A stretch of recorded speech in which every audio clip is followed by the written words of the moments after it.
Every little bit about you. Every little bit about you. The way you look at me, it's almost like a dream. There's something so unreal about it. You started with a touch, now I can't get enough. I'm craving you, I know you know it. I'm wondering just why everything's alive. Maybe it's my call to action. You make me wanna move, you get me in the mood. Now I wanna make it happen. It's every little thing, every little thing, every little thing about you. It's every little thing, every little thing, every little thing about you. It's every little thing, every little thing, every little thing about you. It's every little thing, every little thing, every little thing about you. The way you pull my heartstrings, you play along to all the melodies around it. The way you touch my mind, I'm dizzy all the time. I gotta have it now, I found it. I'm wondering just why everything's alive. Maybe it's my call to action. You make me wanna move, you get me in the mood. Now I wanna make it happen. It's every little thing, every little thing, every little thing about you. It's every little thing, every little thing, every little thing about you. It's every little thing, every little thing, every little thing about you. It's every little thing, every little thing, every little thing about you.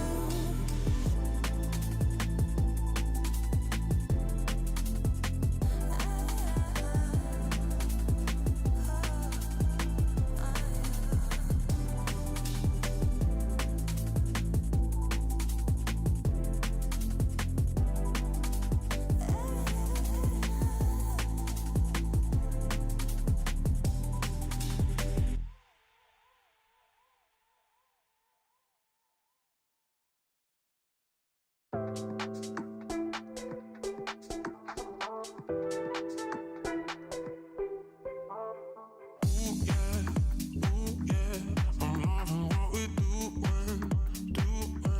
Let's give or take, no losing.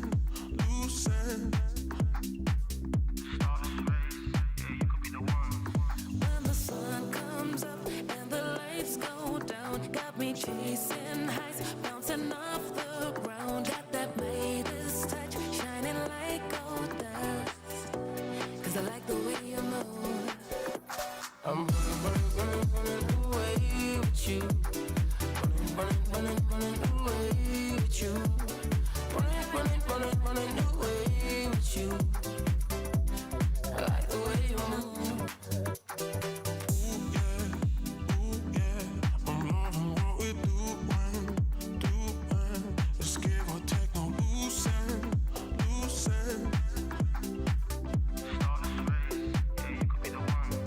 When the sun comes up and the lights go down, got me chasing highs, bouncing off the ground. Got that Midas touch, shining like gold dust. 'Cause I like the way you move. I'm running away with you. Running away with you. Running away with you. I like the way you move. When the sun comes up and the lights go down, got me chasing highs, bouncing off the ground. Got that Midas touch, shining like gold dust. 'Cause I like the way you move. I'm running away with you. Running away with you. Running away with you. I like the way you move.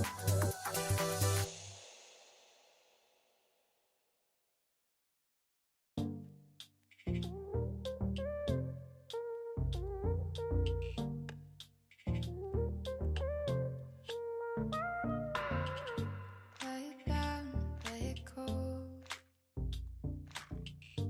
Keep the interest at a low.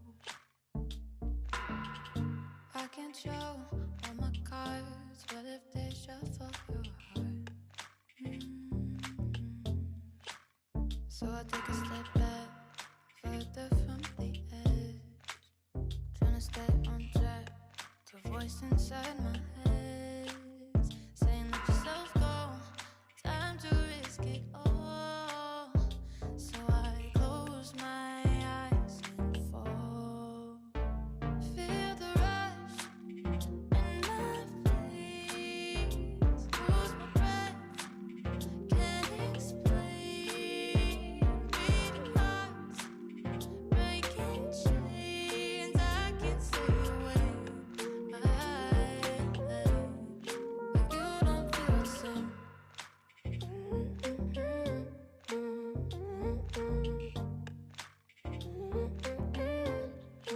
You don't feel the same. My mind is ice with one look you melt me. I feel alive with your touch. I'm set free. You light fires deep inside. I feel the rush in my face, lose my breath, can't explain. Beating hearts, breaking chains, I can't stay away. You don't feel the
I'm rolling, watch me move, I'm styling, hanging loose, I'm a treasure.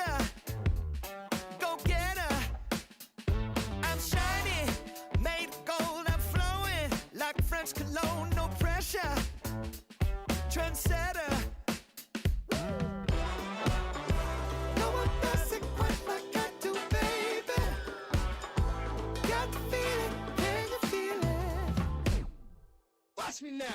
Everybody's trying to look like me. Oh no. But if imitation leather don't smell as sweet, not like me. Pulling dimes, looking fly. I'm glossy, I'm glossy. Feeling style, feeling wild. Yeah, I'm glossy, I'm glossy.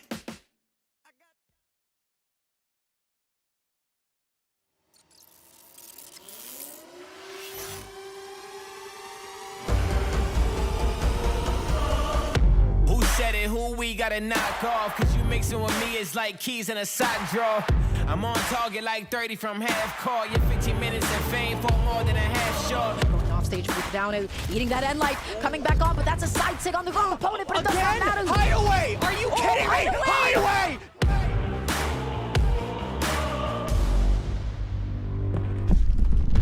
Flex what I got till I break the mold.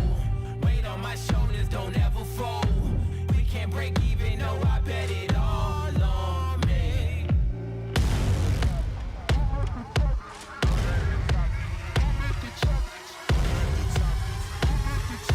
I'm at the top and that's where I'ma stay. Feel the orange. There's the GC side sing. It's instantly punished from Hughes, and he is your two-time Brawlhalla 1v1 world champion.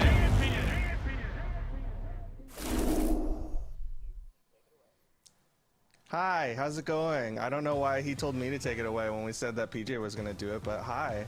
Hello, everyone. Wait, he made a noise. Should I be concerned? I don't think so, but good morning, everybody. We're here at Summer Championship. Today is Friday, which means we got Southeast Asia and Middle East, North Africa. Not only do we have these wonderful two regions, but later on this weekend, we're going to see who qualifies for the Summer Royale. We got a lot of great Brawlhalla action happening today. It's the 1v1 portion of the official. Next week will be twos, so if you don't have a team, make sure to lock in for that. But we're here in Southeast Asia. I'm PJ, joined by Duke. Really, really happy to be here. How are you feeling, Duke?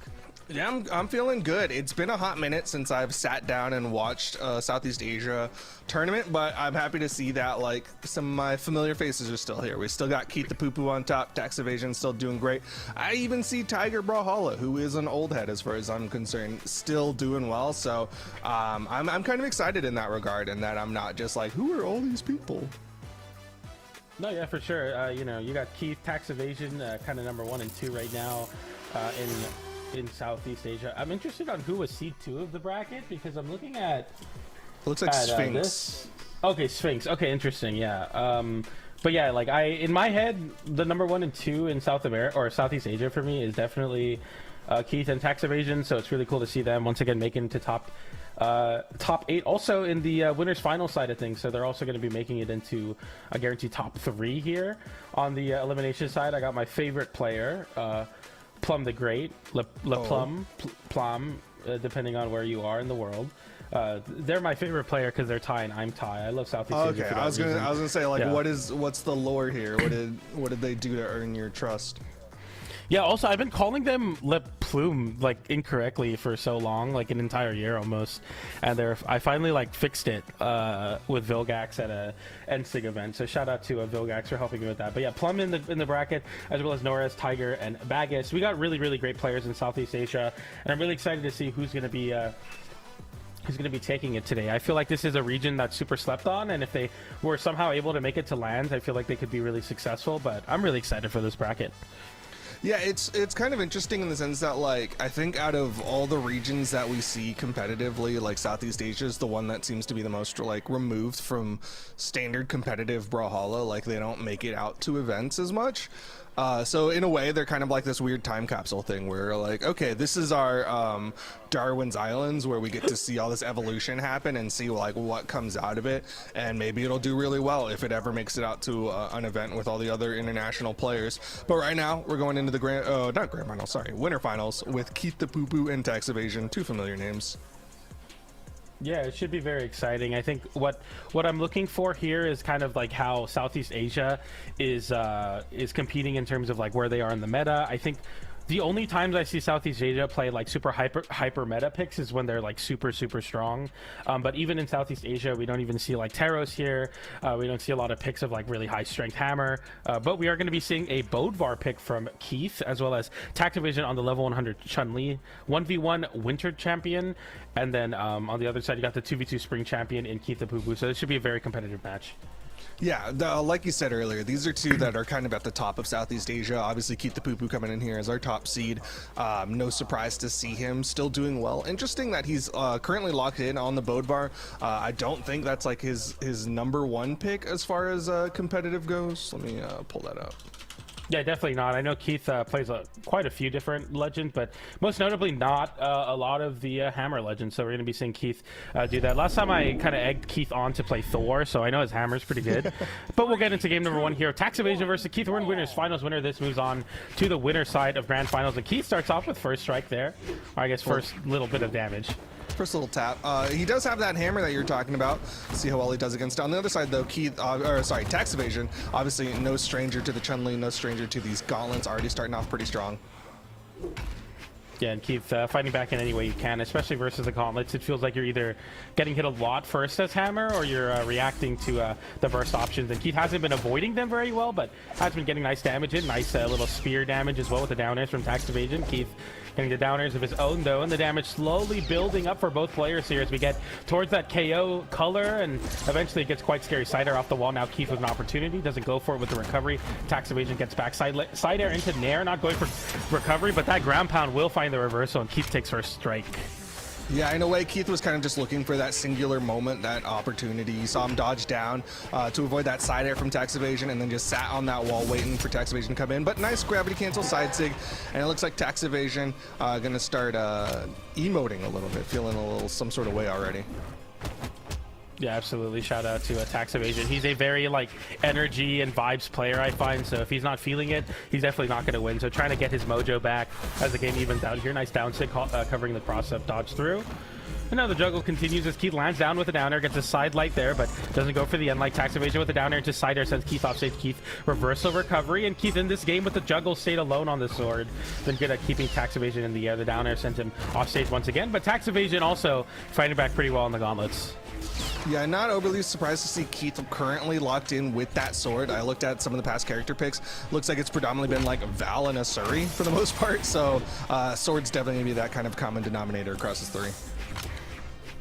Absolutely. Tax Evasion. Down his stock once again, but he was able to equalize quite easily. Goes for the D-Light there into weapon pickup. Instead, Keith getting some big damage with the end light after to follow it up after those side lights. And now already Tax Evasion in the yellow. D-Light into Cider off the side like Keith with an edge guard opportunity. D-Light into Cider. Drops it a little bit too low on the D-Light hitbox, but the down air into recovery. No recovery, but another nair on Keith. And Tax Evasion is definitely looking worse for wear. Needs to equalize. Doesn't equalize with that GC uppercut. And Keith once again back on top. Good avoidance on Tax Evasion's side, not getting hit by that weapon toss, but that time down light into side air on the main stage. Easy KO for Keith, and clean game one, excuse me. Yeah, I mean, I really expect to see that from Keith, the really strong hammer play, and I feel like I want to look at the stats here to see if it was predominantly that hammer that was able to get it done, but from what I kind of observed, it felt like that for sure, where the hammer was doing a lot of the damage there.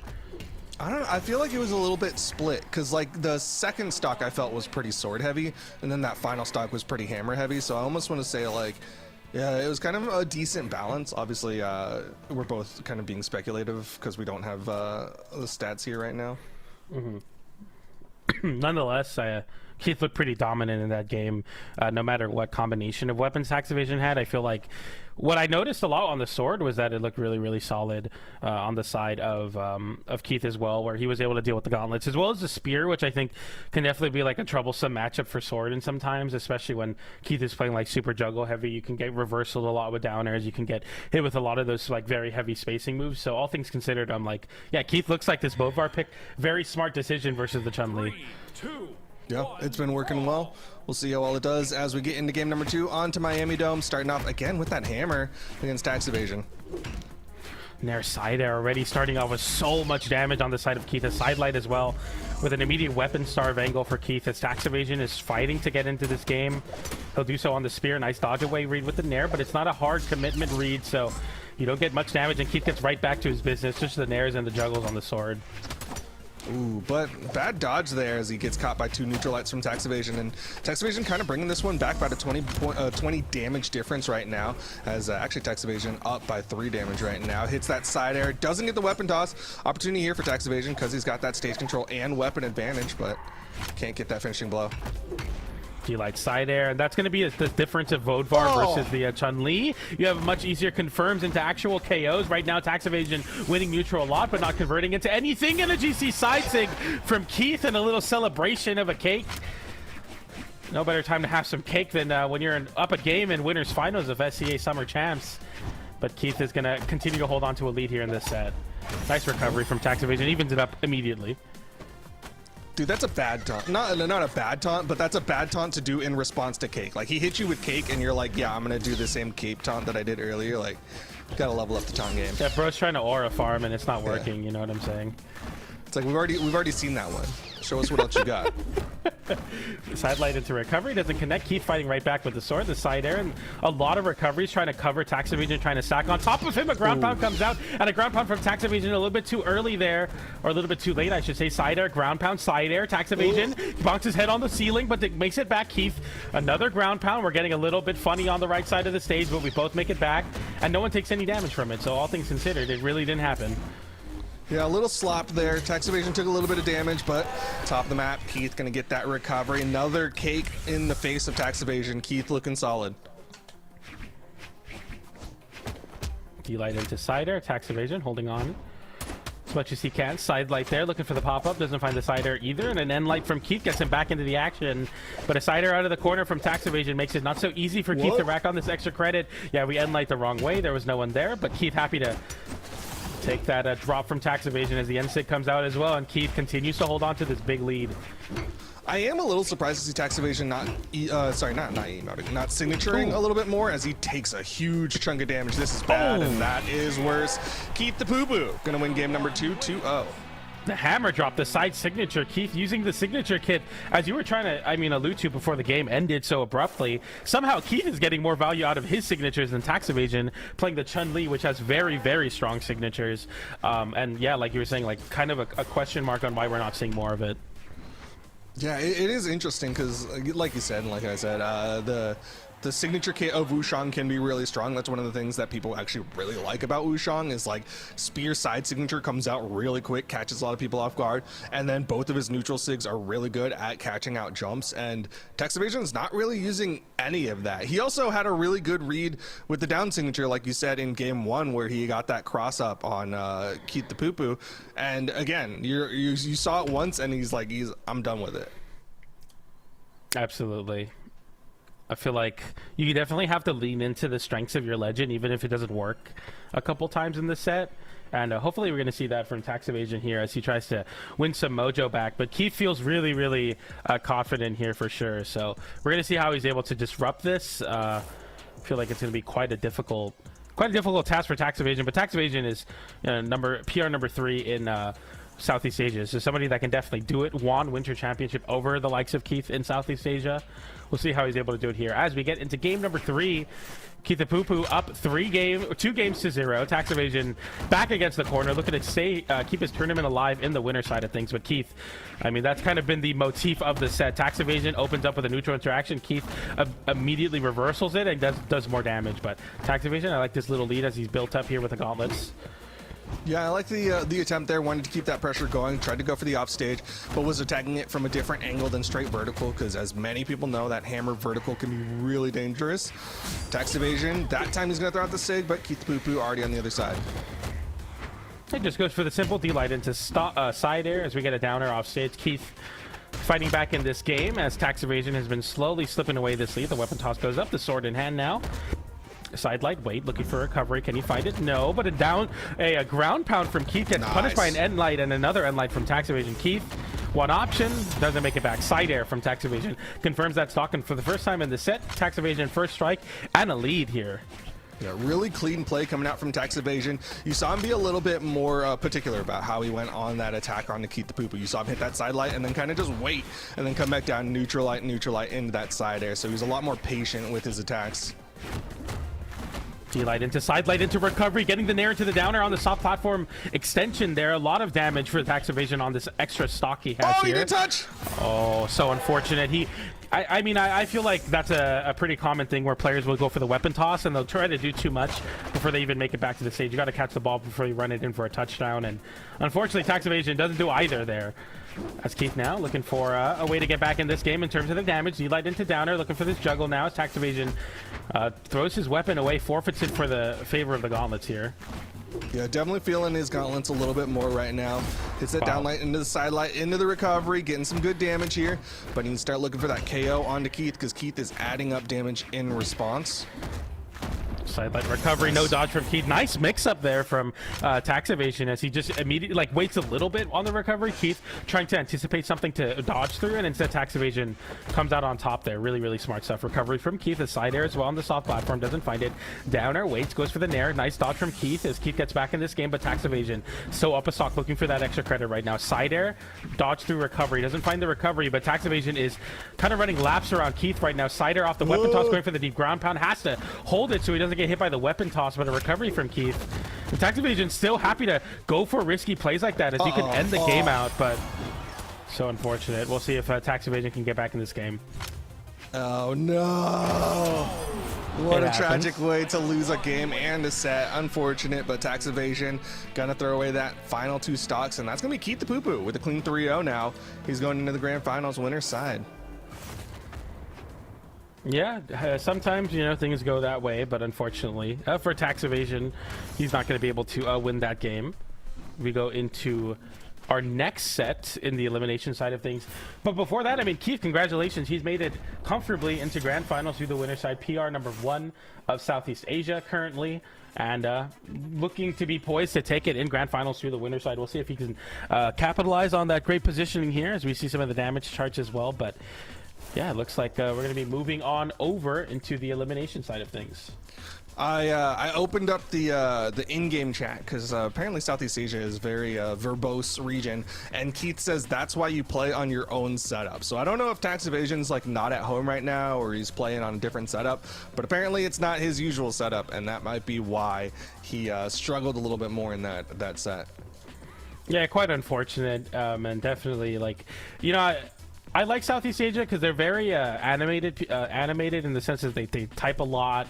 You know, they have a lot of fun. It feels like everybody is friends and everybody's very, very close. So there's a lot of banter between back and forth. And I think that that's something that Southeast Asia brings to the table. But yeah, Keith is definitely, you know, he's oh, that's unlucky. It's so unfortunate. All the players are you know, condolences. But we move forward here. Tax evasion still has an opportunity in the elimination finals to make a run back into grand finals. But we're sitting here nicely as we got Plum versus Sphinx now. I thought you changed it. Didn't you say you fixed it?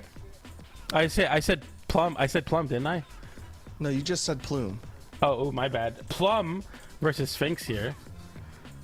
It's my bad. Can I gaslight you for the rest of the set? Can I just tell you you're saying the wrong one? No, please don't do that. I'm really, really, truly working on that. Okay, well, yeah, like you said, we got Plum. I don't even know how you knew of Plum. Plum's currently PR number 17 or maybe seed 17 here for the Southeast Asian region. So I'm surprised. That's kind of a deep pull if you're aware of Plum and all of his regional information. Yeah, Plum is a from Southeast Asia, most notably from Thailand. His real name is Plum in Thai, which is Plum, which is why his tag is Plum.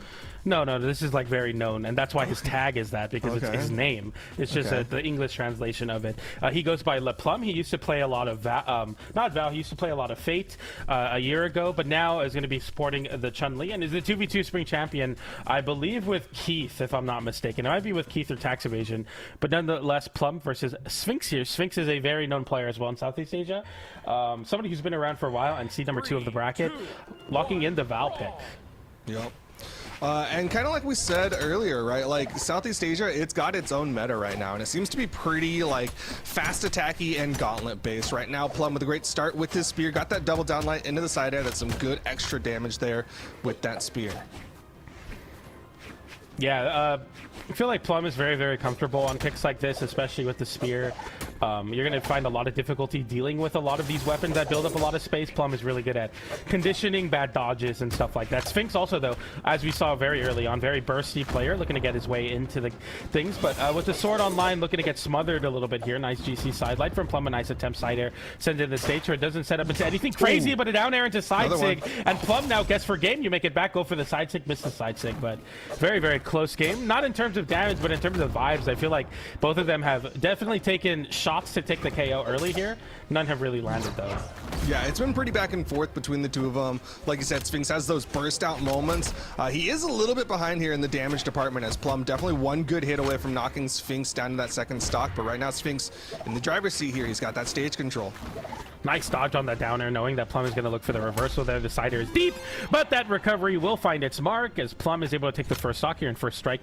In this set, we see a weapon toss and a weapon starve here. We're going to hold on to this very sharp-looking spear as the side light comes in as well. Yeah, he's been looking at that candy cane, making sure it is nice and pointy. Sphinx, though, just one good downlight into a recovery away, but Plum not going to give him that opportunity right now.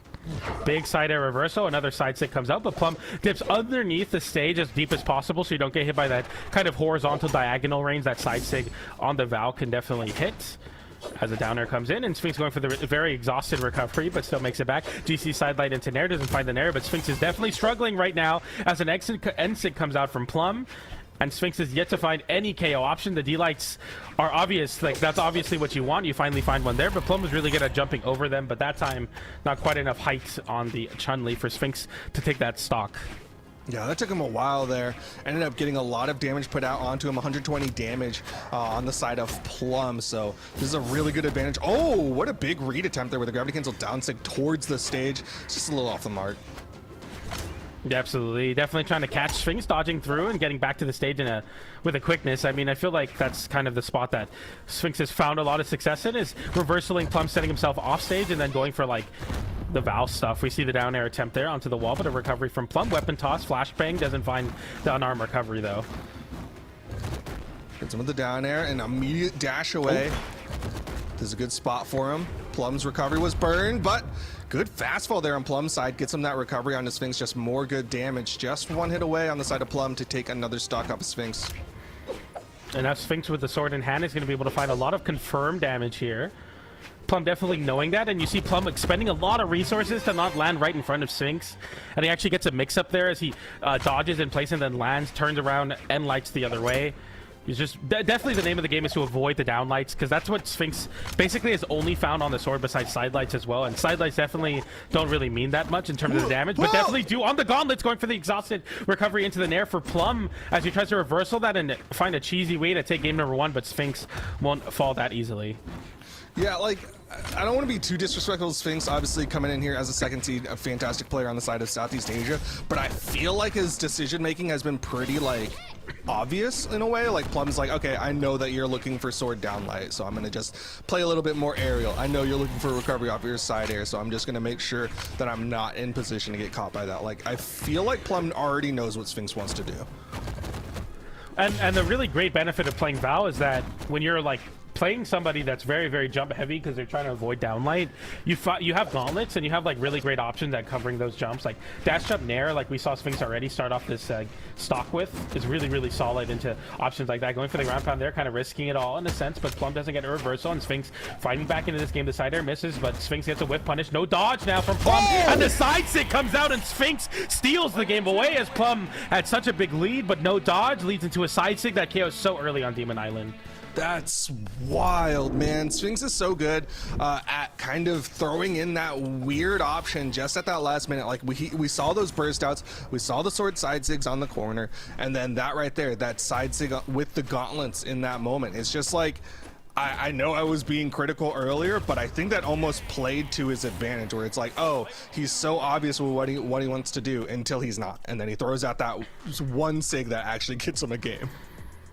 Yeah, absolutely. I definitely think that Sphinx like heavily conditioned Plum. Like Plum was jumping a lot. Plum was like playing very aerially based, and then as soon as Plum goes for like another aerial option, but in this time expending a dodge to try to get a read on Sphinx trying to catch him in the air, Sphinx reads it, avoids it, and then gets an insane punish on the Val. That's something that you see from Val, is having those signatures that cover so much of where exactly you want to cover with a KO option, and he's able to take that stock very, very handily there, and that's really, really good for Sphinx, obviously, as he's able to take that game away, as Plum had so much control. It's a very slow match, all things considered, as well. He takes the game, wins that one, and now sits comfortably with a game lead in this set.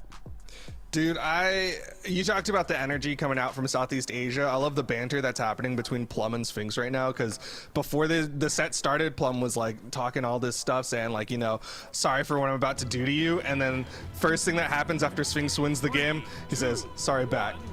I love that. That's awesome. We get into this next game here on Small World's End, and it should be, I feel like, Sphinx favored, as he's been definitely getting like some really big reads on Plum, and when you have a reduction on stage side, it kind of makes it easier for you to get those like really strong landing reads. We'll see if Plum can compete, or Sphinx is going to continue to run away with this game. The Nair comes out there. They're going for the down sig there. The Shuriken gets a double sidelight into recovery. Almost surprised that second recovery didn't KO, just because of how small this map is at Small World's End.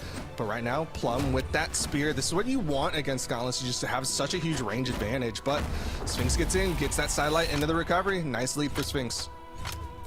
Yeah, he's definitely looking very comfortable here into this game now, as Plum is definitely in the back seat there. Sidelight into Nair, going for the ground pound, doesn't find it there. Another Nair comes out. Recovery from Plum as he goes for a GC N-Sig, and Sphinx knowing, okay, you don't have a dodge, I'm going to get a nice little punish, and a dodge there from Plum leads into a Nair, but a little bit too low damage for it to convert into anything too serious. And oh, this is all Sphinx right now on the gauntlet mirror. We got to get off the gauntlets, because right now it is not working out. Sphinx is holding on to this game. But a nice D-light into N-Sig, doesn't KO, barely, and that's so unfortunate. Sphinx lands right back down, the Nair into the weapon toss. Plum holding onto this, and the recovery finally does take it, but only after Plum taking about 100 damage on himself there. Yeah, that's so unfortunate that the N-Sig didn't KO, but I do like that chokeout that Plum did there. He had that spear toss up, was really kind of forcing out the options of Sphinx, and then managed to get that pickup into the recovery. But Sphinx, once again, has that damage, has that recovery. Not quite enough, though. He's in a bad spot. Okay, Plum with an opportunity. Sphinx having to jump high there to avoid the pogos. The ground pound comes in. And an N-Sig, but a nice dodge from Sphinx, reading right through that option. The mix-up doesn't find it. Smart double recovery, though, not enough to connect, as Sphinx is able to dodge away and up and just barely avoid it. Nice sidelight into recovery, waits for the dodge through.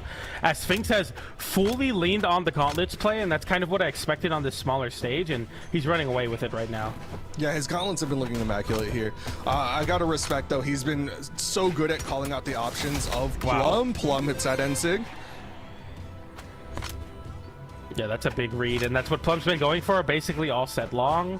And finally, Sphinx lands right into it at the dodge through. No dodge now. Okay, goes for the full extension, but dodge does come back in time.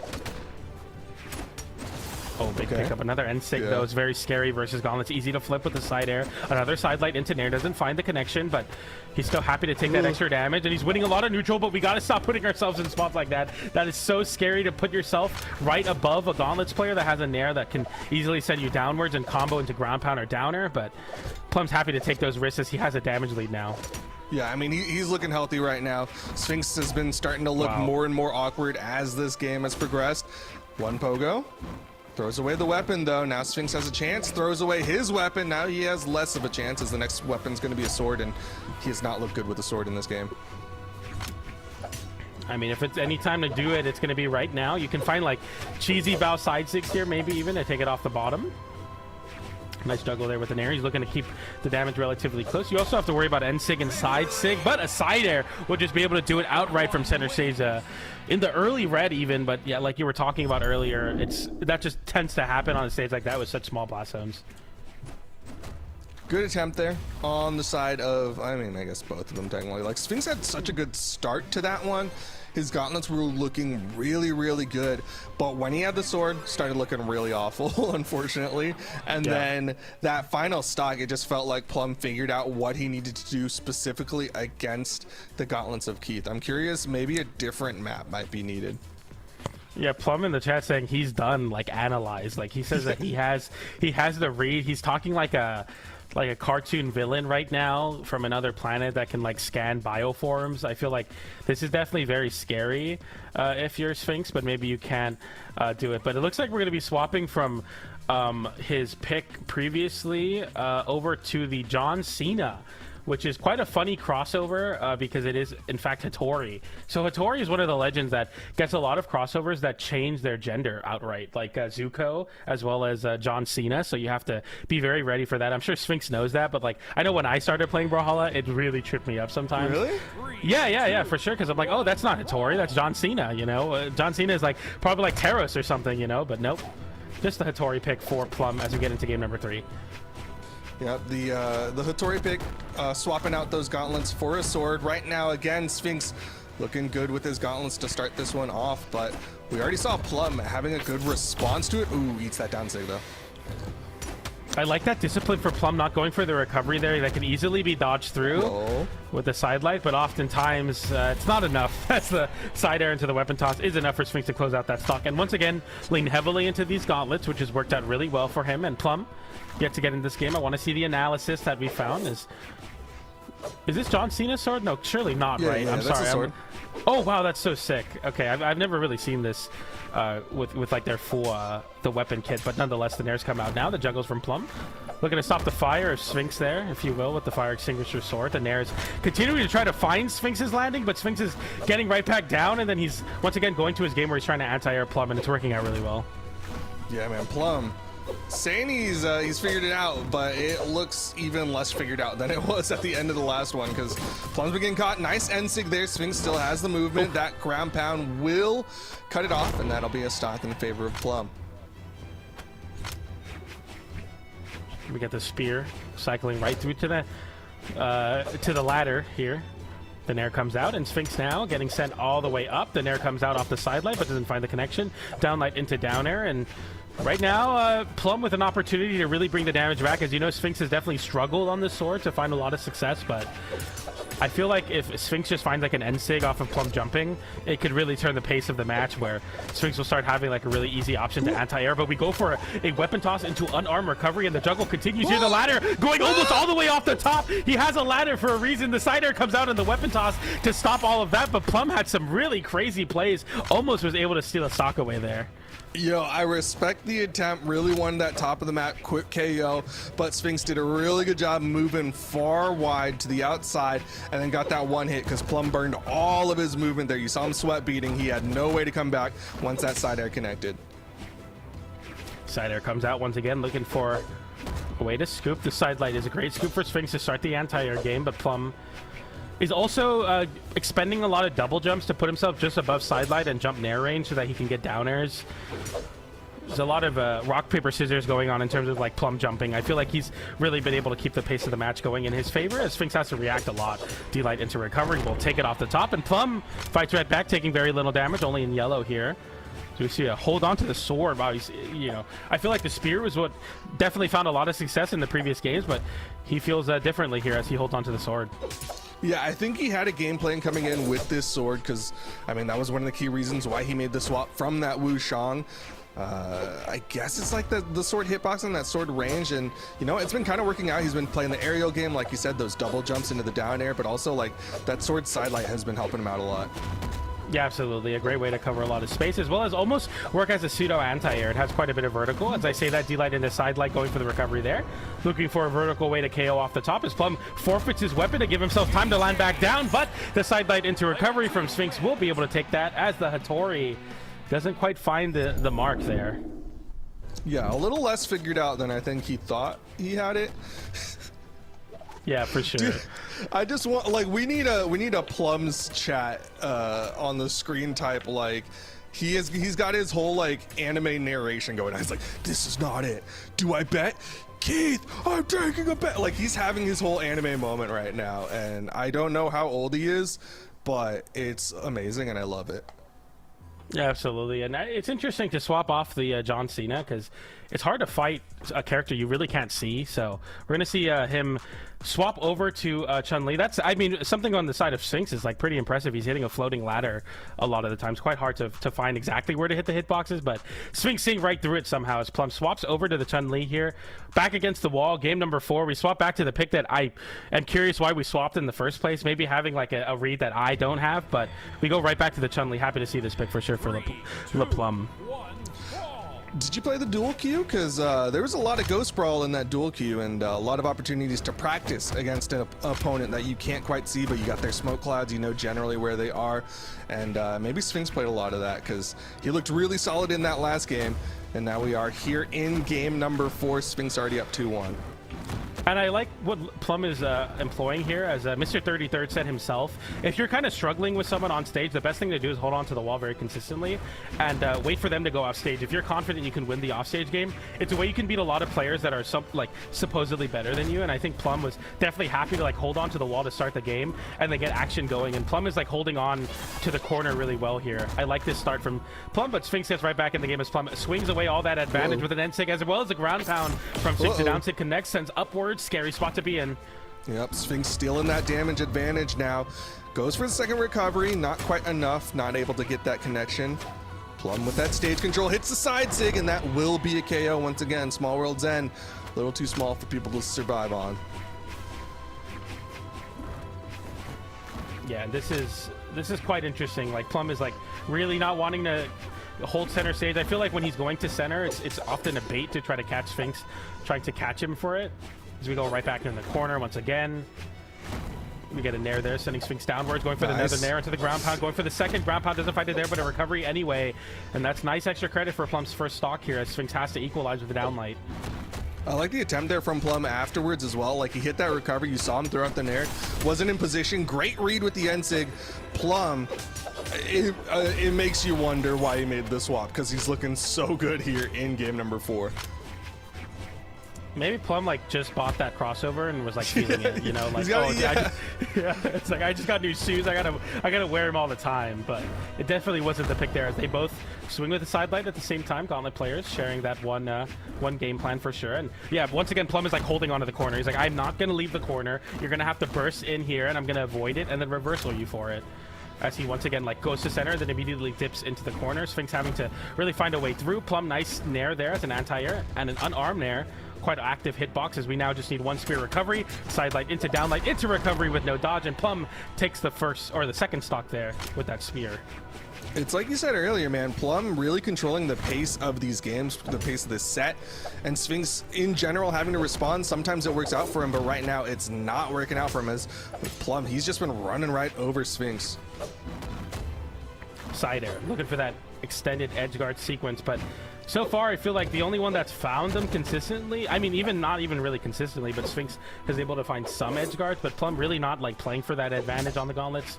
More so like rinse and repeat, send off stage, rinse and repeat. Sidelight into weight there, almost going for the recovery. Doesn't decide to pull the trigger, but an air comes out anyway, and another recovery. Sphinx in a really bad spot off stage as Plum goes for the dash jump, turnaround, ground pound, doesn't find it. Sphinx with 2 ground pounds in rebuttal, and all of a sudden this is so scary because Sphinx almost in the exact same spot as game number 1 said on Demon Island, but was able to steal a game away in this position. At the same time, though, Sphinx is really hurt. He's going to have to play a perfect stock, and this is still elimination side, so Plum's got to be nervous, but also, like, one good hit. I mean, any given Small World's end game can a Gauntlets player steal it away from you, especially on the Val. The side sig will find a way to KO very early. Sidelights coming through, and this is where Plum can struggle. He drops his weapon there. As we see a little bit of a flub of execution. It's a brain Sideline, dodge. we go for a full extension there. Extended recovery as we go for the exhausted, but doesn't find a sideline. Into weight, gets the dodge, but doesn't find the timing as Plum now has Sphinx on the corner, walks up with the end light. Sphinx, a lot of respect here, avoiding Plum. A sidelight from both players and a weapon toss to force Plum in the corner now. Plum having to expend all the resources to avoid the sidelight, but the ground pound comes in and Sphinx steals the game away once again on the gauntlets. And Sphinx having the read at the end of the day. Oh my goodness.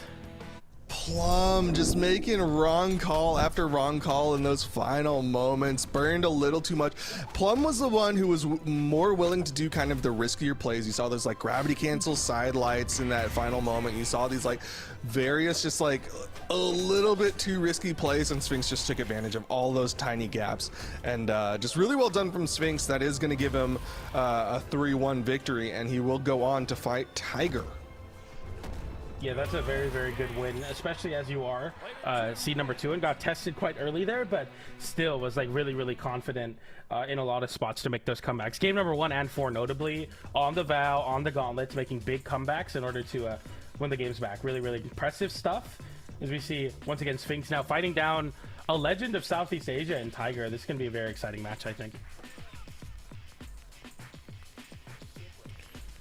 Well, with that, of course, we've got 2 sets down. We've still got plenty more Southeast Asian action coming at y'all in just a little bit. For now, we're going to take a short little break. When we come back, it'll be the top 6 of things here in Southeast Asia. Stick around.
Eyes locked tight, I can't get you out my mind. Oh no, what have we got to lose?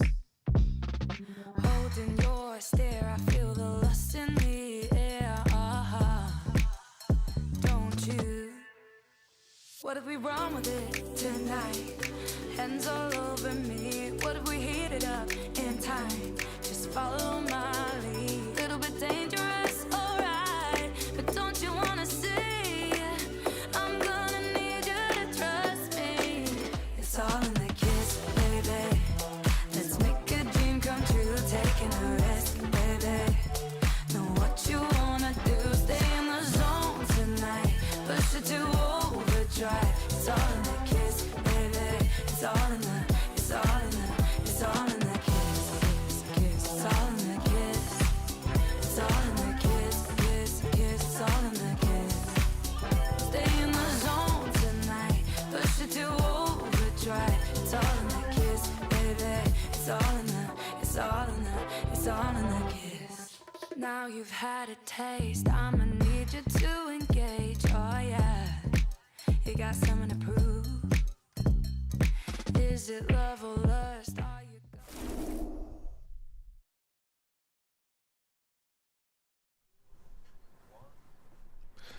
Welcome back, everyone, to the Southeast Asian portion of the Summer Championship singles. We've still got plenty more action for y'all, as it is up next, Tiger versus Sphinx. I'm Duke, and joined with me is none other than PJ the Puff. PJ, we've been having some good games so far. Any different expectations as we get into the next set? I think this is where like a lot of the names that we expect to see, especially in this side of the elimination side, are going to start filling out the bracket. We have Tiger and Sphinx, PR number or seed number 5 and 2 of the 5 and 2 of the tournament. On the other side, though, we got Bagus and B9 Sai, who are two players that I think I've commentated them maybe once each, but definitely making some upsets to making it this deep in the bracket. But nonetheless, we're going to be getting on into the elimination side quarterfinals, the first match here. If you want to follow along at home, !bracket, it's going to send you to a challenger mode link. Hit the bracket tab and then make sure you're on tab 6 on the upper side and tab 9 on the bottom side. That's usually how I'm able to see all of this very easily as we get Tiger versus Sphinx in elimination side quarterfinals. You're crazy, man. I'm a tab 5 winners side, tab 8 lower side guy. It's too much information. I'm built different, you know. I like seeing the path. But we're getting ready to get into this one. We are on that lower side of the bracket where we've got Tiger and Sphinx on deck. Sphinx, we already saw earlier, he was playing not the Val, wasn't it? Yeah, it was the Val. And now he's making the swap over to the Zariel here versus Tiger on the Kaya. Yeah, this makes a lot of sense to me. We saw a lot of like really good gauntlet play, and the sword wasn't really finding much, so why not pick up another gauntlet legend that's also very strong and leading into the gauntlets, and then pick up a bow, which I think kind of fits hand in hand with the gauntlets, as we get the Kaya pick from Tiger, which is something that Plum alluded to swapping to in game number 4 there, but didn't end up going for it. As we get now into game number 1, Kaya versus Devil Jin to take this game number 1 on Demon Island. Yeah, in the meantime, looked up the head-to-head between the two of them. It's 6-6. It is basically even between the two of them. 21-23 in the game count. They have run into each other more than a handful of times, and they've just been trading back and forth. Yeah, and already I feel like the set's definitely showing through here in the gameplay, as they are both just trading posts back and forth. A lot of downers on the side of Tiger to start off his early damage build, as well as Sphinx looking for a big gauntlet extension. Side stick gets punished with a D-light into downer, but no extension afterwards. Another downer. There's Tiger. Gets a side air. Okay, another side air as well. So Sphinx now getting sent off stage, looking for some sort of weapon toss. Doesn't even need it as an N-Sig comes out, but doesn't make it back to the wand. Tiger taking first strike. Yeah, Tiger was playing a little dangerous there. You saw him almost get caught by that gravity cancel N-Sig from Sphinx, but he knew the range from that one, managed to avoid it. Still took a lot of damage, didn't touch the wall there, and that is going to be the evener. Sphinx taking 25 damage in the meantime. We are very, very even in this game, very back and forth, just like the set count would suggest. The side light comes out as well, and a side light from Tiger goes for an immediate down Sigma, doesn't find its mark.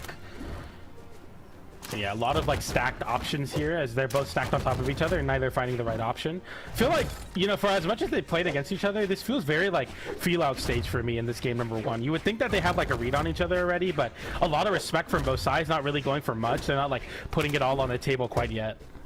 Yeah, I feel like, to your point, right, like, usually when you have such a huge head-to-head, like, usually you're going for that, like, stage 3 read. Nice read there from Tiger. Gets that double side light, down light into the side air. So he finishes the stock. Yeah, that should do it. But also, I want to say, like, that's kind of Sphinx's playstyle, is to go for really safe things. Like, he's generally going for kind of, like, your very bread-and-butter playstyle, and he just does it really cleanly. Oh, big ground pad attempt from Sphinx there as Tiger. Yeah, tries to go for a full edge guard, but doesn't find the side air or the down air. Sphinx now holds on. So we get a bow mirror here on Demon Island. D-light into recovery, dropping it there. A little bit too deep of a hitbox. Okay, Tiger, unfortunate, not able to pick up that weapon spawn. Over the left side, has a spear again. He's taking quite a bit of damage here, but Sphinx still needs to find that final blow. Not sure if a nair will do it. Yeah, it will. Okay, plenty of damage. What am I saying? Okay, Sphinx getting anti-air there with the N-Light, as well as the Nair into an immediate GC N-Light and a downer as well, but Tiger is still able to get right through that, as well as put out a down signature to try to catch Sphinx in another N-Sig. Great anti-air option, especially when players want to kind of stall in the air to get a very high recovery. Recovery comes out as well, down air coming out. Another Nair, doesn't find it. They're very, very back and forth here, but somehow Tiger's slowly running away with the game here, as Sphinx has to swap over a bow, but Tiger's found a lot of dominance on this bow pick. Okay, good sidelight. Tiger with the wake up there. That is going to burn his dodge. Sphinx finding that opportunity to get some good damage here as Tiger currently unarmed. This could be big. Whoa. Tiger not going to go for the ground pound on top of Sphinx. He was locked in place, but instead Tiger wanted that weapon and stage advantage, but immediately loses the stage. Oh man, Yeah, that was for an Tiger. easy way to KO, and now Sphinx with an opportunity. But we go for dash jump side air into the stage and misses completely. As Tiger also goes for a big read, doesn't find it, but a D-Light into side air will connect. Doesn't KO. Tiger getting hit with the unarmed side air from Sphinx, and Sphinx takes that game. Why did we go for dash jump side air into the wall? What an incredible read and drop from Sphinx. And Tiger dropping the ball on 2 big misses from Sphinx. Yeah, a couple of spaghetti moments there. Ultimately, works out in favor of Sphinx. Huge credit to him because it did look like Tiger was looking really strong at the start of that one. But Sphinx started to find those finishing blows, or at least found enough damage that the, you know, like a nair and an unarmed sider were enough to do it. Absolutely. We get into our next game here as I felt like it was Tiger's game to take, but if anything, it showed me like maybe some nerves on the side of Tiger, not going for like those really easy and kind of straightforward punishes, especially that charged up down sig that literally puts Zariel in the spot that he cannot move, or like Zariel cannot move there. Devil Jin, there's no way you can move out of the down sig when you're charging it, and didn't even go for the ground pound, just went for the weapon, the safer option. But sometimes the best and the safest option isn't always the best one. As we go into this next game, SCA loving the Demon Island, and then immediate Small World end game number 2. You know, sometimes a KO is the safest option if you think about it. Like, Yeah, just yeah, the get rid game of the win. stock. Yeah, exactly. Tiger yet to touch a wall, finally touches back, gets one pogo, but eats Oh. the end sig, and it's going to stage spike him, but he still has enough jumps to get back up safely. Nice nair there from Sphinx, looking for the anti-air extension, but going for the recovery, doesn't hit its mark. Tiger with the spear online is going to be a great way to whiff punish, but right now Sphinx is not whiffing a lot. D-Light into nair, continuing the juggle, continuing the damage lead. Side air there, going for the down 6. Sphinx, even with the sweat beads, able to get a side air out and waits for the dodge. Kind of lines up in a spot where it looks like he could either ground pound or down air, but instead drifts back to the stage, lines up the downer and the dodge through, and Sphinx back on top of this game. Sidelight into nair, doesn't find the nair, but still a sidelight is good damage as you're building up this extra credit. Yeah, just great patience on the side of Sphinx, gets that down light down air and then backs away. Once again, down air, backs away, just waiting for Tiger to make that one mistake. Okay, quite risky side stick there, gets punished accordingly from Sphinx as Tiger, like, I feel like has to start earning some of these signatures and some of these bigger reads, as he's not really like forcing Sphinx to be scared at all. Sphinx is playing incredibly confident, as if, well, he does have a stock lead, but as if he has even more than that. Like, he has no worry in the world. We see a dodge through that recovery, and Tiger continuing with that nair, but we haven't really found anything to KO, any big reads. Nothing's really been paying off. Yeah, just a sidelight there on the main stage. That's not going to KO anytime soon. Sphinx pretty hurt. Yep, that recovery should do it. And now Tiger going to get his pick of weapons. It's going to be the spear, but he's already really close to KO percent. Currently sitting at 140, 153 now after that sidelight. The sidelight sending off stage, and Tiger now looking for this juggle. Or sorry, Sphinx looking for the juggle on Tiger. Tiger looking to avoid it. Sidelight into Wade. We see that kind of fainting movement, but the D-Light into recovery will be the last thing to close out that stock. And Sphinx definitely more confident of a game than the last one, but with the same result, as Sphinx looks to be taking this game quite comfortably. Unless Tiger can really get something crazy going on with the spear here, but I doubt it. We go for the double D-Light, doesn't get it. Unfortunate drop. And he even got the dodge of Sphinx there, but he was a little late there. I think Sphinx did the dodge down, which I think he got the stage touch before Tiger connected with the sidelight, which means his dodge came back up a little bit faster, and Sphinx was able to dodge out in time. Sidelight waiting. I like the movement there. D-Light into side air. Tiger getting sent off stage. Sphinx now in a really bad spot, holding on to this wall for dear life. Okay, side air just gets immediately punished. Unarmed, we see no dodge now as the ground pound comes in. Sphinx immediately flipping it, going for the GC or the breakdance straight up there, but the pogos end up closing it out. And I don't know about that breakdance, Duke. That seemed pretty risky. Was a little risky there, but I don't fault Sphinx a little too much, just because like he had a big play there, hit that ground pound, and in that moment he's like, I just need to keep this pressure going. Didn't quite work out for him, but he still has that damage advantage. And Sig, that's a stock. Wow. Sphinx gonna win it 2-0 right now. I did not that. Usually I don't see that like outright KOing. It usually just sends people in like an angle that's really terrible. But on Small World's End, we see it immediately KOing, and it's going to be Sphinx who has a very, very dominant lead. And we see Tiger swapping over to the pick that I expected to see initially, the level 100 Koji. Tiger definitely a high dex player, and it is going to show through here in this Koji pick. It is interesting, like, yeah, Tiger is more of a Koji main, but I feel like his spear was doing a lot of work, so I almost would have expected him to switch to like a Hattori, right? Get that spear and that sword if the sword is the thing that he wanted. Okay, we see the Nair there, and we see Tiger, I feel like, still holding on to this bow. Seems a little bit risky, as Sphinx has kind of read through it immediately, especially as you gave him 2 games of the Kaya, but Tiger obviously with a lot more decks in this pick, but Sphinx already starting off like he is completely in control of this game. The recovery, disarm, sidelight into double sidelight, doesn't find the double sidelight, but the ground pound anyway, and Tiger now with a sword online, putting Sphinx in a bad the stage. Yeah, I mean, he does have more decks, like you said, with this Koji, but also has less defense, and you're gonna see how that works out. He eats the side signature, and that's gonna be Sphinx with the stock advantage. Okay, Tiger going for a big retear on a landing catch with a down sig. He doesn't find it, and Sphinx once again punishing accordingly. Sphinx is very on top of getting the damage where he gets the free damage, and it's been quite difficult for him to get back in this game because of that. The recovery comes in for Tiger as he looks for some sort of KO option. The D-Light into recovery will barely not be able to. That's Zario for you sometimes. Nice punish on that, no dodge. Okay, gets right back down with the weapon toss. D-Light into Cider to close out that stock. But it's 2 stocks apiece, and Tiger now looking quite comfortable here. Sphinx looking quite comfortable here as he has Tiger almost into the red here. Yep, has him at 90 damage right now. Sphinx comes down, hits that down air. Gonna just build up more damage, but one of the biggest things working out for Sphinx is I feel like he's really conditioned Tiger's movement to avoid specific signatures, and that's why that first stock was a side signature. Like, Tiger knows that he can't float in the air too much against Sphinx. Swaps weapons over to the sword. Still behind. Sphinx just needs to find a finishing blow here on the Tiger. Whoa. Tiger puts himself in a bad spot, but misinput. Absolutely, it should definitely never be that option. If it was an if it was an N-Sig, which it should have been, it would have KO'd probably.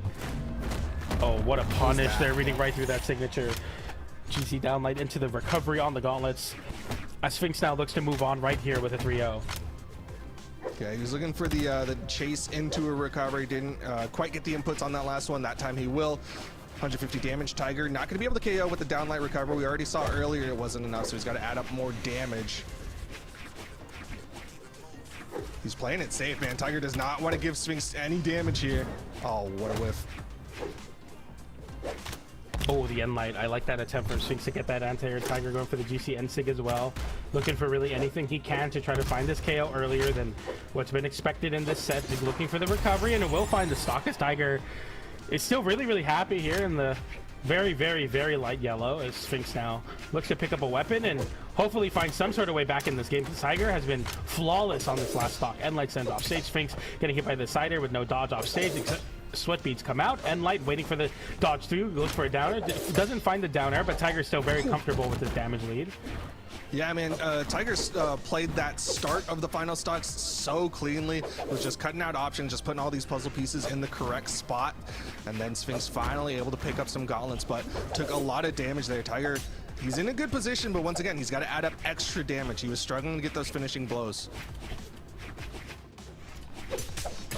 D-Light to downer. Tiger with a lot of lead here, but Sphinx getting something with the Nair. The sidelight into the weight. Tiger mixing up the dodges very appropriately off of these side lights has been really what's keeping him in this game as well. The damage continues to build up on the side of Tiger. Down air into side air is not enough, but the weapon toss might just be looking for the down air, looking for the ground pound. GC N-Sig, but a deep side air, barely avoiding that weapon toss. I cannot believe Sphinx avoided it, but he will not avoid the D-like side air, and Tiger ran away with that game as he was able to force it to a last stock and force game number 4.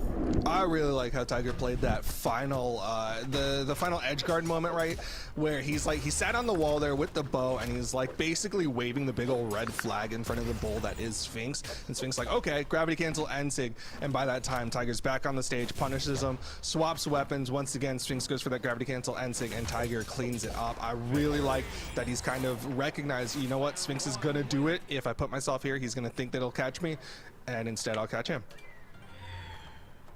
We get right into this next game. Back to the Demon Island here as we're going to see Sphinx try to close out this set. But Tiger, I mean, with that momentum, he definitely caused some problems for Sphinx here as he's fighting even unarmed end light, side light, end light for some nice damage there. Side air into nair. Sphinx getting the first nair of the interaction though. As a bow mirror to the first matchup here. And we finally see Tiger hit his signature. That's the first time in the set, I think. Happy to see that for Tiger. He struggled a little bit, especially like with Koji with that high dex. Usually you can get away with a couple more signatures, but he hasn't quite been connecting with them. And light. Tiger happy to hold on to this aerial space as much as possible. Ooh, the siders from Tiger right now. He's swatting Sphinx away, and Sphinx has been really struggling to find really any sort of reprieve from the pressure. He's able to keep the damage somewhat even in terms of like how the damage and the defense stat plays out, but it's still very, very difficult as Tiger like it seemingly takes away and runs away with the game for like 20 seconds. And it continues here. D-Light into Cider. Sphinx getting sent off stage. I'm going to very carefully get back onto the wall, but a ground pound from Tiger there into the recovery from Tiger as Tiger takes the first stock of this game over 4. Yeah, insane on-stage ground pound on the side of Tiger, but it worked out for him as he did catch Sphinx there and led to the KO. Big opportunity here. Sphinx currently unarmed, but he gets past him, turns it around a little bit.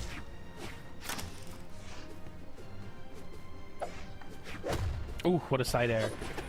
We start off a lot of great pressure there as the weapon toss comes out as well, but the breakdance, very late hitbox of it. The back kick is able to bounce off the wall and find the KO. That's a great way for Sphinx to get some momentum here. Sidelight into a dodge, but okay, we need to see Sphinx start going for like different dodge reads because Tiger has not gotten hit by any follow-up after sidelight. It feels like for like a game and a half now. Once again, like you said, Tiger, he's been doing a really good job changing up those dodges off of that sidelight, making it really hard for Sphinx to get anything after it. Sidelight, wait, okay, yeah, like that's your. What is the read there? Like dodge down and in? That's not. I don't want to see that from Sphinx. I want to see more like controlled dodges for sure. I disagree. I think when Tiger's being so good at changing the dodge reads, the dodges, just go for a wild read. Or go for something that covers a lot. Like honestly, you probably should have done a gravity cancel down sig, but still, like go for something because at the same time, like Sphinx has just not been getting anything off those sidelights. That's fair. Like if you're gonna get your one read, luckily you better make a lot out of it, and a great way to do it was a signature. I see that for sure. And the side air sends Sphinx right back off stage, and Tiger now holding onto the wall, down air. Just couldn't find the pressure, and finally Sphinx getting a sidelight into recovery as the dodge gets punished accordingly. Nice weight there from Sphinx. I like to see that. As we see Tiger now looking to equalize the stocks quite early, even unarmed, but not a great matchup into the bow. We see a swap over to the sword, and we saw how clinical this sword is off stage, especially versus the gauntlets, but we'll see a bow this time as Sphinx is able to make it back. Going for the ground pound there. Tiger dodging through, narrowly avoiding that hit. Yeah, had to do that quick dodge to the outside. Got away from that ground pound. Tiger still needs to find that finishing blow here as it's 200 plus damage built up onto Sphinx right now. This is the dare. Hits the recovery from deep. Will still get the KO. Yeah, very, very deep red there for Sphinx as Tiger now with the same situation as the last game. Looking to force this game number 5 and potentially get a reverse VO, and we'll have to do it almost flawlessly here as he has to continue to avoid the damage, and Sphinx has really been faltering in this last stock situation. He's been not finding a lot of the same confidence we see earlier on in the game. Sidelight into weight, going for the dodge through read, finds the right option but doesn't have enough vertical for that nair. Tiger running away with this game once again on the bow. The anti-airs are coming in and Sphinx getting sent off stage. Once again the side stick comes out. Tiger hitting its mark, the marksman at heart. Okay, Sphinx, we have to dodge there. We get through it. We go for the unarmed sidelight, doesn't hit. We pick up a bow now. Man, Tiger had so much pressure there, but Sphinx gets back on the stage. Everything basically neutralized at this point. Small difference in damage between the two of them, but it's going to come down to who gets that final blow. Tiger throws out the side sig. And the GC downlight as well to convert into a recovery as Sphinx very hastily gets back to the stage, seeing the double exclamation, points the ground pound, comes out a weapon toss from Tiger, but he picks up a sword and gets his side air, doesn't KO, but that weapon toss will, and Tiger forces game number 5, looking for that reverse 3-0. I mean, when it comes down to the last stocks, Tiger is unmatched right now in this set.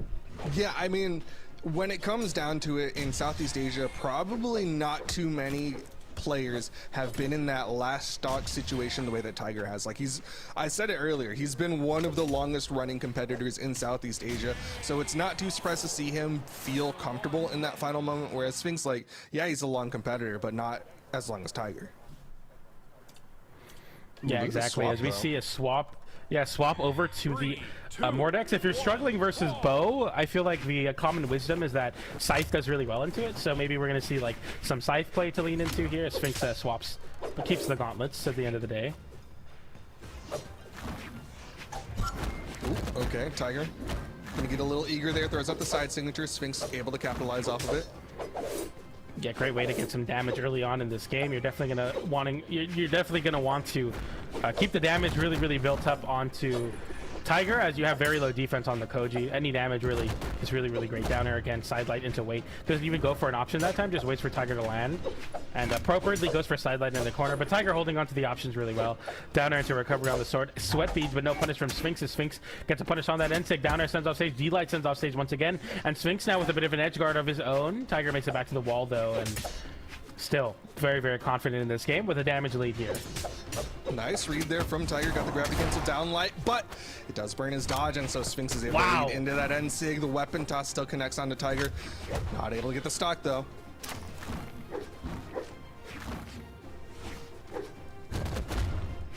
Oh, even sweat beads with the down air there, but Tiger still comes out better of the situation with the nair, going for the end sig immediately, trying to catch a fastfall. D-light into recovery, will take it for Sphinx though, as he's a stock lead, but not a comfortable one for sure, as Tiger just needs one hit to equalize. Going for the one hit there with the unarmed recovery.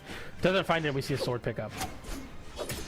There's the recovery, yep, and just a little bit of damage on the side of Tiger. He took 13 from that one, I think, neutral light on the side of Sphinx, but it's basically evened out. Side air there, doesn't get it, but a down air will put Tiger back onto this game. Because when you equalize the stocks and the damage quite easily, it feels like Tiger kind of runs away with a lot of these interactions. I was saying earlier, like Tiger will just somehow take the game away for like 20-30 seconds, but Sphinx has been really good at contesting in this game. The damage very close so far. Yeah, I mean, that's one of the things that works really well for Tiger with his Koji is like you can kind of see him just throw out a couple of hitboxes, right? Like he threw out that end sig and then immediate bow and light. Like he's willing to throw out a couple more hitboxes and just take away space from Sphinx. Oh, the movement from Sphinx, somehow avoiding all of these hits. Tiger swinging so much, but finally hits his mark with the side air there. A little bit too high on that side air, but looking for that D-light to scoop right below the ledge, but that side signature will find it. The down last hit of the side sig, the KO option that no one expected, somehow still hits grounded even when it's GC'd. Really tricky stuff from Tiger, but that is exactly what you expect to see with someone with a level 100 Koji, a veteran of the game on it. Side light into side air will close it out as we come to last stock. But this time Sphinx is the one that forces the last stock interaction, so maybe that's all it takes is to be the last one or the first one to get on the last stock. We'll see here. Yeah, I mean, all things considered, pretty much even, except for all this damage Sphinx is starting to take here. Oh, nice last stocks, game 5. D-light into down air. Tiger getting juggled or getting hit. A bit of a vortex here on the gauntlets. We see the dodge through as well, as Tiger is really trying to find these anti-airs. Does find one there with an air, but doesn't find it on the recovery. But I mean, it's just cage the Mordex right now. This is not somebody that you want to allow to get those really big reads, and Tiger's utilizing a lot of that movement to find these anti-airs, but has struggled so far. Sphinx is dodging at like crazy timers right now. I mean, talk about caging the Mordex. That's Tai Lung. He was able to escape the most impregnable of fortresses, so I think he can get away from this one as he starts to hit those recoveries. Down air, recovery. Tiger's in trouble. Oh, and I like that from Sphinx, dodging right back into the very active weapon toss hitbox, still going for the D-light there. Tiger setting himself off stage. No punish from Sphinx as he jumps right in the face of a Mordex who has the gauntlets, but the recovery will be able to take it, and Sphinx will not be denied of the set win. We go all the way to game number 5, but he does it all the same and wins that set. That got very close though, very scary. As Sphinx in all caps types, I'm so lucky. Yeah, I definitely could feel that energy for sure. As that was very, very close last stock. Yeah, that was very, very lucky that the recovery KO'd, because if that didn't, I think that would have been a nail biter of a situation. Tiger, I think in that final moment got a little over eager. You saw him really try to push any advantage that he had, where he was just really trying to chase down Sphinx, and in that final moment went a little too far, got caught by the recovery. Either way though, that means Sphinx is going into the top 4. On the other side, Bagus was able to beat out, I think that's Bonsai, but it's Benign Sai. And so it's going to be Sphinx and Bagus up next. And yeah, Sphinx, you're playing again. All caps from Sphinx. Are you for real? Sphinx is definitely feeling a lot of adrenaline in these sets as he has to now face down seed number 7 of the bracket in Bagus. And I'll be honest with you, you know, I definitely discounted Sphinx. You know, we started off the stream. I was like, who's seed number 2? I can't really think of it right now. And it was Sphinx. And Sphinx, I mean, fighting almost for his life in that last set there as it came all the way down to a last stock. And now having to face down back.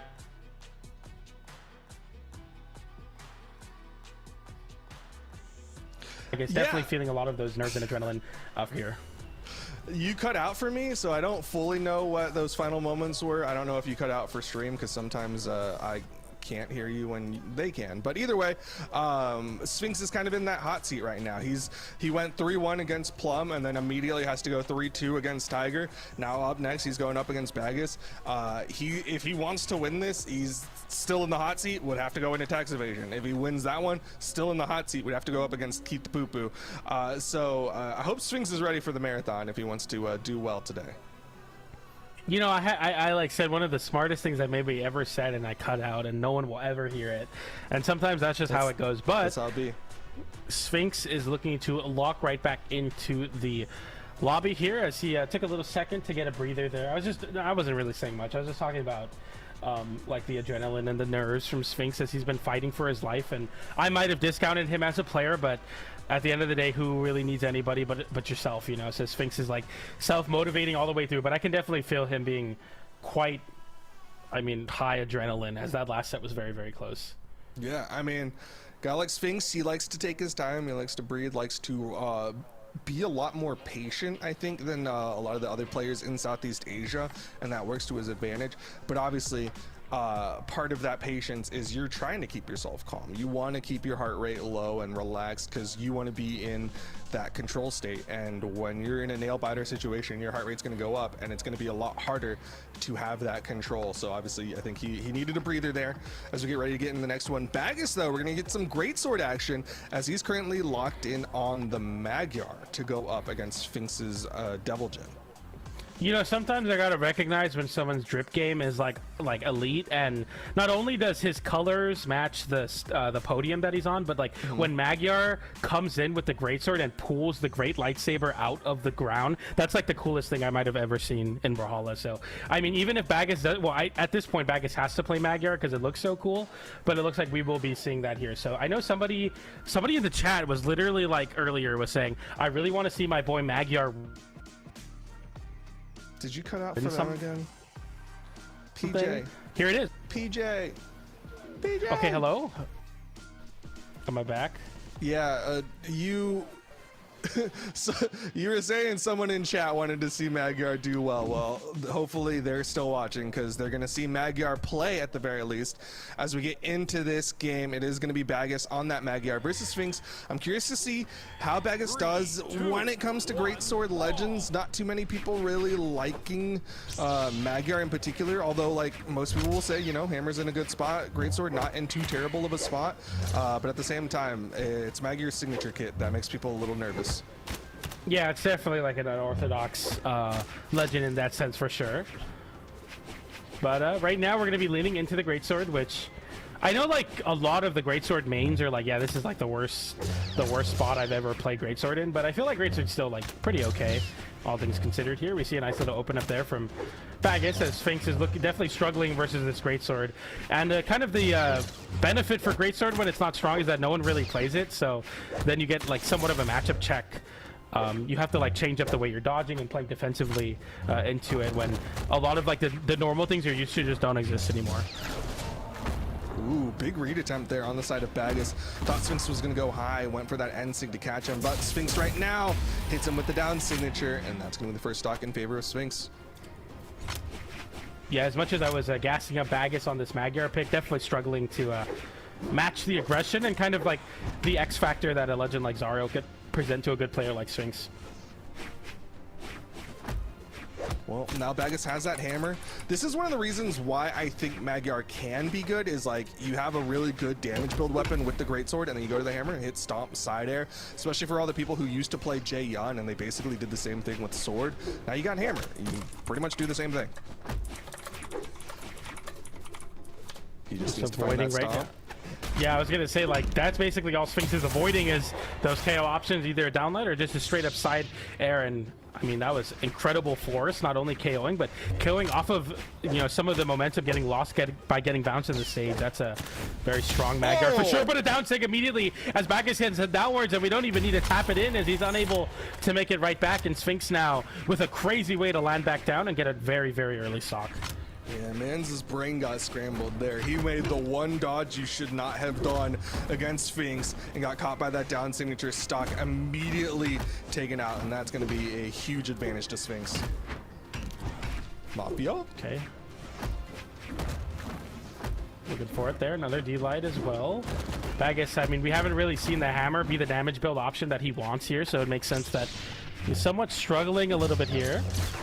Okay, nice. We pick up a great start. We immediately disarm Sphinx. A happy spot to be in for Bagus, with Sphinx went right back down and has a gauntlet in hand, which has definitely been a problem for Bagus. Bagus tried to flip it there with a very tricky option, but a side stick comes out, and in a very bad spot here. The ground pound comes out, but the Magyar end stick gets punished with a scoop into the side air once again.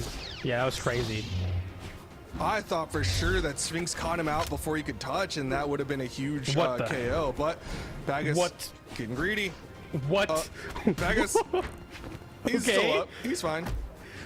He's still fine. That was like six back and forth, very like haymaker-esque options where you're going for it all to either close out the game or equalize the stocks, and Sphinx will definitely be happy to take those options, as the side air into weapon toss will be enough for Sphinx to take that game. Yep, Sphinx very handed W after he was able to get that one read that he needed onto Bagus. I think that's kind of one of the things that Bagus will struggle with that Magyar, is specifically like those offstage interactions. Like Magyar has a lot of defense, but struggles with the movement speed a little bit, similar to Amugi. Yeah, and it's really great that you mentioned that, because we immediately see Bagus swapping over to General Grievous, which is a Mako crossover, and Mako is like very high speed, so definitely feeling the things you were saying, immediately understanding, okay, I need to swap over to something a little bit faster, and we get the Mako pick here, 7 speed with the defense stance, so a little bit less tanky obviously than Magyar, but definitely much faster. Yeah, hoping that movement speed will work out in his favor as we get ready to get on into the next one. It is currently Sphinx with the lead here, 1 up over Bagus. Bagus also, of course, will be swapping that hammer out for the Katars, which is what he's got currently.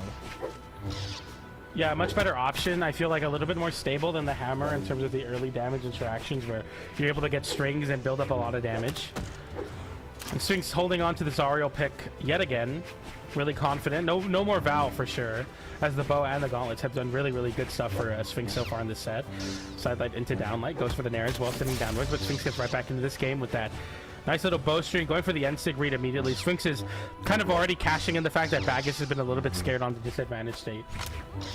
Well, PJ, you're my resident Star Wars head. Are the smaller the smaller lightsabers, is that like really strong midichlorian control on Bagus's side, or is this like, okay, ground pound from Sphinx? That means that he got trophies from Jedis that had smaller lightsabers. Oh, okay. So there's also like a dial based on the saber. Oh, it's on the, okay. There's a dial. Yeah, there's a dial on it that you can adjust like the length of it. The handle control. Why would you not always want just like the longest lightsaber possible? Because there's no weight on a lightsaber's blade, so it's kind of unruly. It doesn't make sense to you if it's not intuitive. It should be an extension of your body in that sense. Okay. Well, hopefully this is an extension of Bagus's body, because he's going to need to get that KO here onto Sphinx. He's going to swap over to the Katars. Again, not in the same way that Hammer has. Like, Katars are going to struggle a little bit to get that finishing blow. Over the greatsword now. Oh, nice down air there too.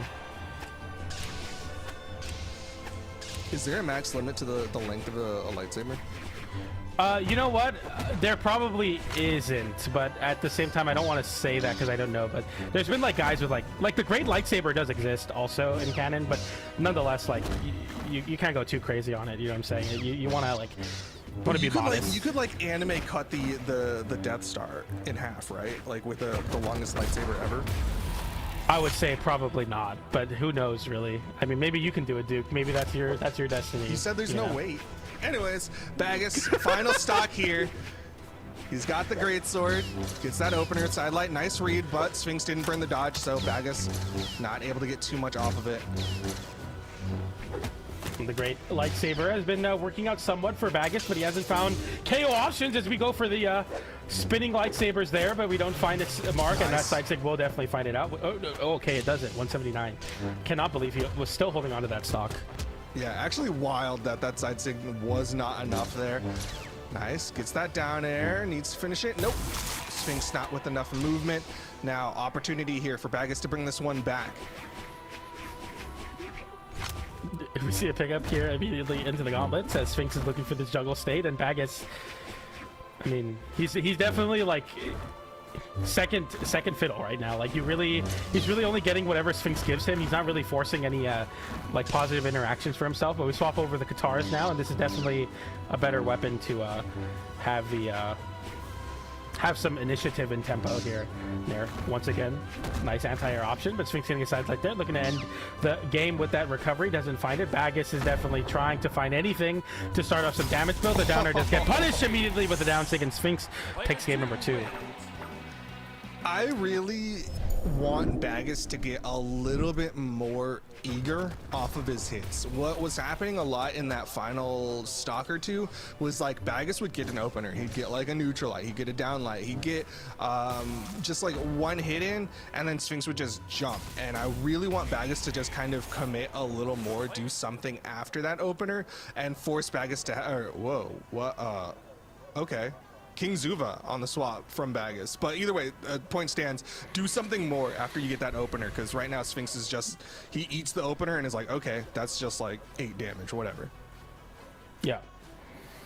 This is going to be quite an interesting pickup. We did see Munir play this, I believe, at a community event last weekend. I think it was Brawl League that Munir locked in the Zuva, or maybe Moose Wars. I forget the tournament exactly. So we've seen some top-level representation of King Zuva, but King Zuva falls into the same category as Hammer Legends, as Magyar does, where you don't have signatures that are very intuitive for the Hammer kit. So definitely construct. Now, like, no signatures have really even been coming out as Sphinx has been completely running away with this game and smothering Bagus. Bagus with no oxygen to breathe as Sphinx continues to hold forward. D-Light into downer gives him some time, though, to maybe try to compose himself, but Sphinx is not looking to slow this down at any rate. The sidelight into recovery will take that first stock, and Sphinx looking for a swift 3-0 in this set. Yeah, I think the unfortunate fact here for Bagus is the problem is not the character, the problem is that Sphinx is just reading all of the movement from Bagus and really just catching Bagus out time and time again, especially with those gauntlets. And now Bagus hoping that these boots will give him that at least offensive advantage that he wants. And Light sends off stage now. Sphinx looking to hopefully not lose that stock versus the boots, but he makes it right back and sends Bagus off stage. And this has definitely been the story of Sphinx just completely controlling this set, and I'd love to see Bagus try to take initiative here, but the ground pound comes out. No punish from Bagus, as you see the amount of fear and respect from Bagus in spots like that where you need to play a little bit more risky to hopefully come back in this game. But Sphinx right now sending Bagus low. The weapon toss goes up, doesn't even pick up his own weapons. The down sigs get thrown out, and an end light sends off stage, but you need to do quite a lot of work. But as I say that, a GC down sig, the mountain mover makes a mountain of himself there and gets that KO off the bottom. That was really, really clean from Bagus. A great usage of a very active hitbox. Yeah, that was a fantastic usage of that signature, and that's enough to pay off. You know, that's all you really want when you're playing King Zuva, is just hit that down signature and just feel happy for a moment. Yeah, for sure. The power dynamic has been fulfilled. Hopefully Bagus can ride that momentum into a potential comeback here, but it's not looking so great as Sphinx, even after getting hit by that big read, is still in very firm control of this game. The Nair will not KO off the top. but come very, very close to it. 189 deep red. D-Light into recovery. Will close it out after that. D-Light and Sphinx now one stock away from moving into a confirmed podium placement in Elimination Side Finals. Yeah, this is going to take pretty much a miracle on the side of Bagus here. Sphinx would have to throw away a stock and a half if Bagus wants to win this one, but you know what? Worse things have happened. Okay, going for the down air there, and the side light from Bagus is the whiff punish. And another down air attempt. We see Bagus going for quite a few reads here, finally getting a dash jump side air.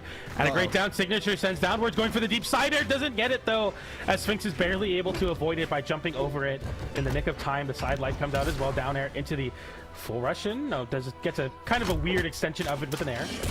Nice. It's that side signature on the wake up. Gravity canceled in the face of Sphinx. 64 damage on the side of Bagus. There's a world where this happens.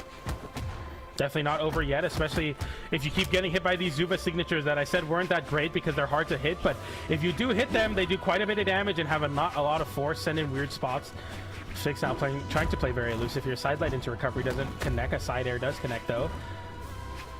Bagus trying to channel his inner tiger here in this last stock situation, but a side light into recovery will whiff the nair reversal as well, and we see the sweat beats from Sphinx, but a side light into recovery will take it, and Sphinx moves forward into top 3 with a 3-0.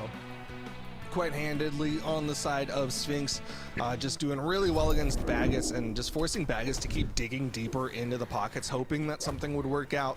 But each time Sphinx was able to get that W, and that, like you said, puts Sphinx on the podium. Up next, he'll be going up against Tax Evasion, and we said earlier, he's in that hot seat. Yeah, really happy to see the seeding work out the way it did. This is seed number 1, 2, and 3 battling it out, and seed 3 and 2 will be playing for 3rd place here as we get Sphinx and Tax Evasion lined up here. It's going to be a very competitive set, and once again the seeding has played out perfectly as Keith is in grand finals, waiting to see who he's going to have to play to fight for another title here in Southeast Asia. I think they're trying to figure out right now if we're getting right immediately into the set, if Sphinx needs a breather, if we need a breather. But I do believe that everybody needs a breather because we're going to go to a short little break. When we come back, it'll be the top 3 of things here for the Southeast Asian region. BRB.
chasing heights, bouncing off the ground. Got that Midas touch, shining like gold dust.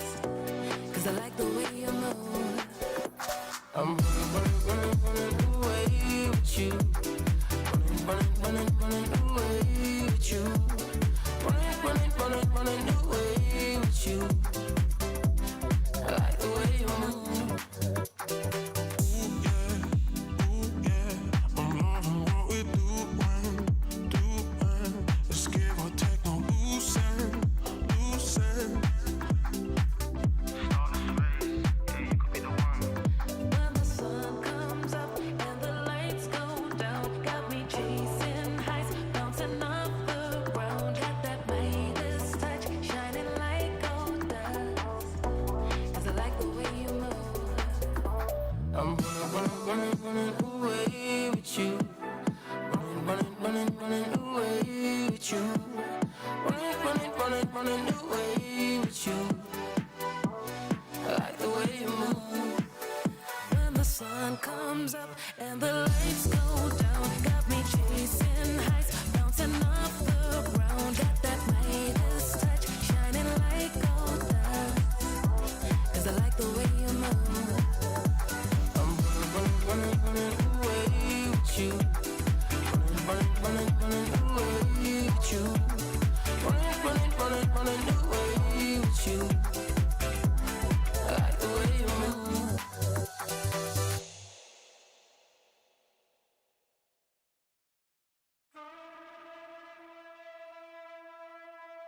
Give a little time tonight. Yes, let's celebrate. You know the love we've got. So let them haters hate. Don't let them other people bring you down. Baby girl, you're golden. Baby girl, you're golden. Just keep on running. Take it high, high, high. Just keep on running, baby. Run for your life, just keep on running. Take it high, high, high. Just keep on running, baby. Run for your life, just keep on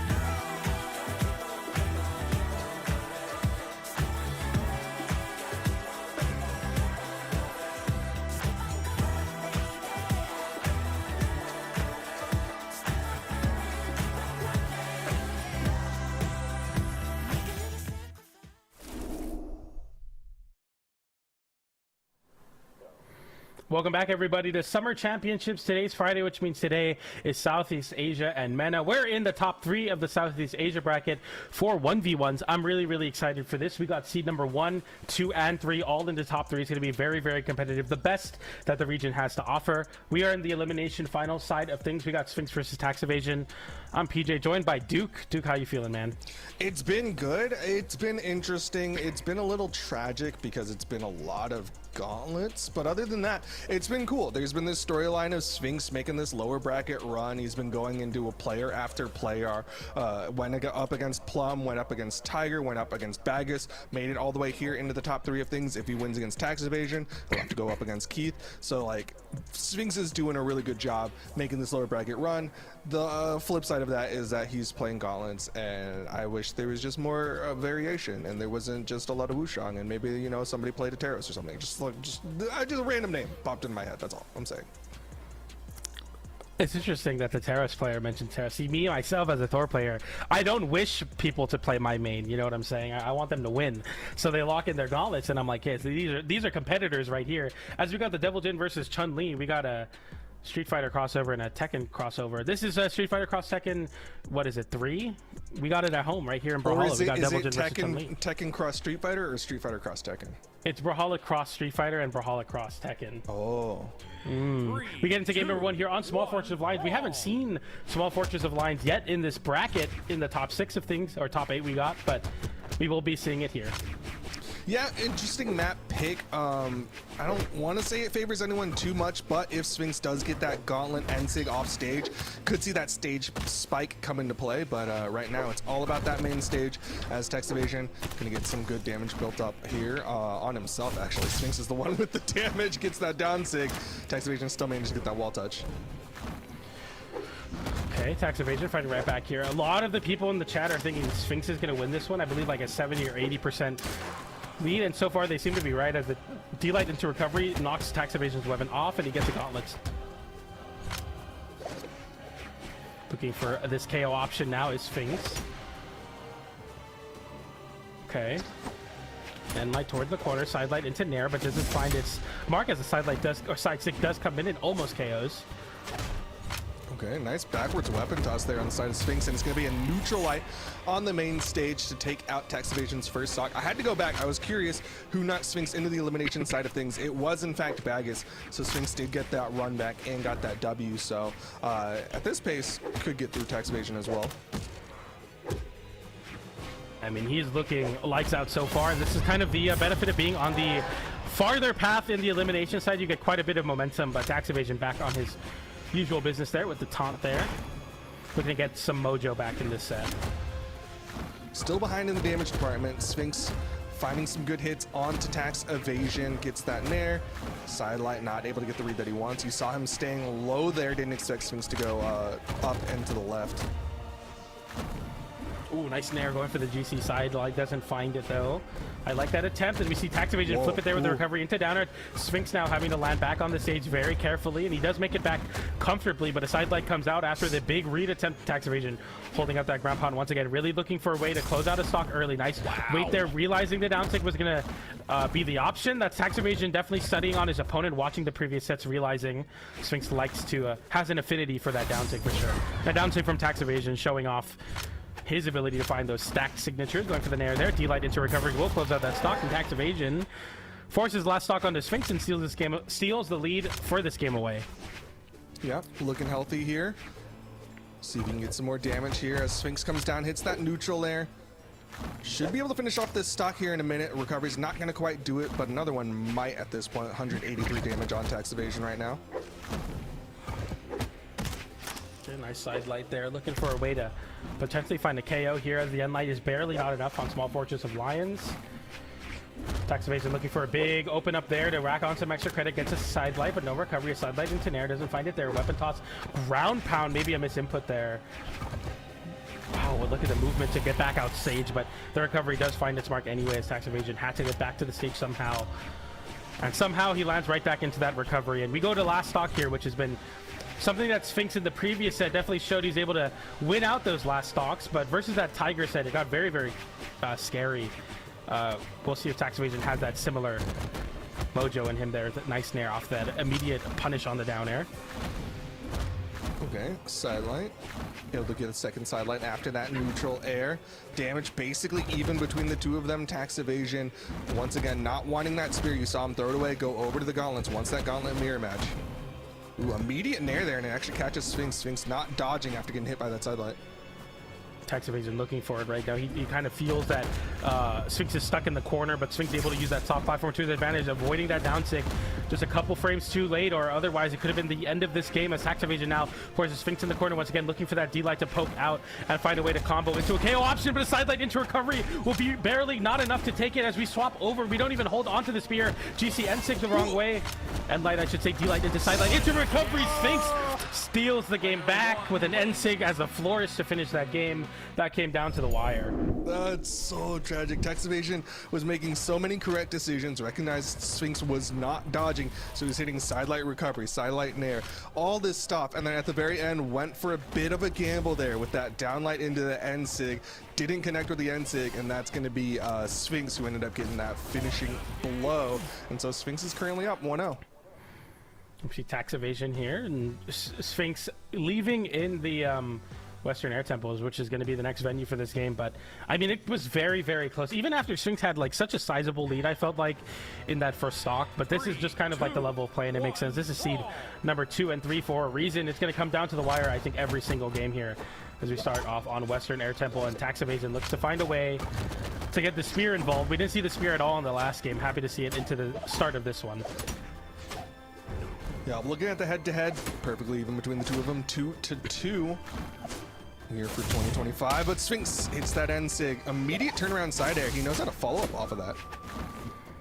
Yeah, and I like that attempt there with the GC side kick, but a ground pound will punish tax evasion, spending a little bit too much time off stage for comfort, as Sphinx is happy to do so there. And remind you, Sphinx is projected to win this set, even though tax evasion got here through winners finals, so it's not quite, you know, it's too surprising that Sphinx has a lead here. But I definitely feel like this game could definitely run away from tax evasion because Sphinx is doing so much damage on this bow. Sidelight into recovery doesn't KO. We see a chase out upwards, but it doesn't lead to much as Sphinx is ending up just racking on more extra credit damage.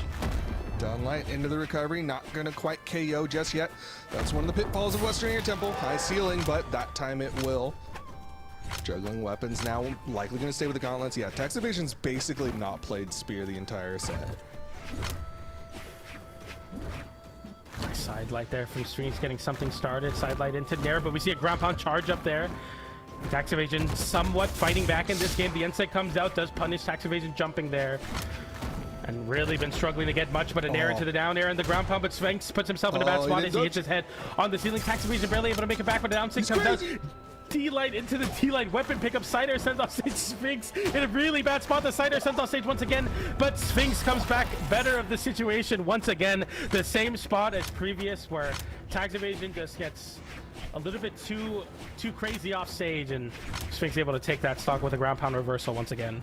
It gives the energy of, like, you ever watch those videos of like somebody doing like a marathon or whatever, and they start like cheering as they get close to the finish line, and then somebody runs past them? That's Tax Evasion right now. Like, he starts doing all this crazy stuff, it looks really, really cool, and then Sphinx just runs right past him, gets the stock, and gets the lead. Weapon toss there, looking for that end light. Okay, nice punish there on that signature, but a D-Light into end sig is a little bit too tipper of a D-Light hitbox for it to confirm into that end sig. Sphinx now on the bow. Okay, he's like definitely kind of floundering in a lot of these spots where he's like throwing out hitboxes that really won't connect, but Sphinx in a bad spot. The side air and flips it immediately with a ground pound. Tax Evasion go for the GC downlight, and Sphinx gets a big weapon toss into ground pound. 3 ground pounds and 3 stocks for Sphinx. Really well done on the side of Sphinx. He's currently up 2-0 over Tax Evasion. Tax Evasion really questioning what he needs to do here, because he was looking good. Again, there's so many moments where he's like really, really close to doing something super cool, super clippable, and then he gets caught by Sphinx and eats a ground pound and then falls. Yeah, Tax Evasion, thinking back to that D-Light into N-Sig that we saw drop to equalize. It was actually supposed to be a recovery, so we're seeing some misinputs from Tax Evasion. Sphinx, very humble player, is always saying, like, how am I winning these games? He's like, I don't know what's going on, but I'm in the Elimination side final. That's so funny. He's like a sleeper cell for Brawlhalla, right? Like, he just, like, his brain gets wiped, he just blacks out, and then at the end of it, he's like, oh, I just won a game. Like, he's just closes his brain, and suddenly everything works out. I feel like everybody wishes they could do that. Somehow Sphinx on like a seance, like he's just like somehow always winning these games, but he doesn't know how he does it. He just happens to do so. And he's happy to continue to do so here in this set, as Sphinx is very comfortable here with this 2-0 lead. Sometimes you gotta let the Brawlhalla demon take over. And right now, Sphinx playing double Jin, letting that demon take over Jin's body. Right now, Tax Evasion, though, starting to get some damage built up. Needs to find more than just a nair there. Yeah, and as you say that, he hits an air and doesn't find more than that, and it's quite dire straits for Tax Evasion if he can continue to not get really any gauntlet play online, but a ground pound there will find it, and a weapon toss into the GC downlight, but we get a weapon toss and a turnaround down ground pound there. That could have been a really crazy confirmation of a stock, but instead now Sphinx the one with a weapon advantage. GC downlight into recovery, doesn't care off the top on Western Air Temple, but an air won't either, as Sphinx has to rack on a little bit more damage or find his RL signature. Easier said than done, though, versus Tax Evasion, who's been very elusive in this game. Oh, burn dodge there on the side of Sphinx, but Tax Evasion committed to a neutral light there, trying to catch Sphinx falling past him. Both of them in the red. Neutral light not going to quite do it just yet. Off stage once again, Sphinx burning the dodge. And that time, Tax Evasion is going to find the hit. And a charged up weapon toss there as Tax Evasion is happily looking at his first lead in the set so far. We see some dash jump movement on the soft platform, but it ends up being such a great bait. A lot of times players will dash jump off of the soft platform to go high, but instead of fast fall down to Sphinx into a gauntlet recovery to close out that stock. Great mix up there. Okay, Sphinx gets past Tax Evasion. Seeing things slow down a little bit as they're in this gauntlet mirror match. You see a lot of them trying to just like dash jump nair, dash jump nair. Do you like down air? Side light waiting. Nair this time for Sphinx, who pulls the trigger early on the ground pound, but rightfully so, and that clashes out. Sphinx stealing a stock away so early there. Less than 100 damage on Tax Evasion, not even gracing the red yet, and that's going to be a big opportunity for Sphinx to hopefully close out this set off of it. D-Light into ground pound. Will connect unarmed, but nowhere near enough damage racked up to KO on this very long wall stage. And there comes out looking for that recovery. Does fight it and does KO. Tax Evasion equalizes, forces the last stock, and he could be seeing a similar shades to what we saw in the Tiger set here. See if Sphinx can stop that history from repeating itself. The Nair comes out, the recovery as well. Trying to catch Tax Evasion with a panic dodge, doesn't find it there. Side light into Nair. No Nair connection, but a down air sends off stage, and Sphinx in a bad spot. Tax Evasion, a lot of respect on Sphinx's recovery though. Doesn't even go for a ground pound or more down airs, just waits for Sphinx to get back on stage, and is working out so far for Tax Evasion. Yeah, you're seeing Tax Evasion play this one a little bit smarter, but still Sphinx finding that damage. keeping things relatively even between the two of them. Soft platform a little bit in the way. You saw Sphinx struggling. He's like, I want to get down through this. Neither of them wanting to make that commit. Neither of them really wanting to be the first one to attack here. Down air waits. Look, nice dodge from tax evasion there, but Sphinx somehow getting back into this game and even having the stock advantage or the damage advantage. But as I say that, tax evasion goes for the side air and tries to wait on the wall a little bit too long. Sphinx getting a recovery there, and it comes down to this last hit in this game. It's like a 4 damage difference between the two of them. Very close here. Hits the nair. Tax evasion throws away the gauntlets, but he can't get the weapon spawn in time. So Sphinx manages to get the weapon. He's got We swap control immediately here. into gauntlets. Oh, what a dodge through, but goes for the recovery. Doesn't find it. An unarmed recovery from tax evasion and the spear pickup. A perfect spawn there as he goes for the unarmed recovery. It sends him to the right. The weapon pickup into the immediate spear, and tax evasion with a game on the board forces game number 4. He won't go down without a fight. Yeah, talking about luck, man. He got lucky that weapon spawned there perfectly for him, but he was able to capitalize, got that pickup, immediate recovery. So massive there for tax evasion to keep himself alive here, as that is going to force a game number 4. That was quite a close game. I mean, I just cannot believe that the weapon spawned right there perfectly for him to pick up a spear and continue that juggle. That was so clean. It's what he needed. It's what he got. As we get into game number 4, we're back to the Fortress of Lions. No character swaps here. Instead, it seems like they're both just trying to make those minor adjustments. I feel like tax evasion's adjustment might end up being play more spear, because that's what we saw in that last game, and that's what we saw get the W. Was able to get that quick KO in the second stock, and was able to get that final blow on that final stock.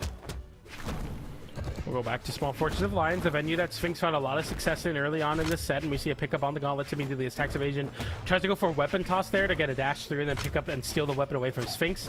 But now tax evasion forced to hold the spear now, which hasn't found all that much, but right now Sphinx, it puts him in the blender. So much damage built there as he gets 4 or 5 hits on the gauntlets there. Yeah, all that damage though, and tax evasion's still in the lead.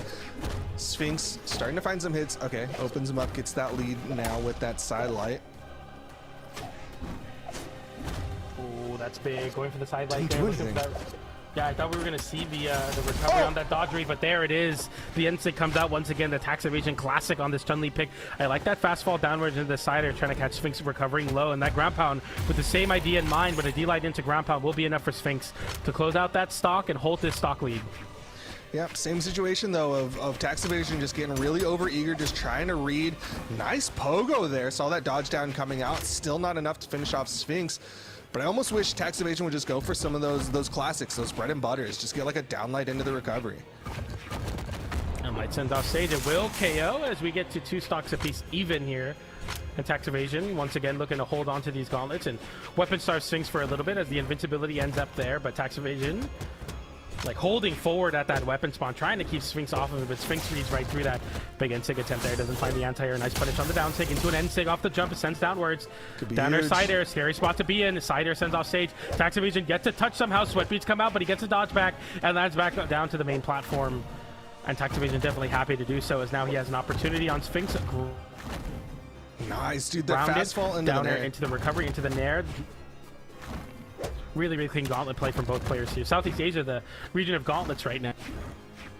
Yeah, they're looking solid though. Tax evasion still took a lot of damage earlier. All of that trying to bring himself back into this one. 163 to 126 in terms of damage. Tax evasion on that back foot. Still hits that gravity cancel and light, but not really in position to get a KO onto Sphinx just yet. Nice snare there, looking for more on that side air, but doesn't get it. The side light from Sphinx sends tax evasion off stage, and we see a very risky side air, and a ground pound doesn't connect, and Sphinx having the GCN stick back in tax evasion, steals the game away with a high recover or high ground pound to punish it, as Sphinx, with an incredible execution error, gives tax evasion once again a lead in this set and steals the lead away, sending downwards there with that nair, going for the down air with the chase dodge, doesn't find it there. Sphinx now fighting back in any way he can, going for the D-light into the uppercut. The optimal combo is just not enough horizontal for it. And tax evasion now racking up that extra credit, racking up this last stock lead. The nair comes out as well, and this gets scarier and scarier. Nice end light on the side of Sphinx will finish off the stock of tax evasion. Despite all the work the tax evasion's been doing, only has 50 damage on top of Sphinx. This is still not over just yet, but a fantastic dare after that recovery. Okay, going for the ground pound there. Sphinx with a very weird ground pound accessible, but tax evasion with very few options. 2 ground pounds. He still makes it back to downer, sends off stage once again. D-Light into Nair. Can tax evasion make it back to the stage? Yes, he can. Charges up the ground pound, but it gets interrupted by Sphinx's gauntlet recovery, and now tax evasion with a side light into recovery, but he takes so much damage and bleeds out all that lead, and it comes down to a very even game here. Sphinx holding on there, beats out an option with that Nair, but that recovery will be enough, and we go to game number 5 here, as the seed number 3 will not be taken down so easily. We saw such a big lead from Sphinx, but tax evasion, the one to make it happen, man, that was crazy. That was a really, really good chase after that neutral air. Got that got that neutral air, chase dodged forward and waited until Sphinx hit that dodge button, then hit him with that recovery to get that finishing blow. But man, there was a moment there where both of them said, we're gonna turn off our brains and we're gonna hit the ground pound button. And that's what was happening, is they were on the wall, hitting ground pounds, getting up, another ground pound. It was pretty gnarly. Yeah, I mean, it was almost enough to flip it there. I thought when Sphinx hit 2 ground pounds, if he went for a Nair instead, after kind of realizing that we were going to see like another ground pound attempt from tax evasion, if you get the Nair there and then a downer and then another ground pound, you steal the game away, right? So like obviously that's like super far reach for me, where I'm like, well, just go for 3 really big reads, but it really does come down to that often. And another thing I want to highlight is like that Sphinx drop on tax evasion going for a deep ground pound. He went for the ground pound himself, and tax evasion just barely avoided it and then reversaled and won that stock. It's very, very easy to say, like, if that stock went in the favor of Sphinx, how different that set could be. Now we go into game number 5 with tax evasion seemingly having all the momentum in the world in this game. Yeah, but like you said earlier, is looking like shades of that set from Sphinx versus Tiger, where it went to game 5, went to last hit, and it ended up going the way of Sphinx. Tax evasion going to try to avoid that happening here as we get into the next one, and it's early enough that I think we're going to get just a quick reset. Yeah, I would have to assume so. Maybe the bands weren't quite what they expected here, as we see a very quick reset. Thank you, announcer. Game even new. Game recognized game, man. No one else got it. No one else knows game like game. We go into game number 5, though. I'm saying game a lot. It feels, it's one of the words where when you say it a lot over and over again, it kind of sounds weird. Game. Yeah, I hear it. Yeah, you started like, it's like, are you saying game? Do you mean game as in like animal? Who knows, really? But we see a reset from tax evasion here, as Sphinx waits quite patiently for his opponent, and yeah, we're gonna see another reset as you know, Sphinx has had quite an elimination side run. I want to mention this a little bit here because I know you were talking about how Bagus was able to take it over tax evasion, and then ever since then we've seen quite a deep run. Let's see where it started here. Sphinx fell into elimination side round of 8, so I believe that's top 32. Had to 3-1 Morrissey, and then 3-1 Plum, 3-2 Tiger, and then 3-2 3-0 Bagus. So like such a deep run here to make it into this elimination side finals. The winner of this, of course, will be moving on into grand finals to face Keith the Poo-Poo, seed number 1 and PR number 1 of Southeast Asia. Yeah, how do you feel about this region so far, Duke? I know it's a lot of gauntlets right now, but you know, it's definitely something different for sure. Yeah, it's fun. It's always interesting. This is okay. Here's what I'll tell anyone at home, and I tell people this, or I used to tell people this all the time, but I'll repeat it for the people who are watching right now. Is like, if you aren't invested in a thing, if you're not invested in a region or whatever, one of the most fun things you can do for yourself is just pick a thing and say, I'm gonna root for that. And so like for me, it was Tiger. It was really exciting, and then he lost. But right now, I think a lot of people are picking Sphinx because he's been having a fantastic run right now, and they're gonna get more invested. So that's my advice, and that's one thing that I love to do is whenever I'm watching a thing, whether it be a sport or whatever, and I don't have that much emotional investment in a thing, I'm gonna make myself invested by picking a thing. Tax evasion though wants to make sure everything is prim, proper, and clean. He's actually gonna full-on restart his PC. So I don't know if he's got an SSD or what, but hopefully that doesn't take too long. Yeah, you know, I feel like it's you know, if you're going into game number 5 here, very close game, you're definitely gonna want to pull out all the stops for it. Should be quite exciting, this set. I mean, this is once again seed number 2 and 3 of Southeast Asia. We're gonna see how good the seeding is at the end of the day in this set here, but Right now, seed number 2, I feel like kind of faltering, and this is a similar spot to Sphinx finding himself in versus Tiger, a very strong SEA player as well, where it came down to this game number 5 after 2 quick games from their opponent, stealing him away. But I mean, we'll see if Tax Evasion could even make it into the bracket. We see a reset. That was a quick reset. I'm surprised. We get right back into this one, though, as we go to the strikes now, and we see the venue for game number 5. It's likely going to be, yep, Small Fortress of Lions. I think specifically that was just a lag reset. So Tax Evasion was fine with the map pick, but just wanted to make sure that his PC was working and everything was good and clean. As we get into game number 5, we'll see if he needs to do a button check, because he is, I think, coming in hot straight after that PC reset. But we're going to get right into this game number 5. Looks like he's good to go. That's a movement from Tax Evasion to start us off here. Is he pick up a spear, but yeah, he throws it away. He's like, I don't want to deal with this, really. Yep, it's been all about those gauntlets. It's been pretty much just gauntlet v gauntlet. For the most part, Sphinx kind of the only outlier here, sometimes opting for that bow, but even then, when he gets the chance, he'll probably swap over to the gauntlets. Nice recovery there from Sphinx, getting some nice anti-air damage. Side light, D-light, nice dodge from Tax Evasion, immediately whiff punishes it too. Not scared is Tax Evasion. That's really important versus bow, that when you dodge through the side light, you don't do it in a way that you can't find yourself a punish, and Tax Evasion knows that. But Sphinx with quite a bit of a damage lead here, as Tax Evasion is really struggling into the bow, and now we see Sphinx saying, you know what, now it's time to find the KO. We're going to look for an option here on the recovery with the gauntlets. It won't be enough to take it, but the next time surely will be a side light whiff from Tax Evasion. No whiff punish there, another recovery from Tax. We're seeing a lot of whiffs on the side of the spear here, and it gets scary versus Sphinx. Could easily whiff punish another recovery. It doesn't KO, but a side light looking to try to find it here with that end light. It won't do it, but it's looking very comfortably Sphinx right now, as the end light will find that stock, and a first strike going over to Sphinx. Yep, no cooldown there on the side of Sphinx, right? Like, he didn't really lose any momentum during that reset. Instead, he's back to normal, calm and collected, hitting those neutral lights. Very smart, very safe, but wants to get some extra credit here before Tax Evasion can finish off this stock. One good recovery from Tax Evasion. Neutral light not even going to put him off screen, but recovery from below not going to quite do it. He's still adding up damage. Still not enough. Wow. Oh, I like that dodge downwards from Tax Evasion, putting himself in a great spot to scoop and score with that recovery. So we go to even. I can't believe Sphinx didn't find any damage there, but just put in disadvantage state over and over again, and now it comes down to a 2-stock game for this game number 5. Yeah, I mean, this is what we expected. It came down to game number 5, expected to be pretty even, and so far they're going blow for blow. Right now, Tax Evasion is starting to get some momentum, though. Definitely happy to see that. If you're a Tax Evasion fan or a believer out there, ground pound looking to be a great option to cover the wall. No, we see a downlight instead, and now we have a spear in hand and looking to put some distance between the Nair and the side air. Great ways to kind of space out. The end light will be the answer this time. Nair, well, you know, side air. There's a lot of people out there, they do love their Tax Evasion, and they're feeling really good right now, as it is 139, 150, 160 damage on Sphinx's side.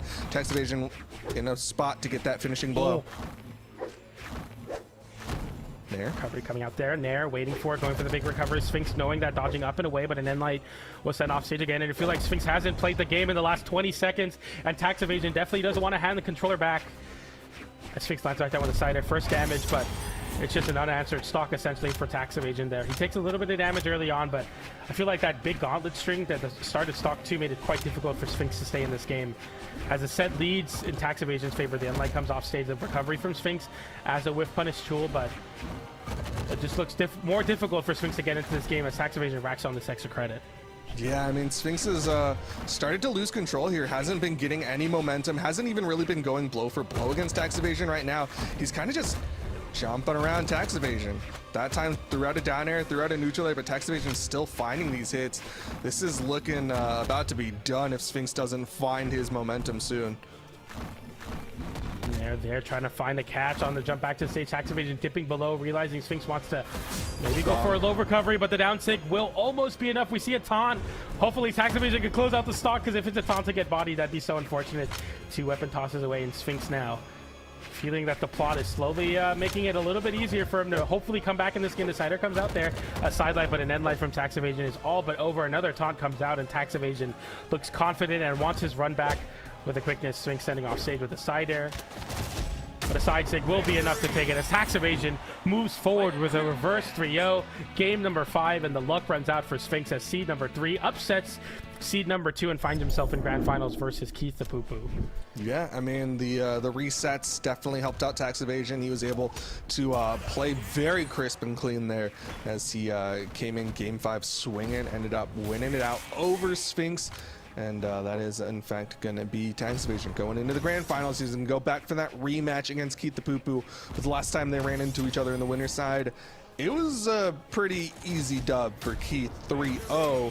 We'll see if there's any adjustments on the side of Tax Evasion. We'll definitely have to see, and I'm really interested to see what Keith is going to play, because Keith won on the Bodvar quite handedly, but I definitely want to see if we could potentially see different picks from Keith. I know the hammer looked really, really solid. We'll definitely have to figure this out here, as Keith is going to be choosing a legend. Tax Evasion, I'm sure, is going to be taking his time as well. And we saw quite an unfortunate ending to the last set, where Tax Evasion unfortunately disconnected out of the game in the winners finals. Hopefully we could see a more stable connection on the side of Tax Evasion, but we'll definitely have to see in this grand finals. But I definitely have faith in Tax Evasion to at least reset the bracket. It's, I think, going to be a lot closer than the grand finals. Yeah, I think Tax Evasion is ready this time a little bit more. Like we said at the end of the first set, is that Tax Evasion was playing on not his normal setup. This time he might be, because he's definitely looking a little bit more in control of his movement. Okay, it looks like the permission has gone to Tax Evasion to start the match now as we get into grand finals here. Southeast Asia, winner of this will get a really cool title as well as a nice little chunk of change from the prize pool. And Keith looking to do so here on the Bodvar pick once again, so we see a repeat of the matchup in the winners finals. Keith, I mean, this is quite a departure from what the meta says. I mean, obviously Hammer is a great spot, but Sword, I mean, definitely after the buffs feeling a little bit better than it was, but quite interesting to see the Bodvar not only find a 3-0 in winners finals, but saying, I'm going to repeat the success in grand finals. We get into game number 1 here, Chun-Li versus Bodvar. Yeah, it is fascinating because a lot of people, probably mostly just the Sword propagandists, were saying that Sword done fell off. Keith obviously feeling still good with that Sword, as of course he's coming in here on that Bodvar. We'll have a Sword, and of course, like you said, we'll have that hammer. I love that from Keith there. Instead of immediately going for the weapon pickup, getting the most punishing combo you can with a D-Light in the ground pound there to rack on some extra credit. Already Keith showing he's definitely not cold coming into this match. Air's coming out, and Light sends off stage, looking for the down air there. Tax Evasion gets a big flip with an air. We see the pace of the match immediately speed up comparatively to the Sphinx sets that we've seen in the past. Now it's coming down to seed number 3 and 2, and they are very, very on top of it. Yeah, ready to swing on each other. Keith, though, not able to get that stomp. Saw him right next to Tax Evasion, and Tax Evasion stayed above it. Recovery will connect, came out quick. Another one will KO, and Keith already starting to put some candles in that cake. Yeah, he is definitely eating his cake, and quite early here. You know, definitely not over in the set, but Keith is going to have the confidence like he can win any set, and definitely rightfully so here. Side light, waiting for it there, doesn't find it, going for the nair as well. The recovery comes out. And Light sends off stage, here we go. Okay, going for the recovery that time, it didn't work, but the weapon toss will, and Keith, okay, right now is running laps around Tax Evasion, who's struggling to find any hit. I mean, the nairs are coming out, the hammer is taking over this game. Big ground pound comes out. Okay, that was a little bit too much overheat for sure from Keith. Looking for the exclamation point on the clip, but right now Tax Evasion really looking for any sort of way to stop all this momentum on the side of Keith. I mean, this is a huge lead on the side of Keith, basically lapping Tax Evasion. Has 168 damage to the 171 on Tax Evasion's second stock, and that one's gonna fall now. Keith looking so good with this Bodvar. I feel like this is quite a tall task for Tax Evasion, not only to win this game, but win back some mental coming into this set. I feel like you definitely feel like you have chances to win this tournament, but the way that Keith is playing right now, he looks confident. We see a little taunt from Tax Evasion, looking to get some momentum back here, and he does that at the expense of getting a more optimal weapon toss, so trading away some of that potential advantage state for an advantage in the mental game. Side light, down light, cider, a lot of damage side stick coming out there. The way that game number 1 in winners finals ended, but won't find it this time. Tax Evasion seeing right through that option.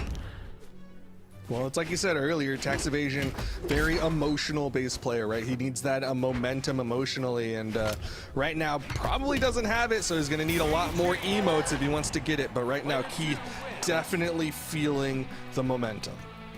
I'm really curious on what the hyperfixation with this cake emote is. Like, what do you think it is about it that makes Keith so happy? Maybe he just, like, is celebrating that he's going to win the tournament.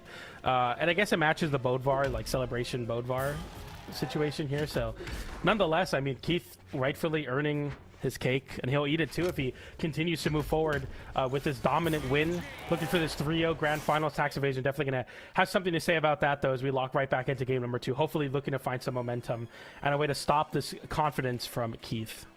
I like to believe that there's deep lore between the two of them, and Keith knows that Tax Evasion has a gluten allergy, and so he shows him the cake as a way to kind of mock Tax Evasion. Like, imagine like holding up like a bag of peanuts against someone who's got a peanut allergy. That would be quite a way to get into someone's head for sure, and so far it's been working out. But Tax Evasion looking to fight right back with those double siders, but he didn't get the ground pound at the end, and Keith gets right back onto the stage. You know, we see the sword come out here, but I assume Keith is going to want to swap over to the hammer quite quickly here. You've seen him stick with the sword a little bit. Will dash over towards that weapon spawn every now and then, but for the most part, it looks like he's going to be sticking with the sword for now. Weapon toss tries to open up. Tax Evasion still gets that pickup down air. Like sends off stage, looking for the big side sig, doesn't find it though. No weapon toss, instead goes off stage, goes for the ground pound. Tax Evasion with a falling side air pogo, and that should be the stock unless... Okay. Tax Evasion all too ready for that, realizing only one recovery angle, and GC downlight ground pound taps it in unarmed. Keith looking to pick up a hammer now. So we saw the secondary weapon of the side of Keith in that last stock. We'll see how Tax Evasion is able to compete with it as Keith looks to even up the stocks quickly. Nice weapon toss there to avoid Keith going for the ground pound there. Ground pound of Tax Evasion's own for some nice damage. Looking for this down light, doesn't find it. Side light into recovery instead for the side of Tax Evasion, but the Nair will swat away the chances of Tax Evasion to rack on some extra credit, but Keith looking to hold on to the hammer now. Yeah, that hammer was the thing that did all the work in game number 1. Not surprised to see him sticking with it here for game number 2, as he finally has the chance to. Nice 3-piece. Gets more. Keith adding up that damage, getting this back to even. The recovery from Keith quite tricky, but Tax Evasion reading right through that with a downer. Avoiding with the ground pound, and the recovery comes out from Keith, but Tax Evasion able to not only avoid it, but also get a recovery onto Keith, but Keith cycles right back to his secondary hammer for the side lane recovery. We'll take that stock, and Tax Evasion with a taunt there, looking very confident here.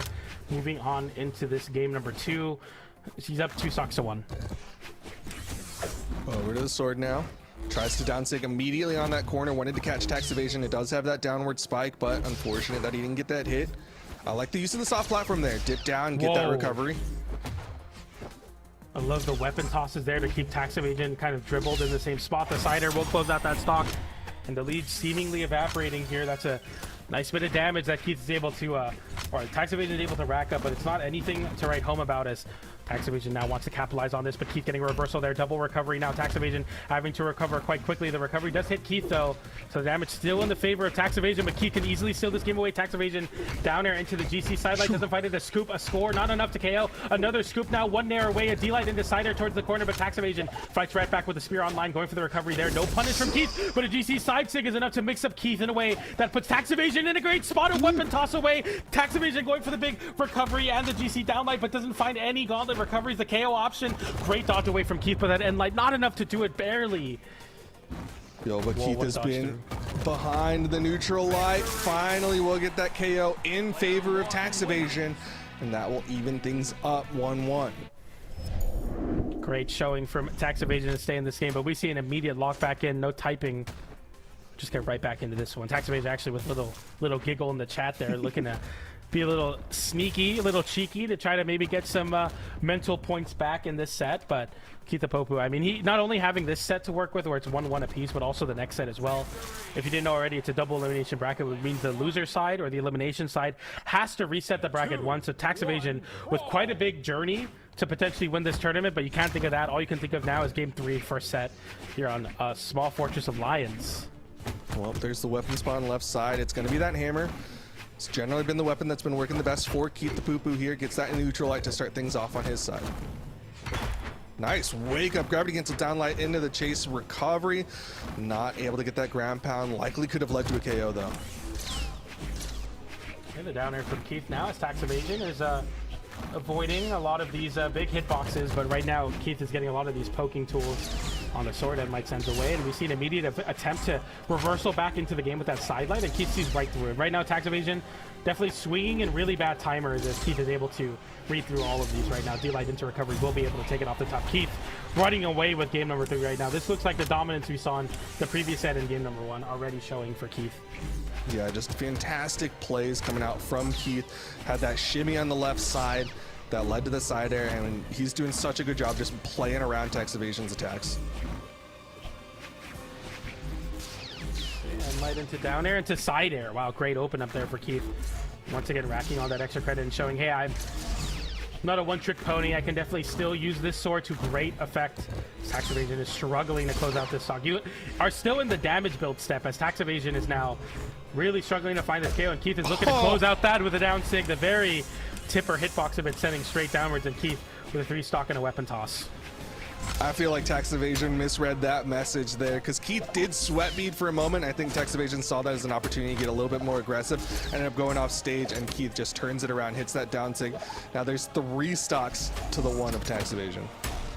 Yeah, gonna have to find a lot of great reads here. We see the end light into side air on the attempt to cover the dodge away, and he does find it on Keith, who has found a lot of defensive success avoiding Tax Evasion by dashing off stage, but hopefully Tax Evasion can start reading that here if he wants to come back in this game. D-Light into side air, D-Light into wait. Keith not ready to hit that D-Light, but he's still in such a big lead as Tax Evasion looks to even up the stocks here with that recovery. Then air into the down air, into the nair, into the side air. Doesn't find the side air though that time. The end light the other way, and the big damage build here. Another end light sends away. Double directional air dodge, and we see the side air close it out. Double chase dodge, I should say, as we go to last stock. Tax Evasion bringing this game all the way back, and some weird weapon toss trades to even up the damage a little bit more.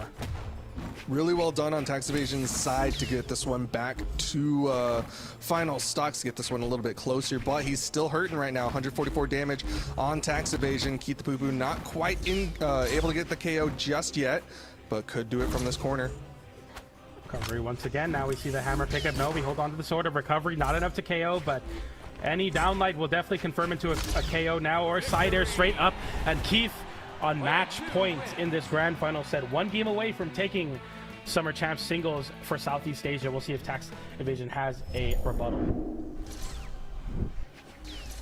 Keith putting some big ol' ha-ha-has in chat, said I gave him a chance for second stock. So even that second stock was Keith just being kind to Tax Evasion is what he's saying. But we'll see if Tax Evasion feels some sort of way. Maybe he's like, no, I earned that one, and I'll show you I can earn it again as we get ready to get into game number 4. 3, 2. Well, right here to Miami Dome, as we have quite a close set in terms of the score line. I mean, Tax Evasion can definitely reset here, but I feel like the story of the set has been Keith really dominating the games he's winning. We'll see if Tax Evasion can make something happen here. It's been quite difficult, though. Ooh, side sig right on top of Tax Evasion. Tax Evasion just gonna stand and get passed on by. Like side air from Keith. Tax Evasion getting sent off stage. The recovery comes out as well, and the nairs. 2. We see a nice nair reversal from Keith. D-Light into recovery as well. 130 damage getting built up onto Tax Evasion, almost unanswered as very few damage has been traded between the two. Nice little lead for Keith, who's looking for that downlight, but Tax Evasion flips it with a side air. Similar shades to how he came back in the last game. It's off these offstage interactions with the gauntlets. Another recovery comes out.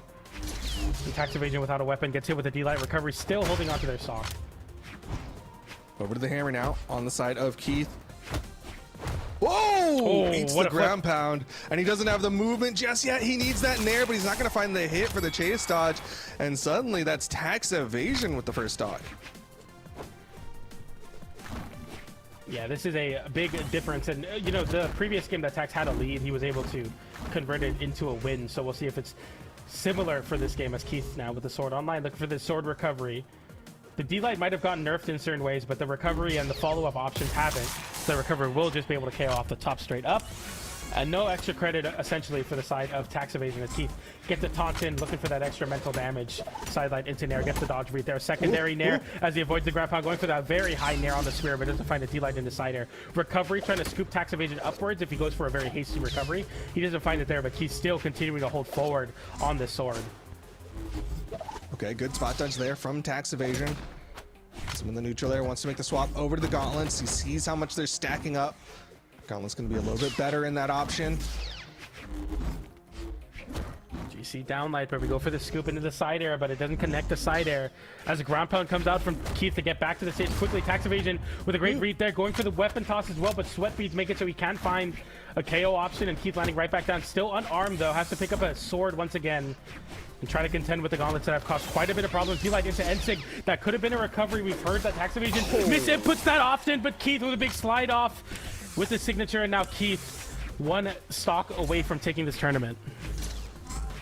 Still though, tax evasion has some good damage built up onto Keith. Could get this one to final stocks, but he's just running into the wall of lightsaber that Keith has built up right now. 87 damage built up onto tax evasion's final stock. Okay, another recovery comes to his side air as well. Side light from Keith that time. Not going for the immediate downlight into side air. That's a big downer. That should equalize the stocks, and we go to last stock. Game number 4. Tax evasion looking to force game number 5 and potentially get a reset. Keith looking to win Summers right here for Southeast Asia.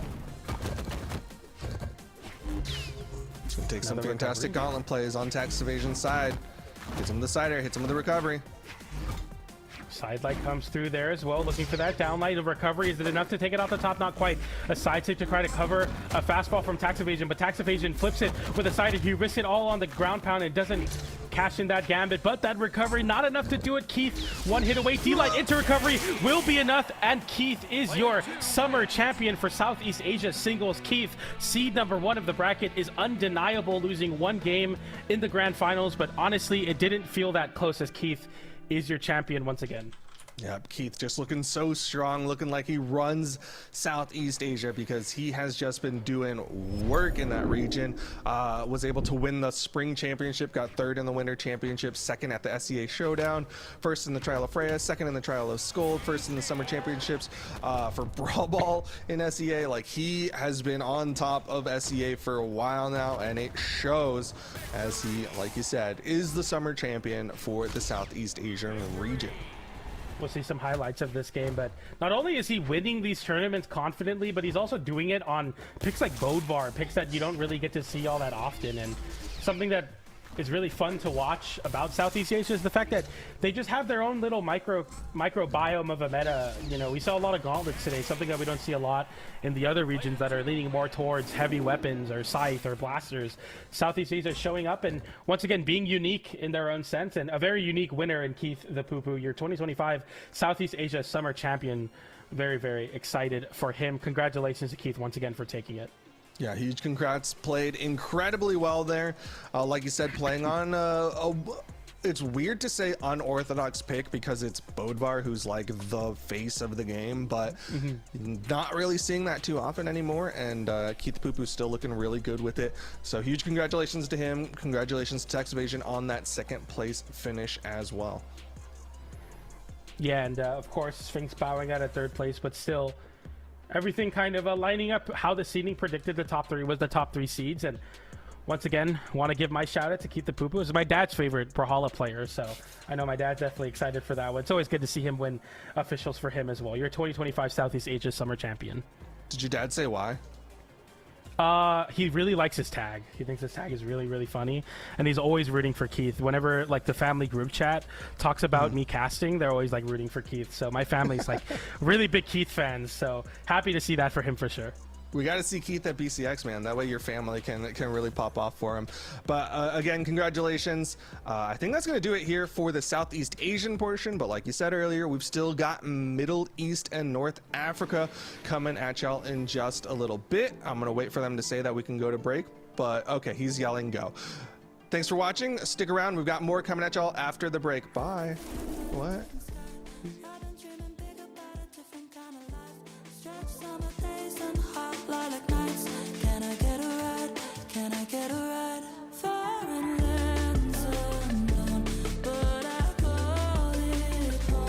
Feel it in my bones.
and I got no self-control now.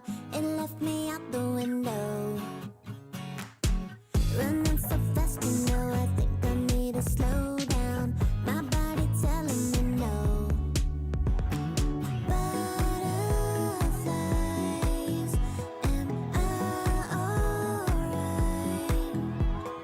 Butterflies, I can't disguise.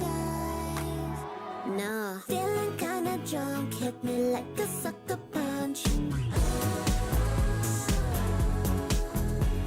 I know it's kinda dumb, but I'm young and having fun. Don't want no other. You melt to me like butter. My pulse so fast I can't breathe. Don't make me suffer. Just wanna be your lover. Why can't you see?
fall in love.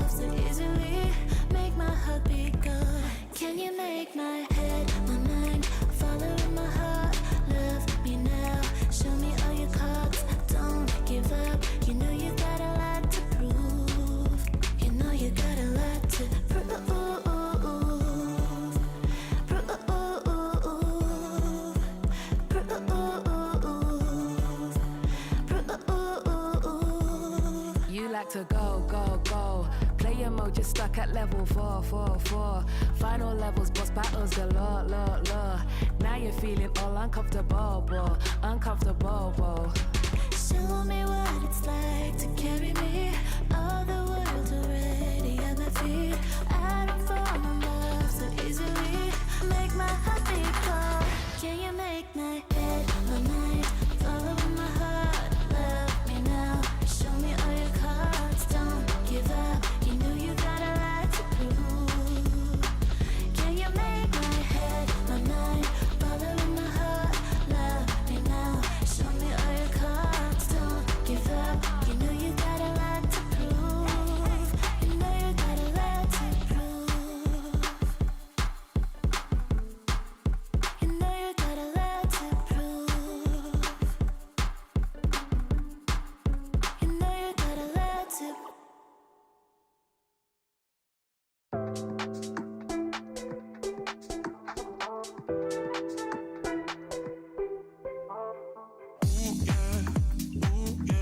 I'm loving what we doing. Let's give or take, no losing.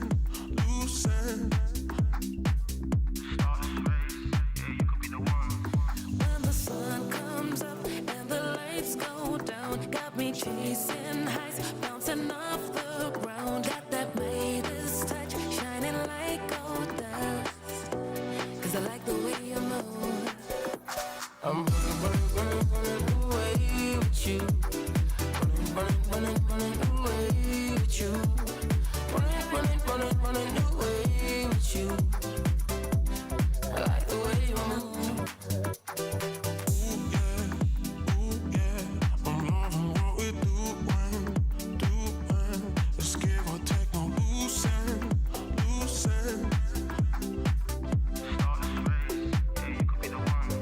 When the sun comes up and the lights go down, got me chasing highs, bouncing off the ground. Got that Midas touch, shining like gold dust. 'Cause I like the way you move. I'm running away with you. Running away with you. Running away with you. I like the way you move.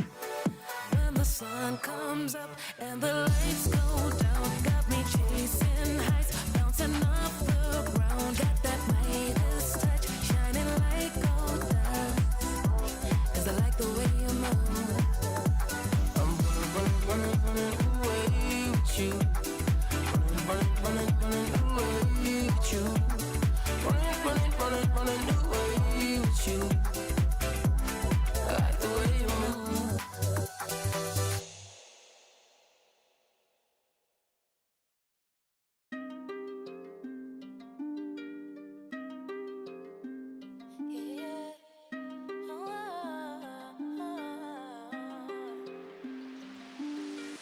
Walking down the street, I be feeling cute. All these eyes on me, but I don't know what to do. I'm seeing all the signs, like everything's aligned. Now everything's aligned, it's easy. I'm telling you it's easy. And everything is dreamy. When you let go, what you can't control. I'm just playing life. I'm making up the rules as I roll the dice. No, I don't have to try or be too nice. All I do is win, win, win.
to Brawlhalla. Oh, can you believe it? We're already back. More Brawlhalla. We are so lucky and so thankful for today. My name is Keg, and I'm joined by the one, the only, you're never going to see another one of them like this again, Monto. How are you, man? I'm doing very, very good, Kay. How about you? Oh, I'm doing fantastic. But what's more fantastic is going into this amazing region. We've covered this before. We've seen the top 2 players be the most consistent players for this region. But here's the thing, though, right? Things have changed up in 2025, and who knows? Maybe we won't have a consistent grand finalist. Maybe, maybe not. I mean, as you mentioned, we have had an absolute powerhouse of a top 3 in the MENA region thus far. I was looking at the stats just right before we went on, and I'm pretty sure the only medalists in MENA are Comer, Fixel, and Poe. I'm pretty sure they've taken the cake at this point. Like, they have really established themselves as the powerhouse, but maybe this will be the one tournament where that streak is going to end.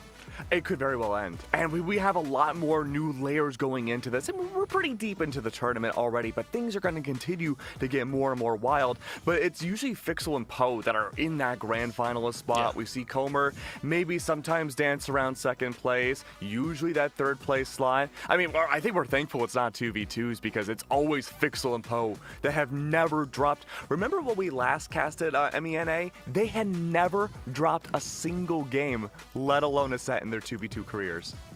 Yeah, they didn't drop a single. Game in that entire 2v2 tournament. It was very, very crazy.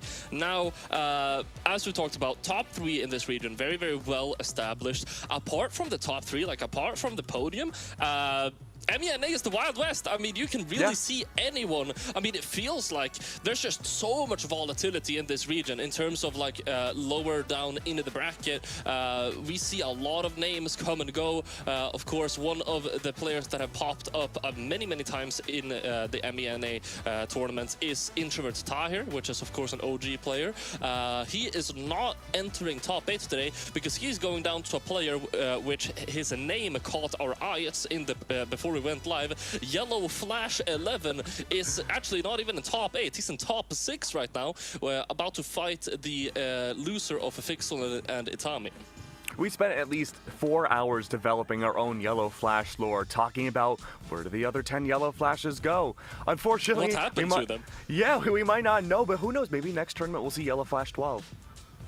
Maybe, or the ones that came before Yellow Flash 11. Either way, lots of volatility in the MENA bracket, and of course there's a lot of names that we're going to be excited to see. Hopefully for the first time today. I've also not seen NAD before, I believe, in the MENA side of things. Of course, Sky, player that we are familiar with, and yeah, apart from that, the only wild cards right now really are NAD and Yellow Flash.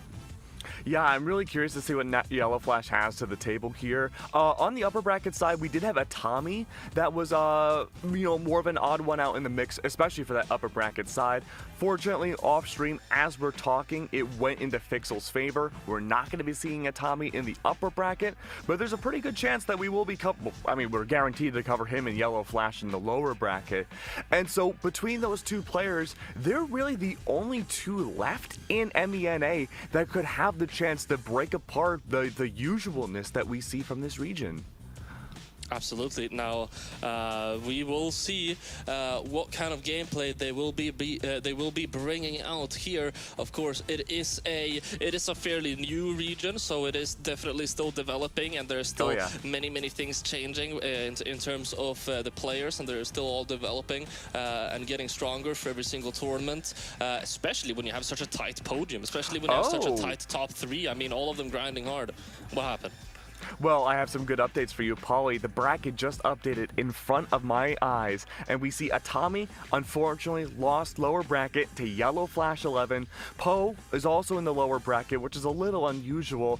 We're going to be waiting to see who he faces between Fixel and Comer soon, but then the winner of that matchup is going to be fighting the one, the only Yellow Flash 11.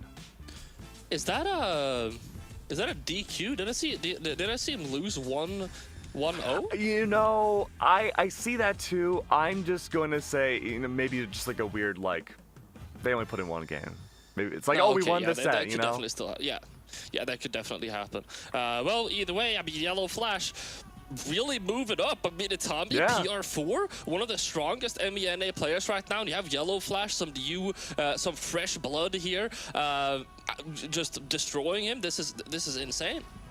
Yeah, I'm really excited to see how Yellow Flash plays out. I think he's kind of our underdog to see going through the rest of today of whether or not he can, you know, break that tide and get into maybe grand finals against either Comer or Fixel.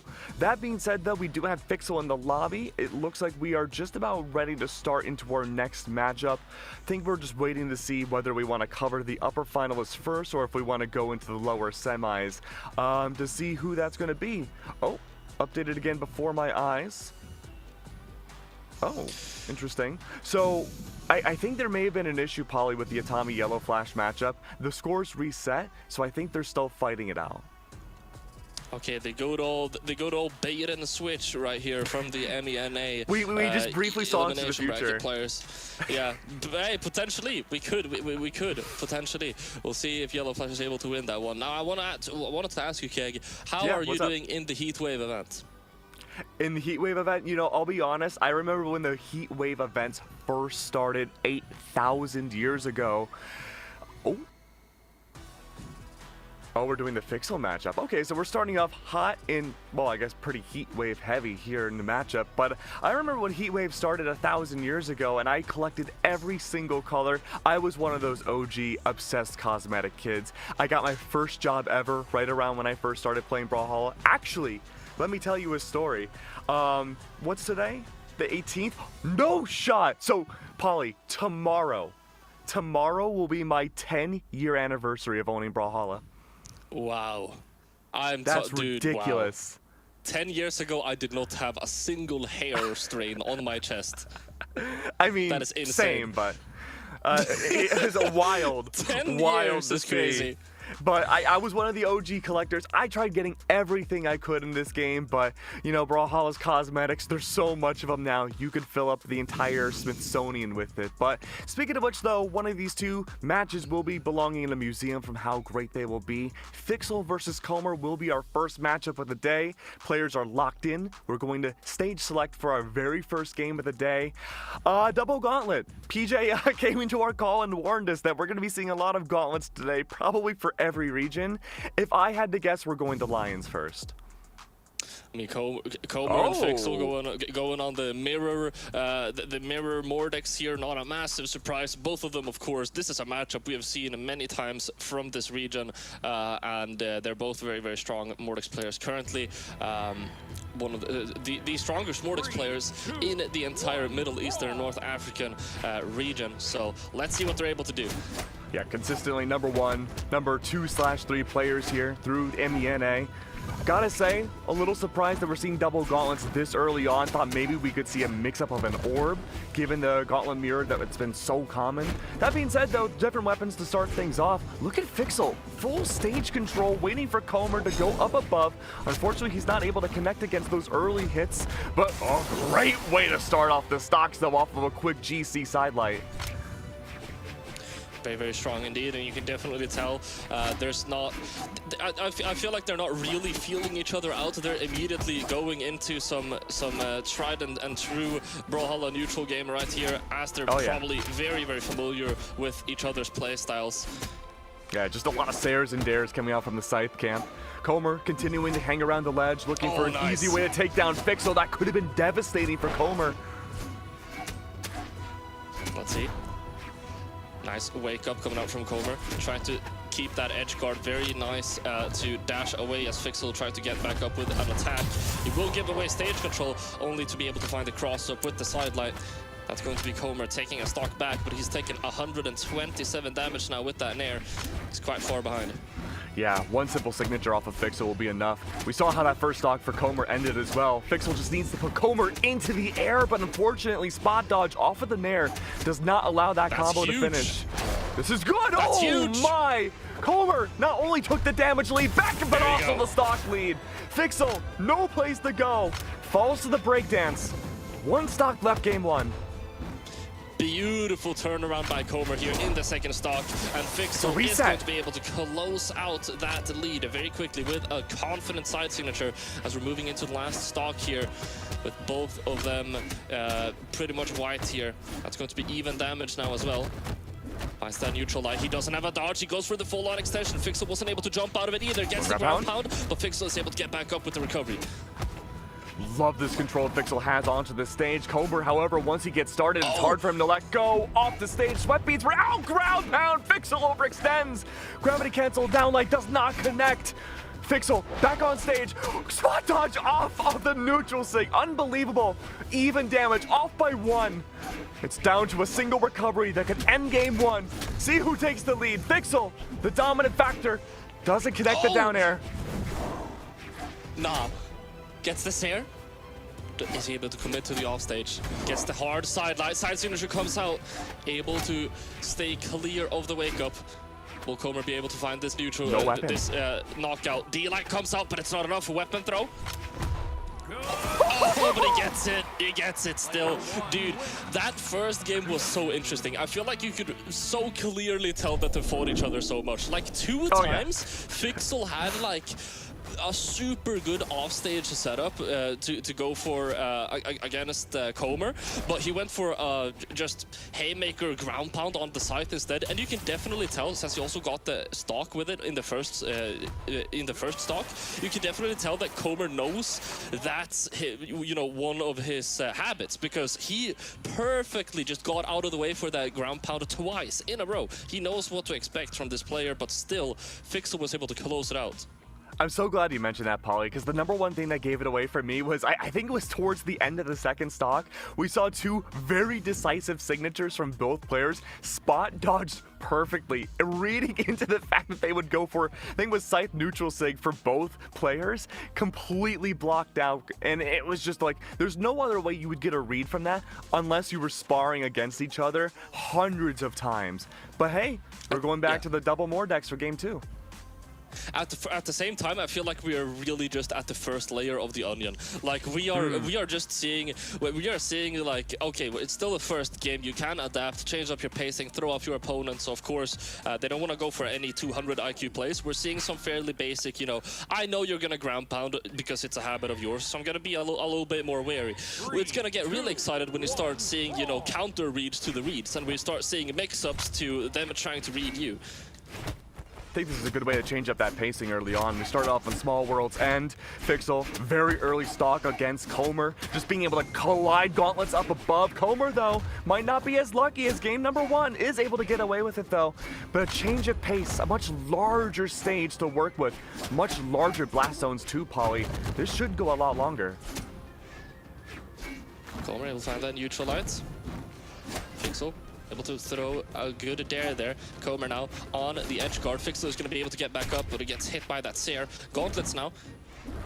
Going for a sidelight, giving Fixel the stage control back. Recovery though, he's kept in the air. Spot dodge out. Into an air. Gravity cancel. Neutral light. Oh, but the ground pound doesn't connect. Comer plays for safety into a recovery. Back on stage. Fixel's down by 1. Reversal of game 1. Oh, that D-light connected. Okay, Fixel. All right. I feel like Fixel maybe is a little bit afraid to go for punishes against Comer, because I feel like every time Comer misses an attack, he makes it look like a bait. Like he misses an attack and he immediately throws out another one if Fixel tries to bait him. And I feel like the product of that is just Fixel is kind of scared to punish. It seems. I think Fixel's really just very deliberate. Yeah, it's really in Fixel's approaches where he is shining here, and also in his advantage state. I feel like Comer is definitely having an upper hand in the neutral, but just as I say so, whenever Fixel gets advantage state, he can be really, really strong. Comer's definitely a lot more unpredictable when it comes to kind of neutral opportunities, but Fixel always playing for the advantage state, waits for the positioning for Comer to be in a state where he can just get something going, but unfortunately, recovery did not connect, neither did the down sig. That being said, though, recovery's out. Comer down below. Fixel playing it for safety. This is good. 130, 127 damage. A difference of 3. Playing for the ledge guard. Comer loves to play these edges, but again, difference between Small World's End and Demon Island, there's not a lot of edge to play with, Polly. really isn't. Fixel now, the player with a stock advantage here. Able to find that Neutralite. Sidelight comes out, Comer not able to get anything additional off of it. Neutralite not going to be enough either. Comer does like to play aggressive in these disadvantaged states. Looking for an opportunity to get in with these gauntlets. Fixel spot dodges right out of the way to ensure Comer cannot end this stock. Fixel's goal now, racking up damage. He knows he'll go down to 1 stock eventually. It's just a matter of bringing Comer to orange or red before that. He's playing so much more carefully now as well, Fixel is. Really just trying to squeeze out as much damage as possible. He is not taking his chances Barely here. touched. He doesn't want to play super flashy here. Neutralite comes out. Fixel, are you going to go for something big for the fans? It's got to be go time soon for Fixel if he wants to try to end this in 2 stocks. You're going to have to emerge soon. There it is, catching out the positioning, the landing of Comer. Fixel can't quite find the recovery. Comer's playing it safe too. He understands what's at stake now. Down by 1 already. Does not want to leave the upper bracket. Good recovery's out now. 143 damage for Comer. Anything in the Mordex kit will take him down.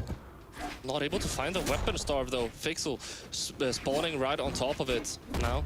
Able to get back onto the stage. Fixel not able to catch his recovery back up. Missing that Sair too. This is a bit of a scramble right now in the neutral. Weapon throw comes out. Able to get it. There you go. Gotta say for Fixel, a much cleaner game too. From the second stock on, it looked like he was completely in control and was fully reading into how Comer likes to play neutral. Absolutely. Now, only time will tell. I feel like, are we gonna see a legend swap? I feel like it's very unlikely. I here. want to see Orb, both man. of them are so strong. Orb? Surely we see a Petra. A Petra? Yeah. Alright, you gotta Oh, yeah. explain. You gotta explain your reasoning here. Look, I just casted back-to-back. We had a lot of really cool tournaments in the Brawlhalla community over the last weekend. It was dominated by Mordex. It was dominated by Petra. The rogue Imugi made a deep run into a tournament. We had a wild Koji pick, but forget those. It was the Orb that was really dominating a lot of these gauntlet counter picks and won most of those tournaments. But instead, we go back to the Devil Mordex once again. We're going back to the double Mordex, and we're going back to Demon Island as well. As you mentioned, both of them apparently liking offstage gameplay, but opting to go for a map with quite small walls. Neutralite comes out. Nice wake up by Comer. Completely just changing positions there on the offstage. Pixel double exclamation mark. He's able to get back up though. Yeah, Comer playing a lot more patiently than before. Not as many unpredictable movements. He's playing much more for spacing, similar to how Fixel likes to play Scythe. Okay. Oh, Comer! What a dominant first lead. He did get first stock last time on Demon, but it was Fixel to close out the stage. Sweat beats are out! Saves Fixel by saving himself. Both players were in a pretty rough spot there on the offstage. But they're still, I mean, they're so slippery off stage, dude. They're so good at finishing each other off, but simultaneously they're so good at not being finished off, so it doesn't matter. I want to say Comer is just about the same amount of damage as he won the first stock against Fixel in Game 2. Fixel, though, needs to close this out right away. He's so good about playing patient when he has the lead, but when it comes to bringing it to an even line, that's where things get difficult. Comer, once again, needs to get this damage going, likes to play onto the stage. Fixel says, no way, dude, I'm going back to Gauntlets. I can't win this Scythe mirror. Oh, great recovery. Catches Comer off guard. Yeah, Comer doing a really, really good job at respecting Fixel's moves there towards the end of the stock, so he's able to just sustain his stock for a very long time and squeeze out a lot of damage. Now onto the unarmed, as Fixel is able to starve him of that Scythe as well. Going for a GC Neutralite, but Comer is going to be able to stay slippery. Catches the jump read. Comer, is he going to be able to get back onto the stage? Fixel wants to catch the landing, but Comer mixing up his dodge at the very last moment before landing, able to make it back. Remember, these could potentially be Comer's last 2 stocks in this set. Has to play this so carefully now. Ensuring. Does not want to go for any overly aggressive hits. Tries to bait out Fixel to go for a punish. Fixel playing carefully on that side. Goes back to Gauntlets. That's how you know he wants to end these stocks, and he does so cleanly. Stock lead now for Fixel. 140 though. Comer needs to close this out and bring it even. Let's see if Comer is any better at finding knockouts. And here you go, very swiftly with a neutral light and a Sig. That's going to be Fixel now on his last stock as well. But Comer has the weapon advantage. Is that going to help him? No, it won't. Fixel picks up the gauntlet. Yeah, I think for these early stocks, having Fixel on Scythe is a lot better. He's good about racking up that damage, but doesn't close it out unless he has gauntlets. Comer can use this opportunity to catch these landings against Fixel. Keep this series going. And there it is. That should be the lockout. Weapon throw doesn't connect. Sweat beads are out. Same ending. But we're reverse players. We have a series on our hands, Polly. We have a set on our hands. Oh, yeah. Comer absolutely stepping up here at the very end of the third game, ensuring that he does not get 3-0'd just yet. No legend swaps. Back to Demon we go. Both players have won on Demon once. There's no reason to go away to a different stage. I feel like one of the things that makes Fixel very strong in this matchup is that he's constantly swapping between being very patient and being quite aggro. As I was mentioning before, like sometimes it's his approaches that are in focus, and it's his approaches that give him all of his damage. And sometimes he's playing a lot more carefully and playing into the fact that Comer can get a little bit mashy whenever he misses his attacks, right? But I feel like last game Fixel was just all gas, no breaks. Potentially, if he just chills down a little bit, he could still take this to a 3-1. Yeah, Fixel's approach has been very methodical, very scientific. You know, you start these early stocks off with the Scythe, you use that to control Comer's movements, catch out those landings, go for punishes. When you know he's in range to end the stock, you go for gauntlets off stage to counter him. All right. Comer, both players now just rapidly footseeing around each other. Ground pound is going to come out. That's going to be Fixel now down on his second stock. But you can definitely tell there's a lot more respect in the neutral now compared to the other games, especially for Fixel, considering Comer did surprise him with that last game. Yeah, the set advantage now for Fixel, having 2 games over the one that Comer has, could be lost if he does not play this game correctly, going to a game 5. A near reset once more though. Fixel closes out that first stock against Comer.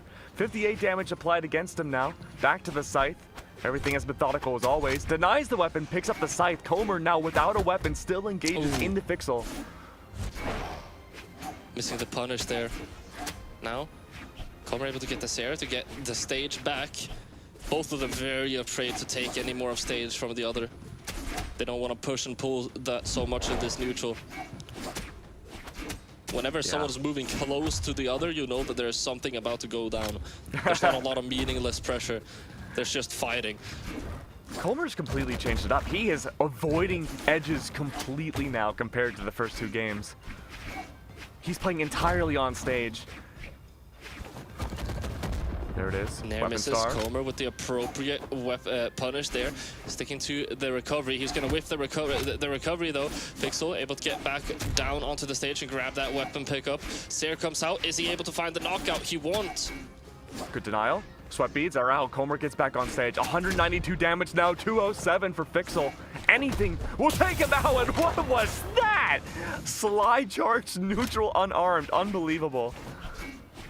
Completely called out with that option. Now Comer with a stock advantage here against Fixel. Playing carefully here. Good clash in the weapon throw. Very cinematic. Recovery's out. To catch that downlight. There you go. It's a reset again, Polly.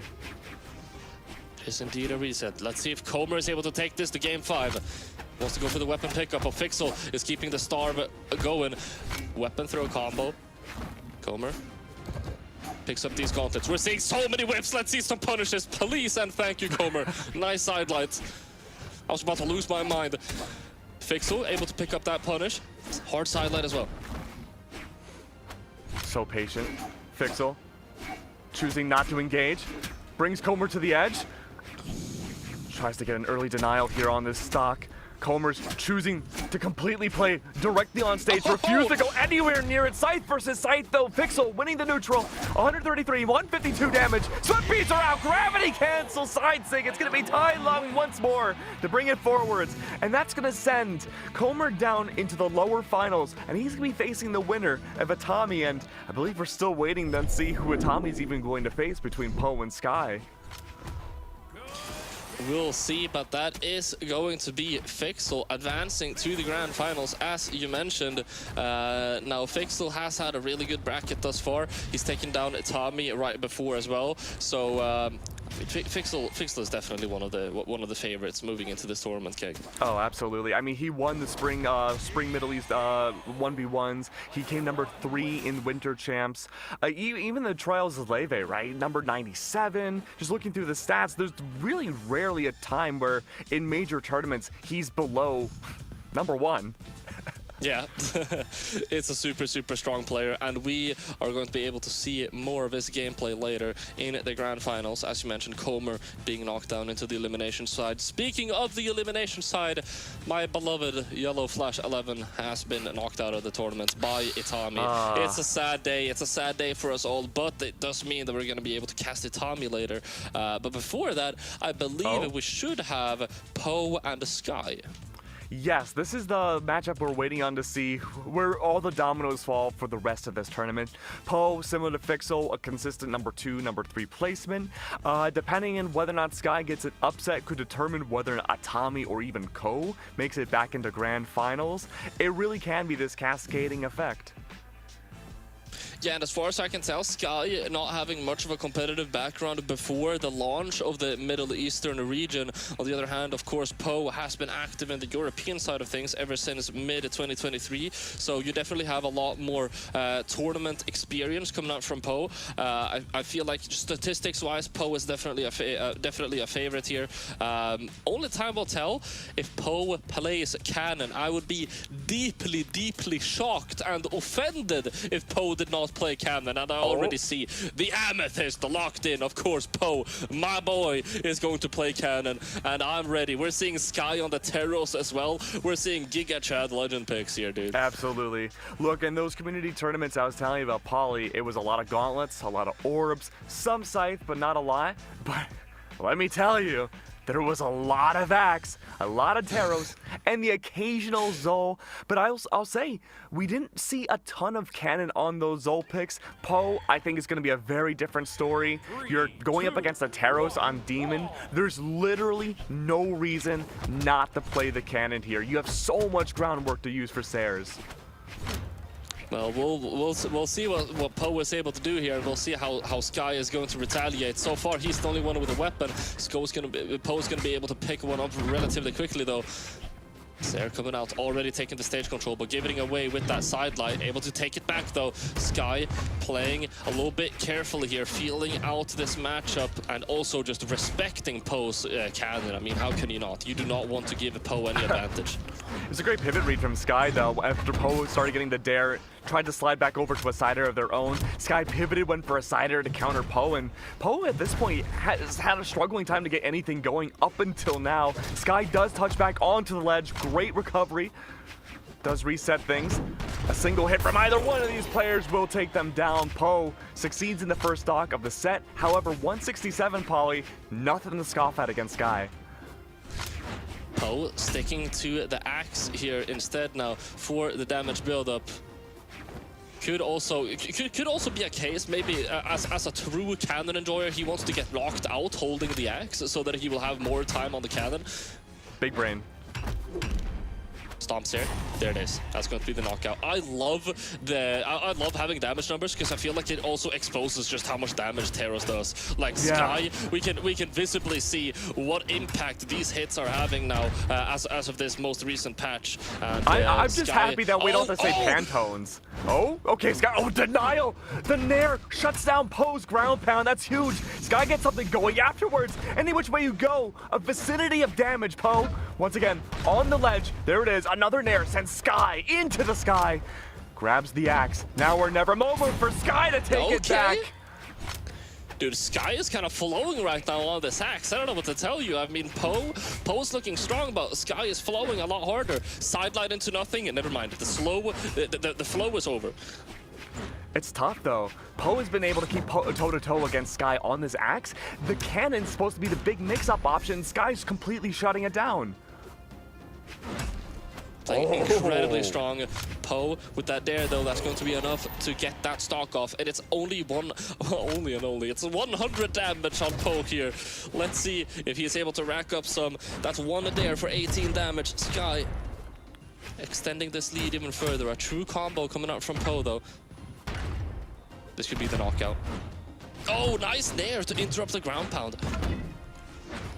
Sky's getting greedy, and Poe is playing incredibly patiently here, gang. Yeah, so patiently. A very big difference from before. Okay, Sarah, get back onto the stage as you do some damage in the process.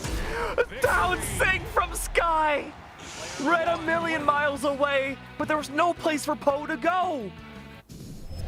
Yeah, the Sair hitting at the end was crazy. Sky is still able to close things out there towards the end, though. I feel like there's a lot more to be had in this matchup. I feel like Sky popping off on Axe in like the second stock, just completely flowing. Like, you look at the last stock, we were even. Like, how was Poe able to even something like that out? So both of them definitely had their advantages. Sky in his second and Poe in his last. Sky did manage to finish things off, but we'll see. I gotta say, I'm worried about this cannon from Poe, but we are moving away from Demon. I think there was just too many opportunities for Sky to pivot out of dodge, go for the immediate side air, make sure that the cannon didn't have as much value as I thought it would have. But as we swap over to the literal opposite stage of the game, we have ourselves Small World's End. This could be a fantastic cannon stage, but on top of that too, it is one of the best Axe stages in the game as well. But Poe was able to keep toe-to-toe against Sky. Most of the stock endings last game were off the hands of this Axe. Sky starts off with Hammer. He's gonna have to play a little bit slower though. Poe, early on, stage control, guarding the ledge off of Sky. Exclamation marks are out now. Poe tries to go for one option. Fortunately, does not connect. Trying to see. And Polly right now is having some technical difficulties, so you're gonna have the Keg Podcast. There we go. That's gonna be a nair into the air. Poe sends away that first stock from Sky very cleanly. Only 60 damage applied. We don't have to worry about Pantones anymore. Get color swatches to see what the damages of players are anymore, thankfully, after one of the recent updates. Weapon throw into the air. Poe tries to go for that same side air. Cheekiness again, but unfortunately, though, Sky has his number. Poe goes down to that second stock. 1 damage applied to Sky. Of course, that immediately changes with the hands of Poe getting the cannon back. A side air immediately. Sweat beads are out. Poe forced to hold the line, needs to recover to get back on forwards, but Sky is not afraid to engage in the neutral of a cannon. Tries to find the reversal. A weapon throw to confirm stock number 2. Poe maintains that lead once again. Down a game would be a good way to even up the set. Just a matter of seeing whether or not this could work through, Sky. A risky maneuver. Poe is so lit up on this second stock. Needs to be careful. Great pivot out of the way. Gravity canceled downlight. Is able to keep things at bay. Weapon throw doesn't connect. Sky with a hammer now. Looking for that ending. Downlight into side air would be huge. But no, unfortunately not a clean 2-0. It's going to be a 2-stock lead going out of that for the hands of Poe. Polly, are you back? I literally just had like technical difficulties for 2 minutes, and that's all the time it took for this absolute menace to bring him down. What just happened? You know what? It was the Amethyst show. Poe did a fantastic job juggling between Cannon and Axe. A much smaller stage, much smaller blast zones, provided so much extra value. But most importantly, Polly, it made sure that Sky would never get a safety option out of Cannon. We go to a middle ground stage. It's Fortress of Lions. There's opportunities for Sky once again to disengage from this Cannon. Calm down. Let's chill, Poe. Let's take a chill pill. Okay. What is that opening from Poe? Okay, Sky, let's see if you're able to make any kind of comeback here. Don't dodge down like that. Not against Poe. He's gonna catch your dodge.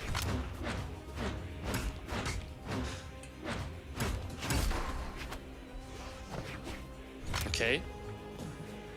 Swapping over to the cannon here. Finds that nair. That's going to be a knockout. Only taking 64 damage right now. Poe is flowing right now. Yeah, it's hard for Sky to get back into things, trying to rely on that hammer for the landings off Poe.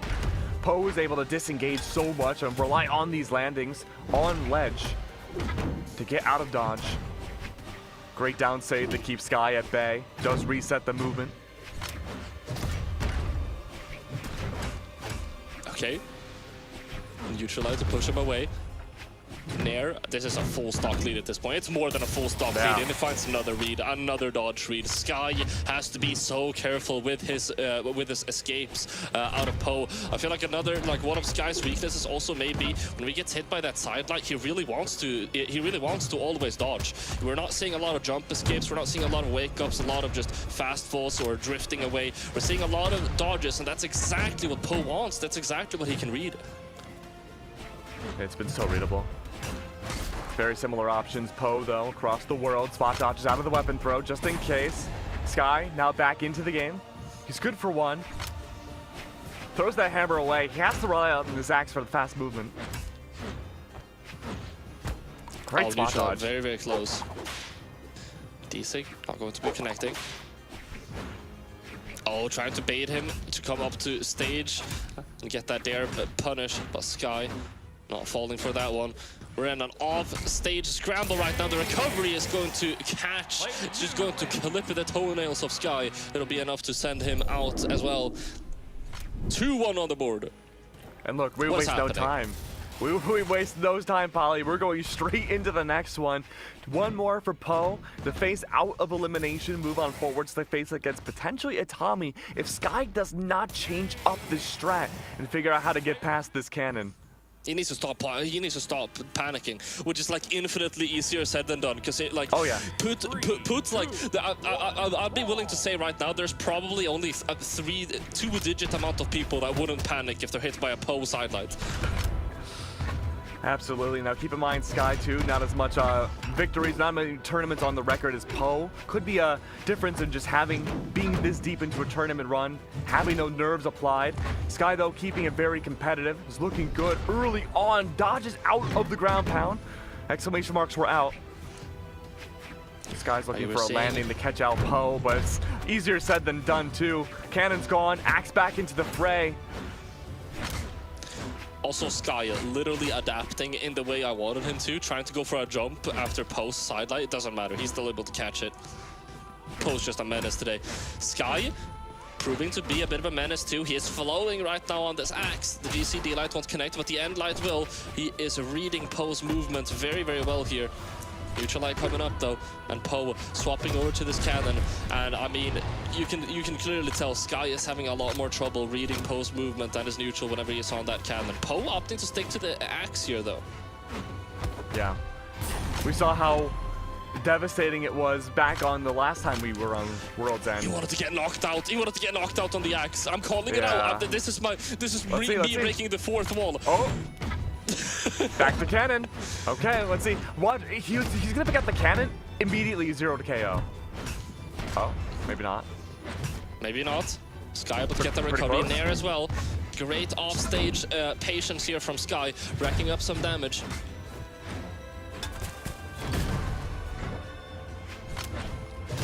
Oh, neutral great light. landing. Throw some off stage. Weapon throw won't connect. Swapping over to the axe. Gets that dare in. Weapon throw has to recover. No, he had a jump. Goes for a delayed. What is that dodge by Poe? That was hit by wild. Directly into a read to take Sky out. Unbelievable. Weapon starved now against Sky. Potentially their final stock in this tournament. Lower bracket run. Sky's trying to play so safe, but also engaged. Looking to catch those landings, cannon. He's been adapting around the cannon quite a bit, but Poe's axe is just as scary. Strong hammer play by Sky. Weapon throw pickup combo coming out from Poe, though he gets the read as well. Sky panic dodging. He's looking for another dodge in, but Sky not dodging in that time. But still, I mean, we are seeing the panic coming in for Sky. We're seeing another dodge down in here from Sky. If he gets another sideline with a read, this could be stock. Has to play this so carefully now. The ledge guard tries to read the gravity cancel neutral sig. That does not work. 3 exclamation There it points, is. and that's going to be it. Sky, unfortunately, out of the tournament, out of Summer Champions 1v1s. And that's going to be Poe moves on forwards to face a Tommy to see who the winner of that will face against Comer for a chance of grand finals. Poe advancing in the tournament as he is sending Sky out, and Poe time and time again proving to be one of the titans of the MENA region. Absolutely. Look, these games have been ferocious so far. I loved everything we've seen. The fact that we saw so much cannon mix-ups off of Poe shouldn't be that surprising for Poe himself, but the fact that we get to see it this deep into a tournament that's been pretty gauntlet decided, I think could be a big difference maker as we go forwards, Polly. Yeah, absolutely. Poe is definitely, he has a very, very unique play style on the cannon. Not only an advantage state, but also very, very strong neutral player. Of course, being a player who practiced a lot in EU, as a lot of MENA players did back in the day. Super, super strong reflexes in a neutral game as well. But, ladies and gentlemen, we are going to cast some more Brawlhalla for you. We have, of course, a lot more before this tournament is finished. But before that, we are going to run to a very quick break, and we'll see you in just a minute.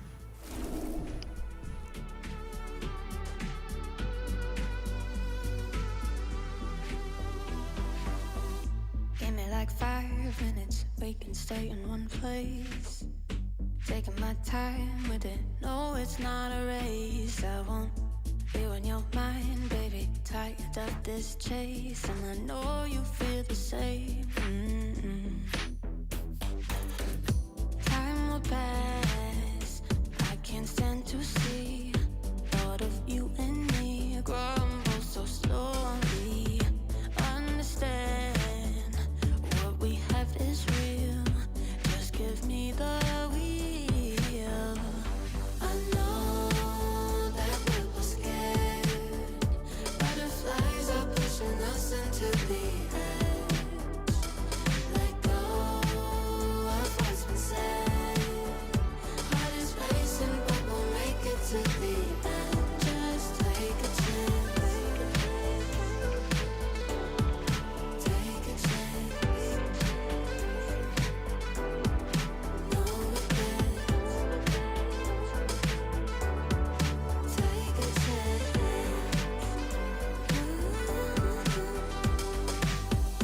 I'ma stick right with you through the rocky road days.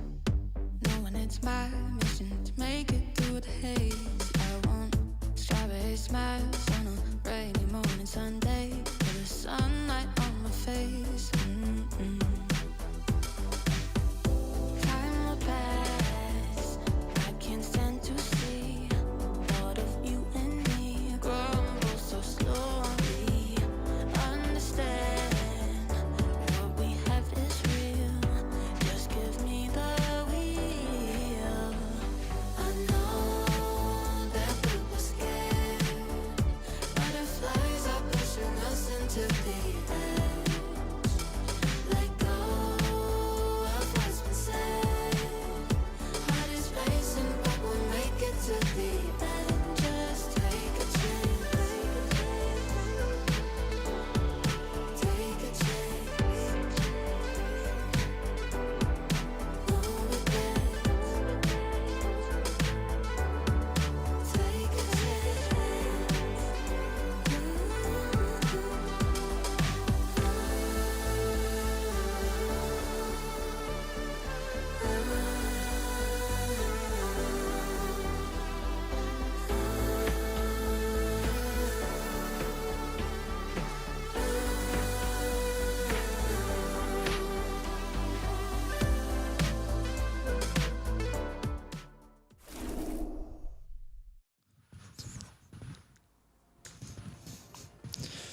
What's up, Brawlhalla, and welcome to some more Brawlhalla. Today we're going to be brawling in the Middle Eastern, North African servers. You're watching, of course, the Summer Championship singles. My name is Polymonto, and I'm joined here by Keg. How are you feeling? I'm feeling great, Polly. I mean, we just had back-to-back bangers for our first 2 sets, and guess what? We have even more bangers up ahead. I can see into the future, Polly. We're gonna have so many different legend selects. We're gonna have so many different weapons. It's gonna be a huge mix-up to see where Grand Finals goes.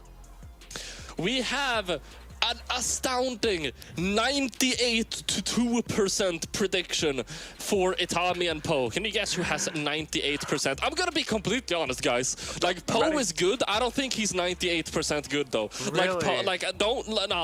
Don't get me wrong. Don't get me wrong. I'm the biggest Poe lover. I love Poe. I'm a fan.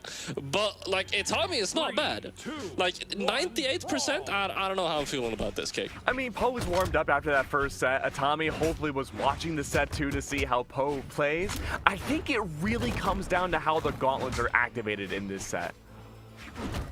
Only time will tell, and I have a funny feeling that he doesn't need to look at the stream to know how he plays. I have a funny feeling these guys have a ranked history in the double or maybe even triple digits. I sure hope so. But right now, Poe had ledge control over Itami. Itami, though, a great nair, sending Poe at a huge disadvantage. State does bring it back, though. Weapon throw doesn't connect. Itami, for a second without gauntlets, was looking scared. Poe, though, now is just looking for a ground pound. Sure, why not? The Yi guy style, go for random ground pounds on the stage right now. And you're seeing a second one too, using the Seer methodically at the very last second too to get back onto the stage. Double exclamation mark, but Itami is afraid to go for anything on the off stage. You are on gauntlets, brother. Let's see if you're able to use them. Gauntlets, the recovery didn't connect. It led to an immediate nair from Poe to send Itami into the sky. 177, 181, a single hit to confirm from either side. It's going to be the side air out of the dodge. Once again, Itami bringing Poe into the air is not able to find that final recovery. Gets the sidelight there, neutral light as well. Flowing right now on this axe. Tries to find another sidelight, but Itami very, very nice with that Seer. Seeing that Poe was just trying to space for that over and over again. Seer is going to be really great at fishing that out. Go for the GC sidelight up there. Itami getting a little bit funky with it, getting a little bit creative with his options here. I know. I feel so bad for Itami. A lot of that's so good. has been Itami, so good. what are you doing? The dodge, side air. Poe's back. Now facing up against the weaponless Itami. Will this be enough? The combo, the spear? the combo architect. Itami, gonna happen again. what is going on? He gets another read. Great No confirm. GC desync this time though. Yeah, when Itami gets a little creative, he's like 1 or 2 Brawlhalla units off from confirming against Poe. But I think once he cleans it up in the game 2, it's going to be a very different story. Good reset going into final stock, game 1. Dude, why do we, like, why is this matchup like... Fire. It's like they amplify each other and they just turn into like montage connoisseurs. It's an anime battle. I guess more aptly a cartoon battle, but we'll have to wait and see how this plays out now. Itami struggling to find his way into the server final stock. Poe completely dominating once the cannon comes back. Now here's the thing. I feel like put Itami against any other player and him going for those crazy options against Poe, I feel like it would put like it would mess them up mentally, like at least slightly, you know. Okay. I don't know why, and I have nothing to base this off of, but I feel like it's really hard to get into Poe's head. Yeah, it's just like a feeling. Well, Poe is just so reactive. It's a weird combination of reactive but also proactive about what is my enemy player going to do first? How do I react off of that? And then how do I set up the next like 30 seconds worth of strings to completely control the space? It's so funny. It's so funny you say that. This can sound a little bit mean. I don't mean it in a mean way. I promise. It feels like Poe is almost playing like an AI. Like it's just he's always he's just predicting the next word all the time, you know. So I mean, ChatGPT is gonna get pissed off if you hit them with a massive combo. He's just predicting the next word. Let's see whether or not Poe can prompt his way out of game number 2 with a victory. Right now, Itami's looking fantastic on this ledge guard. Downlight did not connect, neither did the Sig. Unfortunately, where does that put Poe? He's in such a dangerous spot, but Cannon does Cannon things, and he's able to Seer his way back to victory. Rogue ground pound does not connect. Itami's fashionable playstyle also does not confirm until it finally does with the recovery. the thing with Poe and being an AI, I feel like playing Cannon is really about like maximizing your probabilities in terms of your soft reads, and that's really what Poe is a master of, and also just reading in general. Tommy is reading even harder on this on the spear though. Poe is so locked in on getting massive strengths on his opponents that he is forgetting about his own defensive measures here. And I feel like I might have to retract my earlier statement. Poe, I mean, Itami might be getting into his head a little bit here. And platforms here are helping Itami so much control that spacing against Poe. It's hard to find that entryway back in with ground pounds and dares. That being said, though, a larger ledge means Poe's more inclined to play around it, and Itami has the spear for the perfect ledge guard gameplay. 2-stock lead. Is this the Poe Kryptonite spear? Like Itami is only playing spear. It's the extra distance, but still how fast the spear can play that is helping Itami so well. Too. Yeah. Like the D-lights against the D-lights to counter Poe's Sairs are massive, but Poe, massive, very good stock here, taking Itami down into 96 damage without barely taking any hit to himself. Now Itami able to retaliate a little bit though. The Sair comes out, weapon throw as well. That's the read. There we go. Fortunate Sig once again punished by Poe. We've seen this plenty of times now in the set. Dare does not connect. Itami rushes back to the stage, gets that spear once more. Great reversal into a recovery. We have ourselves a set. That is going to be 1-1 on the board now. Or actually, is it? Yeah. It is going to be 1-1, sorry. Itami playing incredibly strong. And as you mentioned, I mean, playing incredibly strong right now. This spear is looking like Poe's kryptonite. I don't know. It's looking nice. I'm getting a little bit sad right now. You know, this isn't too similar from a story from Poe versus Sky. I mean, the one match we saw Sky win up against Poe was when the cannon had the least amount of effectiveness. I want to say that was back on Demon. Just these larger stages where there's more options to get out of the way from the cannon. And I think Itami could have won even harder had he not played on ledge a lot. But the fact that you have this extra distance to pivot out of the way from the spear, it's kind of playing similar to an axe with more setup options to send Poe into the air for those recoveries. All right, Itami able to get some quick damage here on the gauntlet, showing that he is not a one-trick pony. He's got a good spear. He's got a good gauntlet on top of his good spear. Poe able to retaliate though with the strength of Zol. Itami is already down into 108 health damage here. Yeah, Poe can play this very carefully and just rely off of these pivot hits and the punishes. They rack that damage up. There we go. A little bit slower. Itami now finally connecting a lot of these more flashy gauntlet strings into the air. It was the recoveries that was the biggest struggle. And the reason why Poe had so much longevity in these initial stocks. Once again though, dodge out of the recovery. Weapon throw does connect against Itami, leads into another string. Itami does end up dodging out of the way, picks up a spear. Fortunate again, these signatures are just simply not connecting for Itami's side. Here you go again with the D-Light Sair. I'm gonna have a D-Light Sair counter for this game. That's the first one, Keg. All right, footsies now. now. Wow, they're so careful. They're so careful, especially Itami. Even though Poe was unarmed there, nice job of recovering to the stage. You can see, I can sense Itami looking for the D-Light Sair. Neutral light comes out though, and that's going to be the stock. Able to get just one hit. Poe on 17 damage right now. So Itami has the weapon disadvantage. He gets the spear fairly quickly though. I think this is a tough matchup though for the cannon, especially how Itami's been playing. As long as Itami doesn't engage directly in neutral, backs out of the way, Poe should be able to be leveled out. Another very large strength for Itami is, I mean, Poe is really struggling to read him. Like, we have barely seen any reads on Itami from Poe here. And a large part of that is because Itami doesn't really panic. He doesn't always panic dodge after Poe hits him with a sideline. He goes for a jump, he goes for a wake up, he goes for a fast fall, goes for a drift out, drift in. It's really hard to predict, and Poe is definitely feeling that, and he's struggling. Oh, there it is. A signature follow-up after the first one missed. Slide charge D-Sig from Itami sends Poe down to that final stock. This is getting scary for Poe. If he loses this game, he's facing elimination. Neutral Light comes out, sticking to the axe here to try and find this knockout. There it is, the Neutral Light is able to get it, and he's sticking to this cannon. And in times like these, honestly, Keg, I don't know. As much as he's struggling with finding reads, I don't know if maybe swapping over to the axe is going to be the correct decision here. I definitely like the gauntlets coming out from Itami right now. They've been very strong. We can see this weapon throws coming out. We both know that Itami wants a spear instead in his hands, especially in the cannon matchup. Poe likes the speed of the cannon.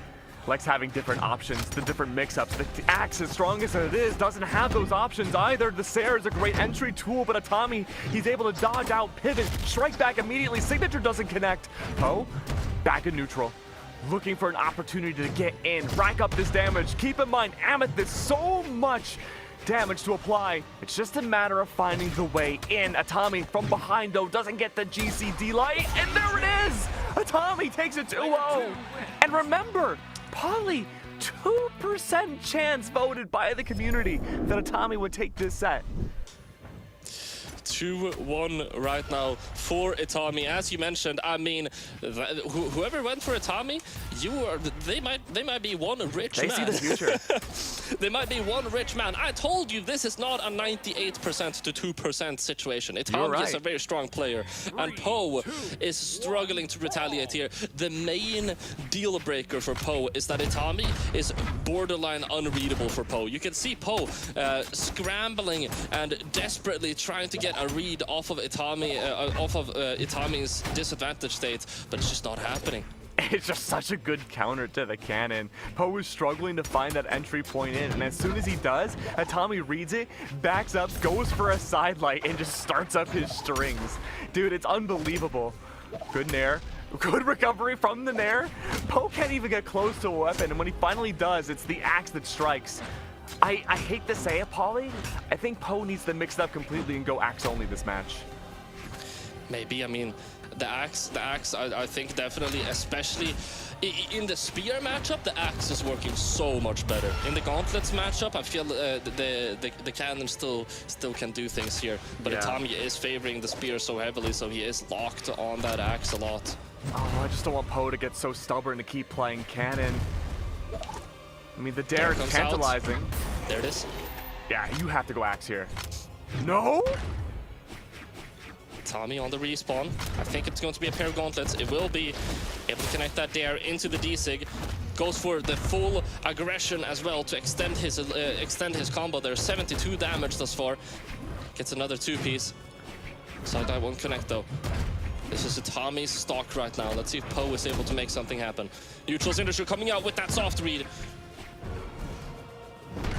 Poe is severely slowed down on this cannon, has barely been able to get any hits at all on this second stock. It has just been the gauntlet show. It's been really the Itami show. Both spear and gauntlets are finding so much value against this cannon. And even when Poe tries to go for something simple like a side light, it's countered immediately by Itami. The spear has returned. Signature does not connect. Poe, the most consistent reads we've seen so far from him this set, has been dodging the signatures Itami brings. Off stage, weapon throw, spot dodge, no weapon at all, might have a better chance here. Axe returns, doesn't fish for the recovery, leaves him too open. A rogue sider could have done it, but it misses. There it is. What is happening?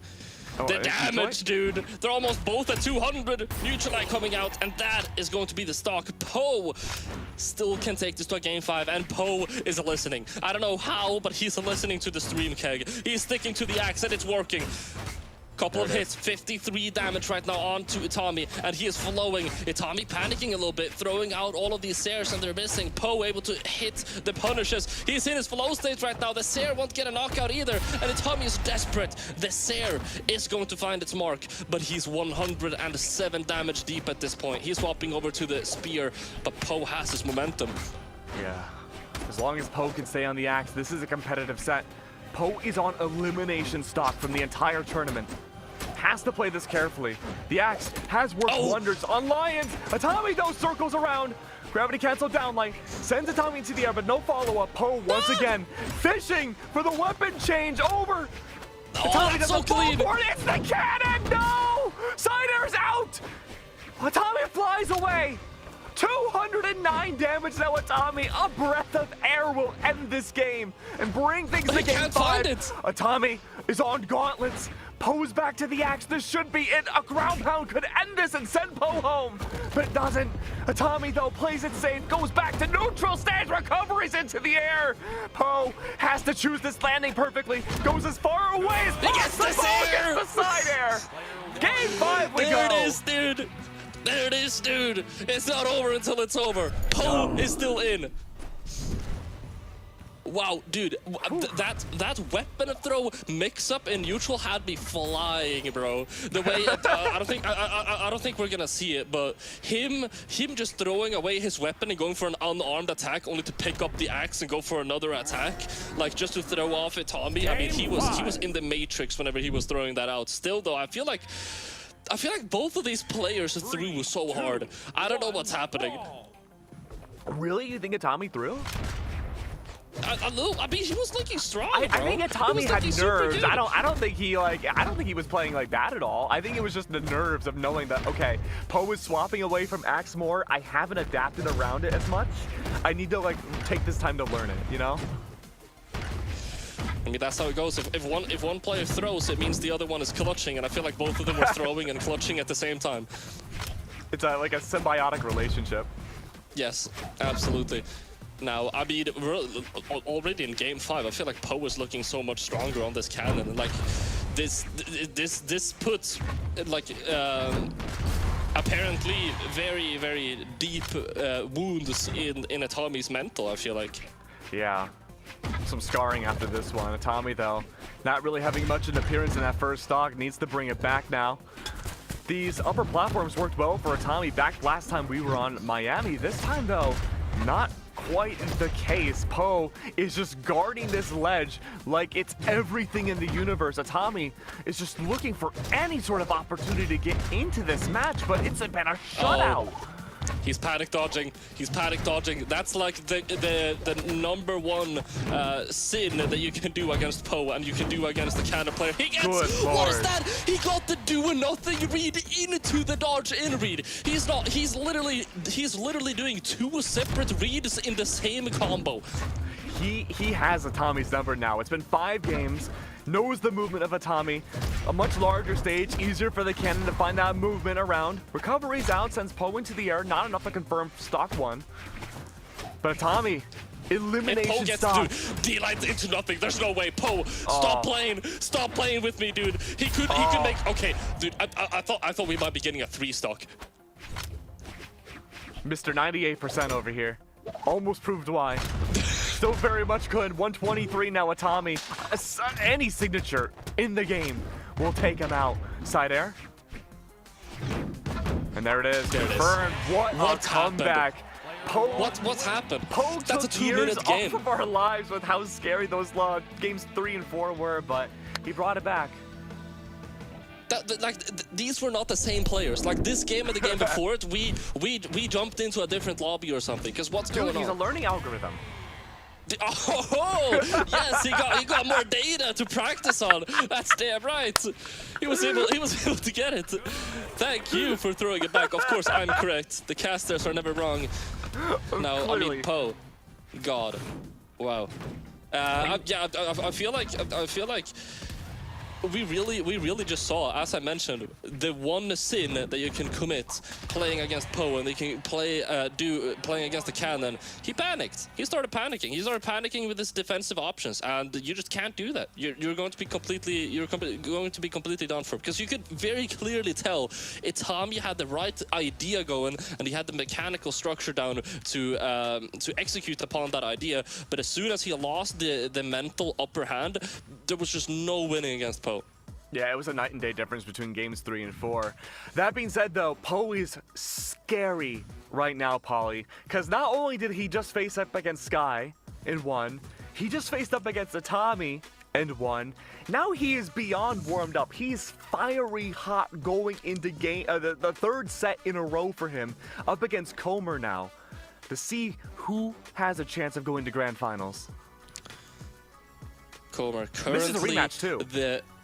Yeah, Comer, currently the PR #1 of the Middle Eastern region. We have match history between these players. It's 1-2 to Comer.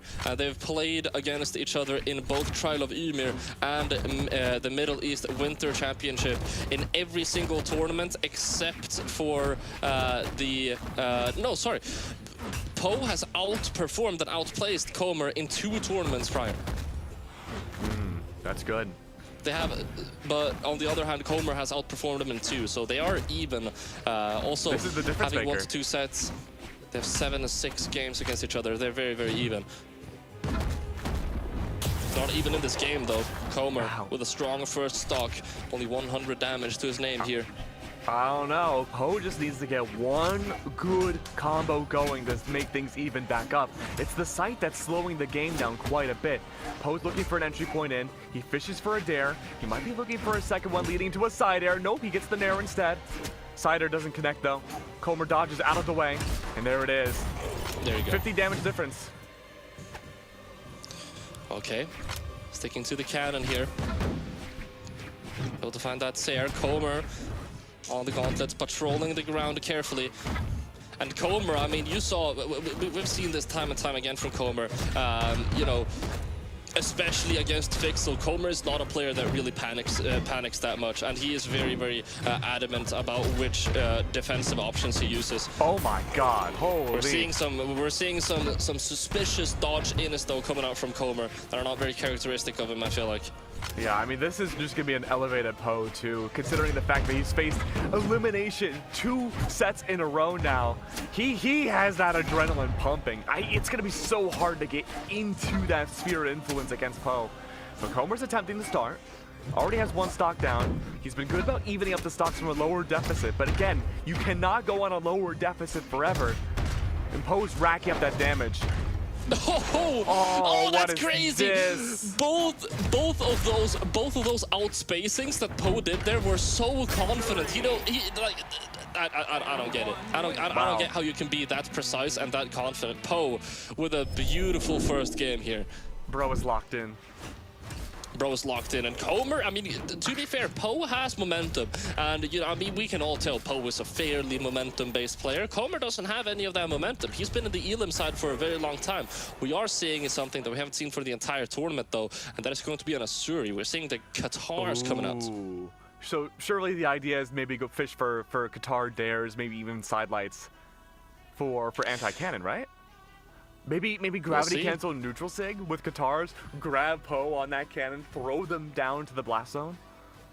I feel like Qatars being quite stacked and also being fairly quick could help with wake-ups, and just it's gonna give Comer more opportunities to not always run away after getting hit. It might give him more opportunities to you know, claim some ground for himself and potentially match Poe at this very high pace that we're playing at. So far, Comer has found things to be somewhat competitive. He's finding his entryway in, but Poe, once again, he is just finding opportunity after opportunity to make sure Comer can't even land or to have the opportunity to attack. A meltdown on stock 1. Explosive start of the game here. Comer swapping over to the sword though. Let's find the neutral light, going for the follow-up on the neutral signature, but Poe is finding a lot of extensions here off of his attacks. Comer being patient on the way back up. I do also want to very quickly mention the prediction is 56-44, so very even for the prediction here. Now who has the 56? That would be Comer. Really? I don't know. The fact that, well, I mean, we already know that Poe has one game over Comer now, but the fact that Poe has been just so warmed up compared to Comer, I think is a big difference maker. He's able to get that stock off though.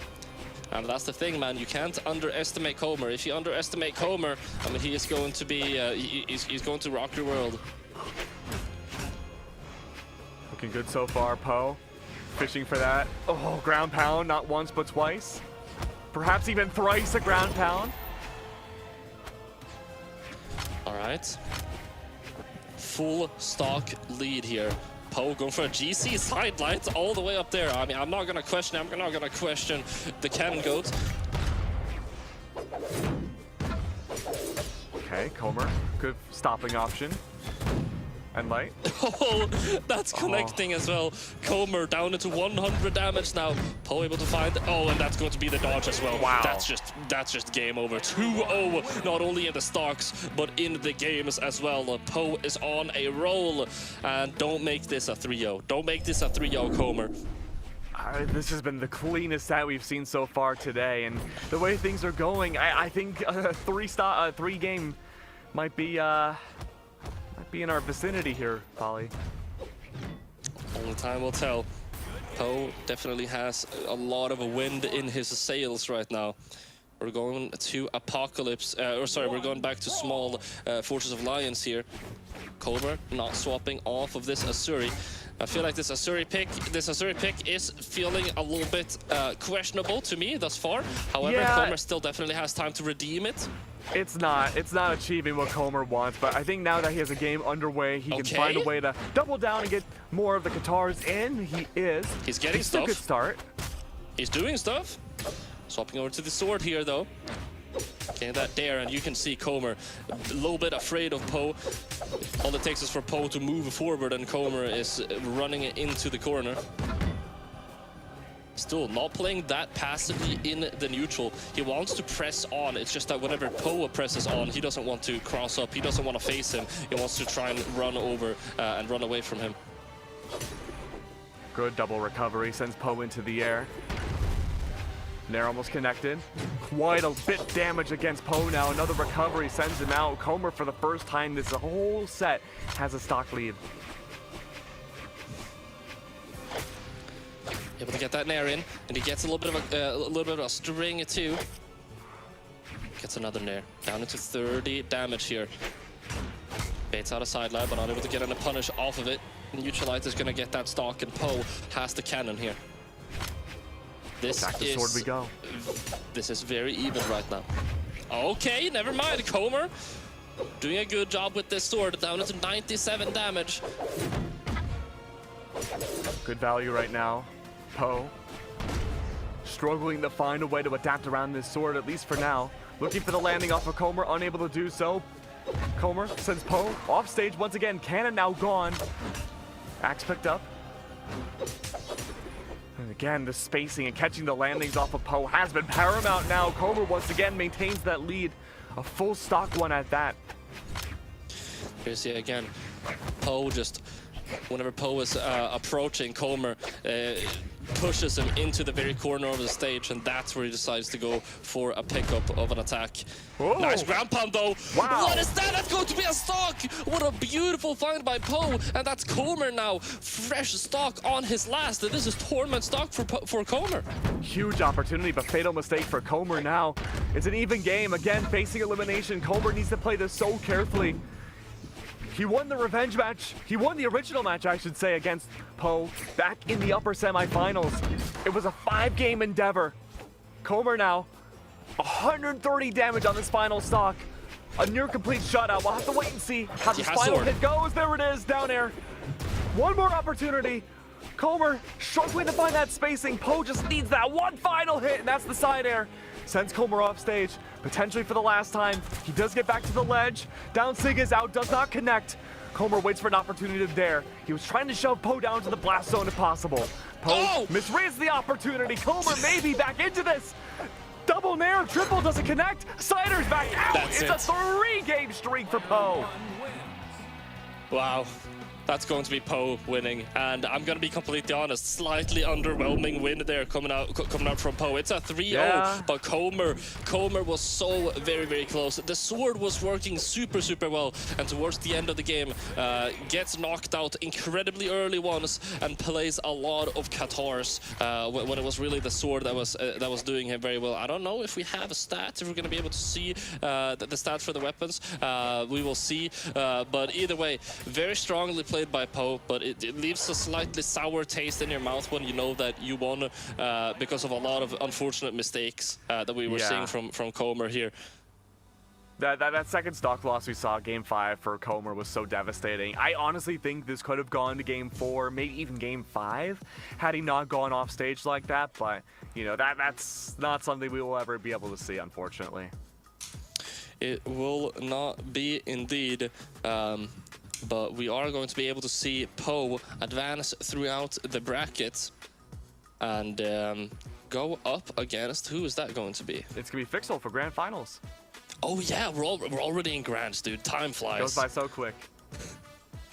Okay, now we will see if we are going to get Fixel into the lobby here, if we're going to get readied up, play some games here. Oh man, I gotta say, Poe, Fixel, I think every time you and I have casted Mena, we have seen this be the same exact Grand Finals every time. 2v2 partners, they know how each other play so well. And maybe we'll see a big change coming into this, but I think historically Fixel's usually been the one to win these 1v1s over Poe, but who knows? 1 to 4.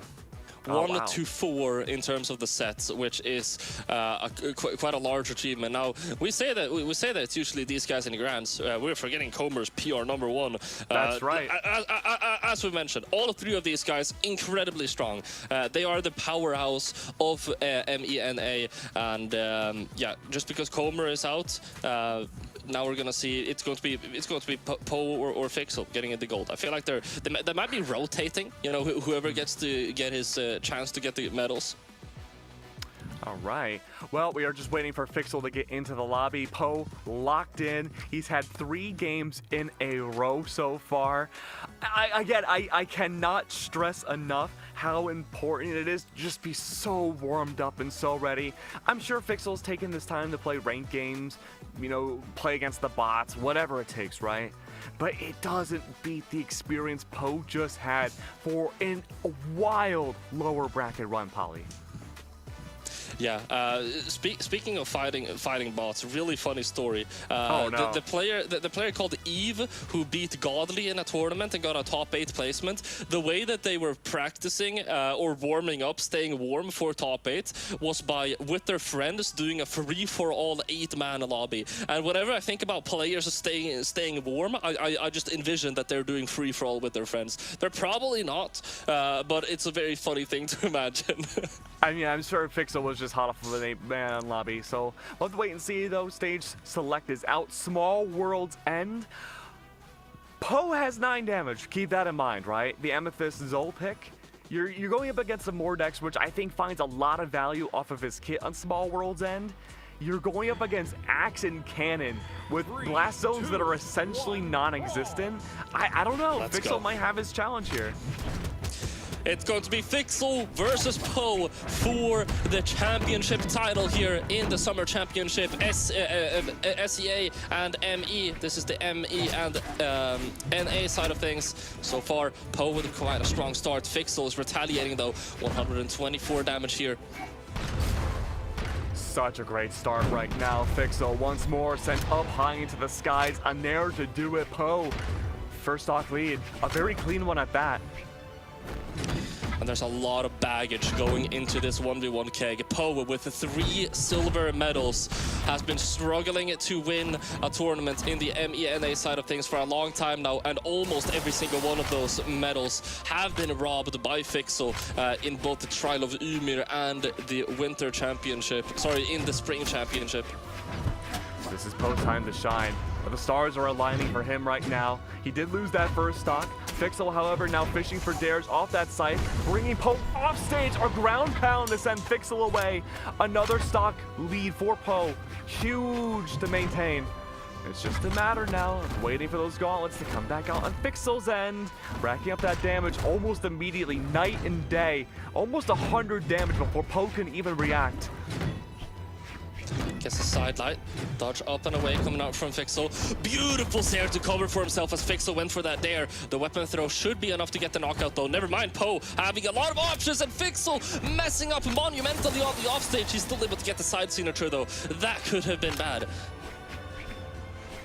103 damage though. Fixel has plenty of work to do though to catch up. The gauntlets have worked wonders. The Scythe has been okay. He picks up Scythe though. This is Poe's time to close out game number 1. Axe out. Now, looking for the proper spacing. He finds it. There it is. Simple work. Game number 1 goes in Poe's favor.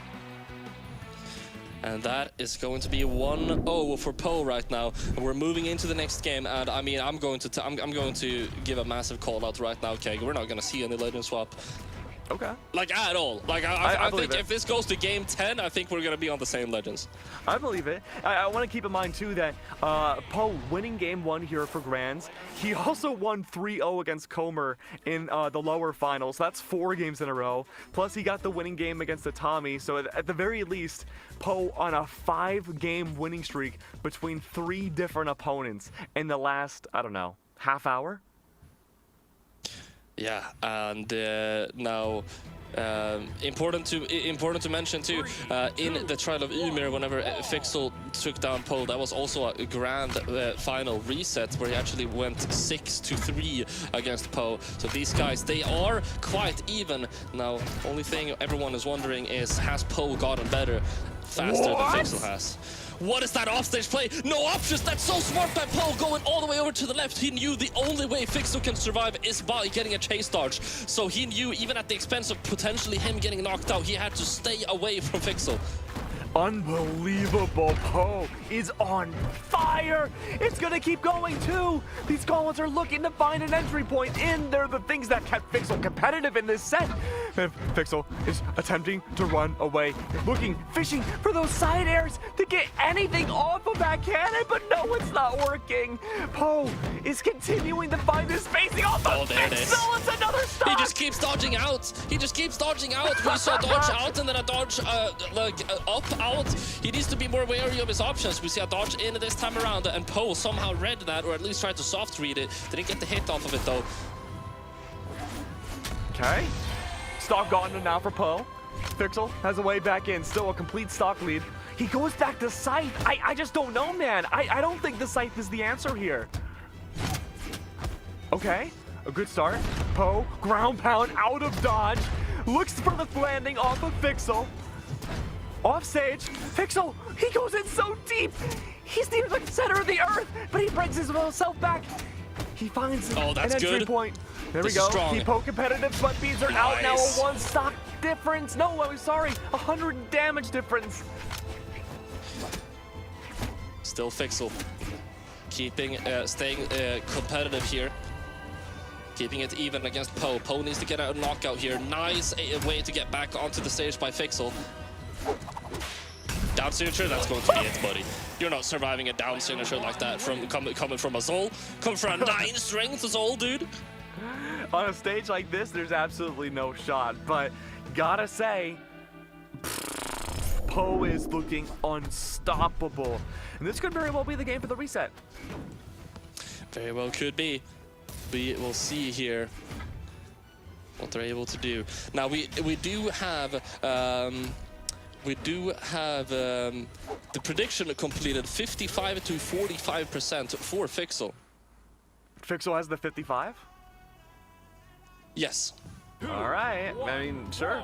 I mean, I'm a big Fixel enjoyer too. Don't get me wrong, but Poe again has really shown not really any weakness outside of that one Ang pick from Atami. I mean, Fixel is doing very well on this Scythe now, though, playing a little bit more aggressively. It's working out very well for him.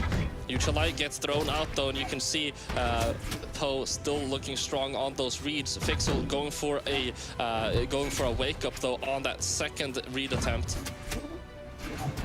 Great read from Fixel there. Yeah. Gets the stock lead for the first time this entire set. Fixel definitely playing a lot more aggro here in the third game, and it is working quite well for him. Gets the sideline in. D-Light punish is going to whiff, though, and Poe is able to get some stage control off of that. He's not able to get any momentum, though. Fixel is able to push him away yet again. D-Light comes out. Nair. Could this be Poe out? He gets the dare. This could be generational mistake from Fixel, but he's still able to get back up, and Poe is also back onto the stage. Oh, no! Generational mistake by Fixel on the offstage. This game is so goofy, dude. He can still make it. He can still make it. He's still in the lead. He's still in the lead big time. Scythe only, fishing only for off-stage play against Poe. He does not want to keep Poe on the stage. He's making sure he can never land whatsoever. And once sweat beads come out, he's going to go for a ground pound or a dare just to make sure Poe can never get back on. Sure. Full stock lead. Full stock lead for Vixel though. Sideline comes out, able to get that dare in. Ground pound, that could be the knockout. Oh no, he's able to get back up to the wall. Recovery was very close, almost gave Vixel a haircut.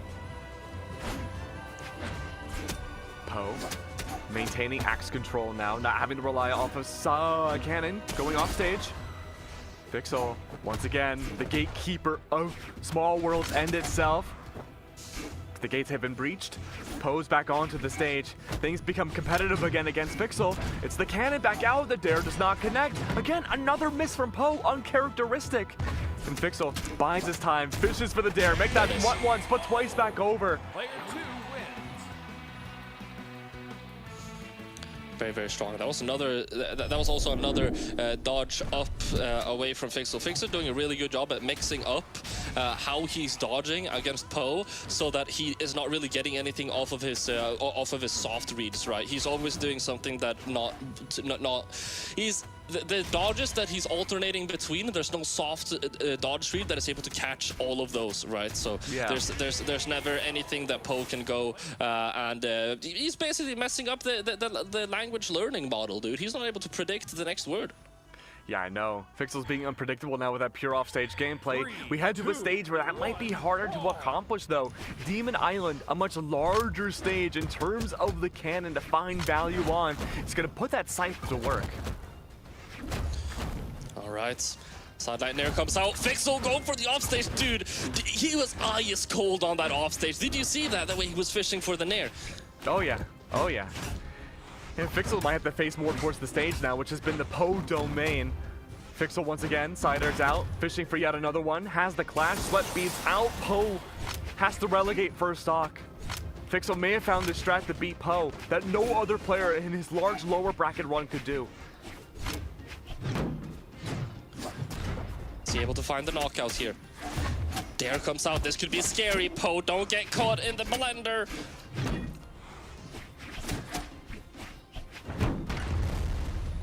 Trying to catch the landings for Vixel. Double nares out. Poe keeping things competitive. 86 damage difference now. Poe, as long as he can stay on the stage, I think he can rack up this damage and even it out. He already does. Vixel, well below the stage, tries to bait Poe to go down there. The sweats were out, and yet even then he lands back onto the stage. Nair, double nair. Yeah. No side air follow up. Can't find the side air follow up. Dare comes out, goes for the weapon throw. That's going to be the stock. Poe now with an advantage, and the reset dream is still alive, Keg. It's still possible. That's right. He's on he the only cannon. needs to take down one. Oh, he gets the read, but he's not able to get much off of it. He wants to be careful here, not to go for any massive commitments. He knows that this scythe is able to just completely reverse so many aggressive circumstances. Down there. So many options to get back, but one down there, as you mentioned, is going to be enough to knock him away far enough that he won't be able to get back. Gets that nair in though, almost 100 damage, but Vixel with one good dodge read could be able to even this out. 41 damage on Poe here. Neutral light comes out. D-signature, Vixel is not gonna go into that. There we go, fishing for the dare once again. Vixel with the blender. Poe tries to find the downlight follow-up, is unable to do so. Needs to find an entry point in, that may have been it. Weapon throw was out, axe, a single hit. Should be all it takes. Cider, he tries to fish for it off the jump of Vixel, but he never jumps. And there it is, though. Reset has happened. We have a set on our hands. We have a set on our hands. There's been one reset between these guys before, and that was when Vixel won 2 sets back-to-back. Now this time, it's Poe winning one. I'm gonna go and check. I believe that might be he did win 1 set against him. I can't see from which tournament. It's not loading from which tournament. In terms of like the officials, this might be, other than a DQ, I think this is the first time Poe wins a BO5 against Vixel in an official tournament. Okay. So I mean, this is a paradigm shift. Yeah, he's leveled up. We're going to Miami, though. Interestingly, Fixel banned out Small World's End. As I say that, though, it's not as crazy to think about considering he did not do well there. Demon Island was left on the board. Poe chose to go to Miami instead. We've seen some high highs and low lows from Poe on this stage in this tournament. I think the way Fixel wants to play purely off stage will benefit Poe to an extent just because of how deep the stage goes. It's just a matter of seeing if it will work, and it does! What is that angle? Fixel! What is that angle, dude? You're right on the money, Keg. Poe has leveled up since the last tournament. Ever since Spring Championship, he was like, send him to Dagestan 2-3 years and forget. He's back now. I mean, what's the Fixel to do here? Reset's already happened. The advantage that Fixel had in terms of the macro is gone. Poe fighting for his life off the weapon throw. That's 3 nairs now. Ground pound doesn't connect. Poe again needs to re-emerge back to the surface, and he does. Almost got caught by the landing. Another nair from Fixel. These gauntlets have sped up. Poe has to read them before they can even have the buttons typed out. Sarah comes out. That's What, going to be he the stock. does? No, it won't. What? Poe is still able to get back up. No, he makes it work. He can reverse this completely. Okay, a nair. Surely that's the end of the first stock, and it is. But there was a lot of damage in between that first set and the second. But Poe should have gone down first. All right, there comes out. Poe racking up even more damage, but he needs knockouts now, not damage. Notoriously, Axe can be difficult to get knockouts on, and Fixel is doing an amazing job. He needed to get that dare right there. Fixel, what are you doing? He goes down for another dare. He didn't even need to. Wow, just the style on Poe. Not necessary whatsoever, but what a way to establish that dominance. Fixel has woken back up, realizing the stakes of what's happening. And Poe, the onus is on him to even things up. A sider sends Fixel across the entire stage near the blast zone from one side to the next. One more hit should be enough. There comes There out. it is. Sarah comes out. Fixel getting sent to his last stock here. He's been looking incredibly strong on his scythe. Gauntlets haven't been looking too shabby either. It's all about the defensive against Poe. If you let Poe be able to read your defensive options, you have no chance. Pixel's really fishing off these missed side airs from Poe. 142 damage now. A dare sends him down to the bottom of the ice cream cone. Will it be enough? No. Pixel, he's playing There scary. it is. But off the reset, Pixel gets game 1. The scythe doing wonderful work here for Fixel.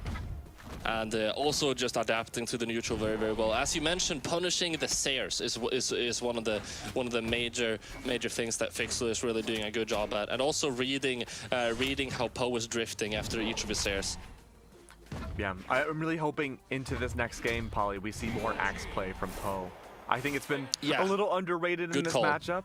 Yeah, but it'll be great anti-scythe too. Give him more escape options and off stage, even more punish options than just side air and air.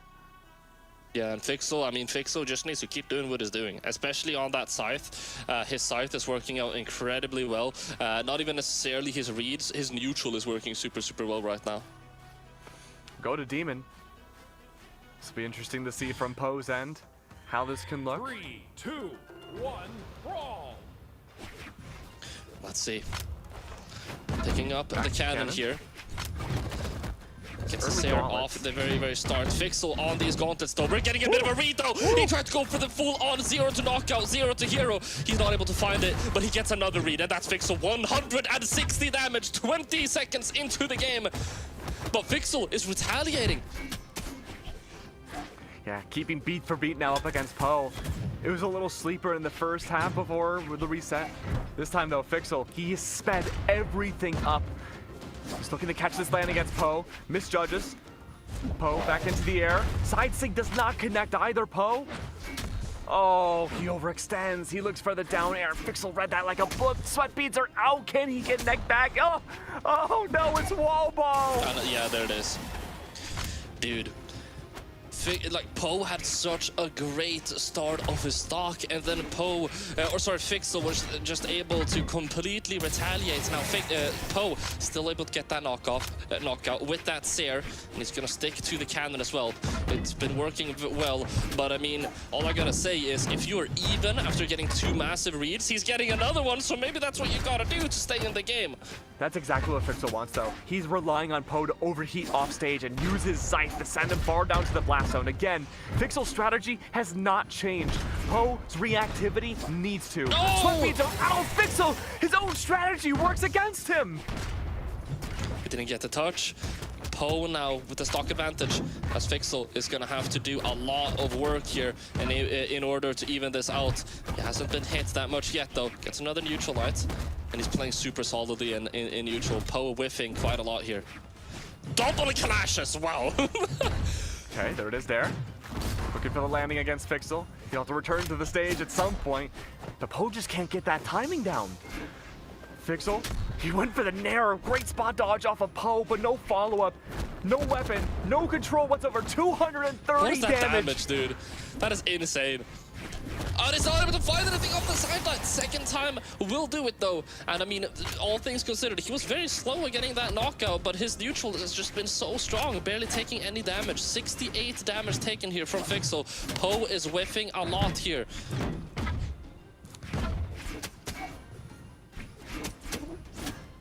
There it is. Damage has been racked up. If It's Fixel even. can win this game up against Poe, he'll have one more game after this to be the returned winner for the meta region as champion, as we've seen him plenty of times before. It's just a matter of doing it now. More. 148 damage though. A single hit from either one of these players could determine the entire tournament. Oh, there it is. There into There it the air. is. Poe! He evens up post reset, Polly. 1-1 right now. Poe is just whiffing so much. Poe is whiffing all over the place, and Fixel is outplaying him in every capacity in the neutral, I feel like. Like, Fixel is running a laps around Poe in terms of neutral. The only reason Poe isn't, like, dramatically losing is because Poe's reads are insane. Yeah. And I think the fact that we saw at the end of the second stock, and the entirety of that last stock for Poe, almost no offstage play. Yeah. We're seeing a legend swap though. I mean, that's already my prediction completely done for. I said Fixel probably won't go for a legend swap. We're seeing the legend swap over to the Fate here. Not really believing in the gauntlets. I'm gonna be honest, not really. I'm not really believing in the gauntlets either. His scythe has been so much stronger, and now opting to go for an orb for a mix-up here very, very late in the grand finals to potentially throw Poe off guard. He gets the read off the very start. That's a 0 to knockout in 8 seconds. And Poe almost gets knocked out, but he's still able to get back up. Dude, don't do that to me. Whew, that wakes you up. Oh my. All right, Poe. Scare of the day out of the way. Fixel now with an orb does remain with that sight. Should be a lot faster. Has a lot more lateral options now compared to the gauntlets. You don't have to fish for combos such as, you know, side light nair anymore. Or side air nair, I should say. Or even recovery. That being said, though, Fixel with this sight needs to make an entryway back in. 149 damage on stock number 2. All it takes now is Poe to get one solid hit, and that's a 2-stock lead. Oh, what is that D-light? What? You interrupted the D-Sig? The side D-Sig with a D-light? That was insane. Okay, able to pick up the cannon. Fixel go for... Okay, I don't even know. I can't cast this. I can't cast this. Missed the true combo after that as well. Like, all right, man. Let's see. 1 stock left for Fixel now, seemingly in the blink of an eye. At least it's not going to be flawless anymore. Fixel does find presence in this game. The Fate pick, I think, can be really good long term. It's just adjusting to it and not have a 0 to KO against you game 1 or stock 1. It's going to be a big difference maker. But Poe, he takes down the stock against Fixel. He'll only need 1 more game to be the winner of the entire meta tournament. Okay. Okay. All right. Okay, yeah, big what play. A reverse. Big play. Completely even on the stocks now. 79 damage taken. Let's see if Poe is able to take this stock down. Swapping over to the unarmed. D-light there comes out. Neutral light comes out. Down into red here. Can he find something on the offstage? Fixel gets a recovery on the way back up. Oh, great follow-up there. And that's going to be a Cannon dominating against the Fate. Well, I mean, you look at the stats, it's one of those games where you could look and read the stats all day long. Doesn't really tell the whole story. Poe felt like he was so dominant outside that one string from Fixel.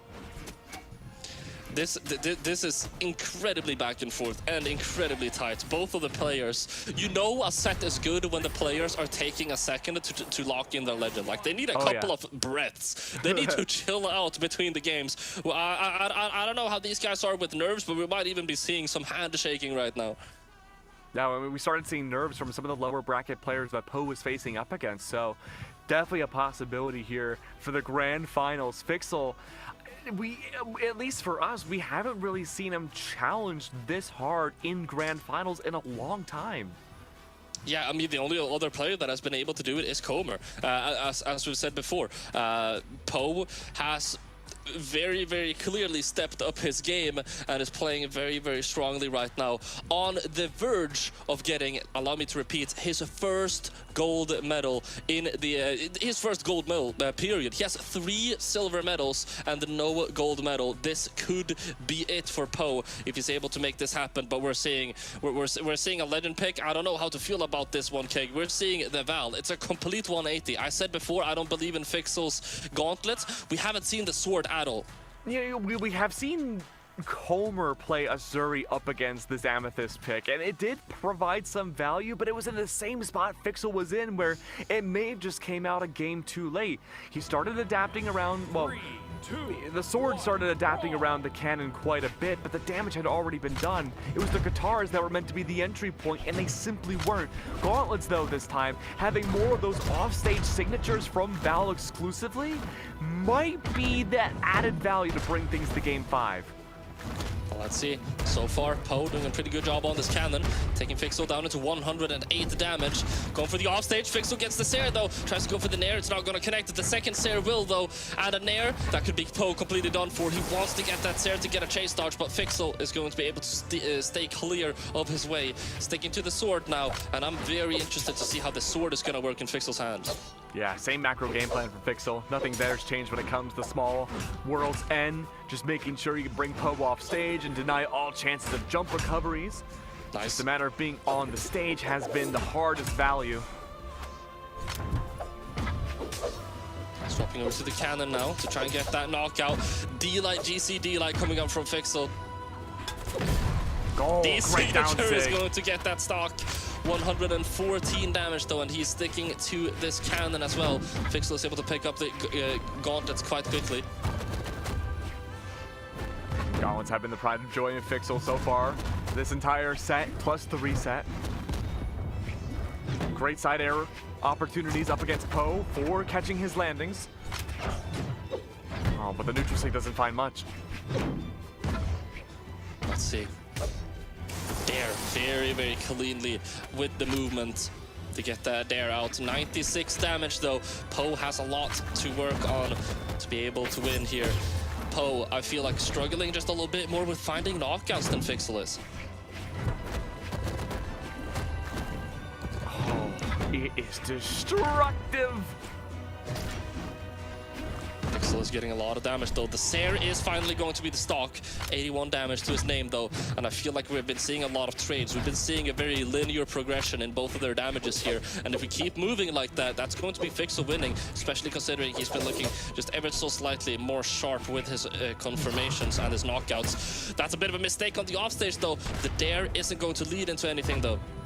Yeah, Poe's been dominating in the neutral game, playing purely on stage, but now Fixel with this sword has been having that complete control. The speed alone from that recovery was enough to prove the point. That's gonna be Fixel taking the next game. Things are getting scary now for Poe. At one point we saw dominance off stage from Poe, shut down by Fixel's Mordex. Still continuing on the Val. Now the on-stage play, something Poe could fall back and rely on. Shut down by that sword. The onus is entirely on him. Game 5, grand finals. There's nothing after this, Polly. Yeah, ladies and gentlemen, this is it. We are moving into a game 10. Very, very rare in fighting games in general. Very rare in Brawlhalla too. And that is between these guys that have fought in Grands multiple times before. If Poe wins this, it's his first gold medal. And if Fixel wins it, it is going to be the third BO5 that he wins against Poe in a official tournament. Only time will tell who is going to come out on top. We're not leaving this stage until we have a champion. Fortress of Lions we go, and immediately the pacing has changed completely. Poe fishing for those down airs immediately, taking the engagements directly to Fixel rather than playing off of the response. And this axe is finding work. No cannon immediately this time. Poe may want to swap off, and he does. He gets rid of that cannon. Oh, he gets rid of that axe, sends Fixel high off into the skies. But this is a part of Fixel's plan. He's waiting for Poe to overheat. Over-engage off stage, but Poe playing for the ledge guard, sneaks up, goes for a dare. Fixel's on sweat beats. There's no way for him to get back. First stock is lost. Poe, game 10, gets the advantage. On 69 damage right now, make that 77, as Poe has a fairly strong lead. He gets the dodge in read as well. That's 71 damage, full stock lead right now for Poe. In terms of the damage as well, he gets another read. He's flowing right now. He's finding his extensions keg. This is looking so good for Poe. He gets another one! 3 stocks to 1! It's going to be so difficult for Fixel. Man.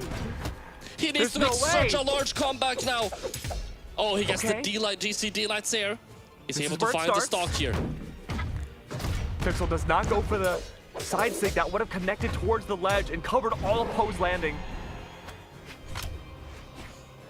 Let's see. Poe on the respawn here. And needs to pick up a weapon. It's going to be that axe. Fixel able to pick up that nair though.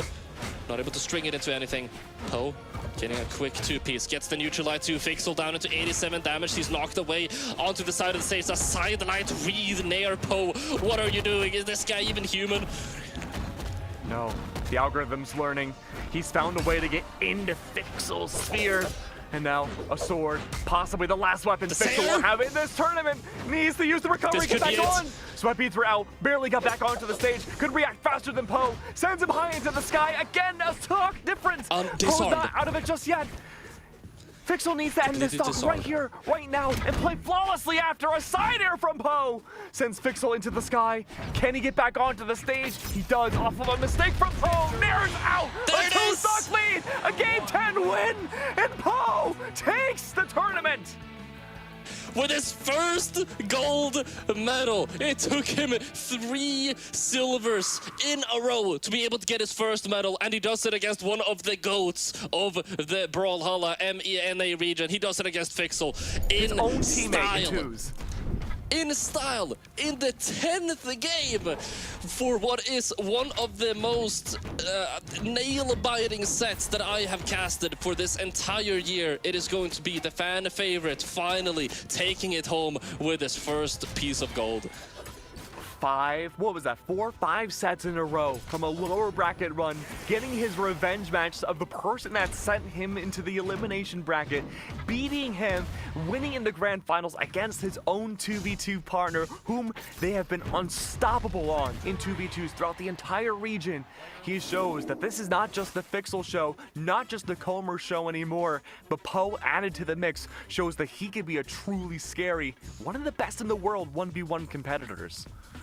Yeah, Poe, as I said before, has very, very clearly leveled up his game, playing incredibly well in this tournament, and able to finally dethrone Fixel and finally be able to get a gold medal for himself. Massive congratulations to Poe. And as we mentioned before, though, I mean, it's so hard to tell in this region because both, like, Poe, Fixel, and Comer, they're just always swapping places. They're all just on the podium at every single tournament, and I feel like we watch the next tournament and you know, it could be the same 3 players but completely shuffled positions. Absolutely, of course, the podium goes to Poe this time around. And that's it for us for today. This has been a banger series, Polly.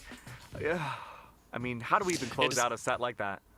I don't even know. I think there's only one way to, and that's to wish everyone here a good night. It's been a very, very amazing tournament. I have enjoyed it thoroughly, especially this last set. Seeing my homeboy Poe, able to take this set. Keg, I've had a blast. We will be back tomorrow and the day thereafter for all of the other regions. There's of course a lot more Brawlhalla actions, but that's going to be it for this Friday. Keg, do you have anything to say before we head on out?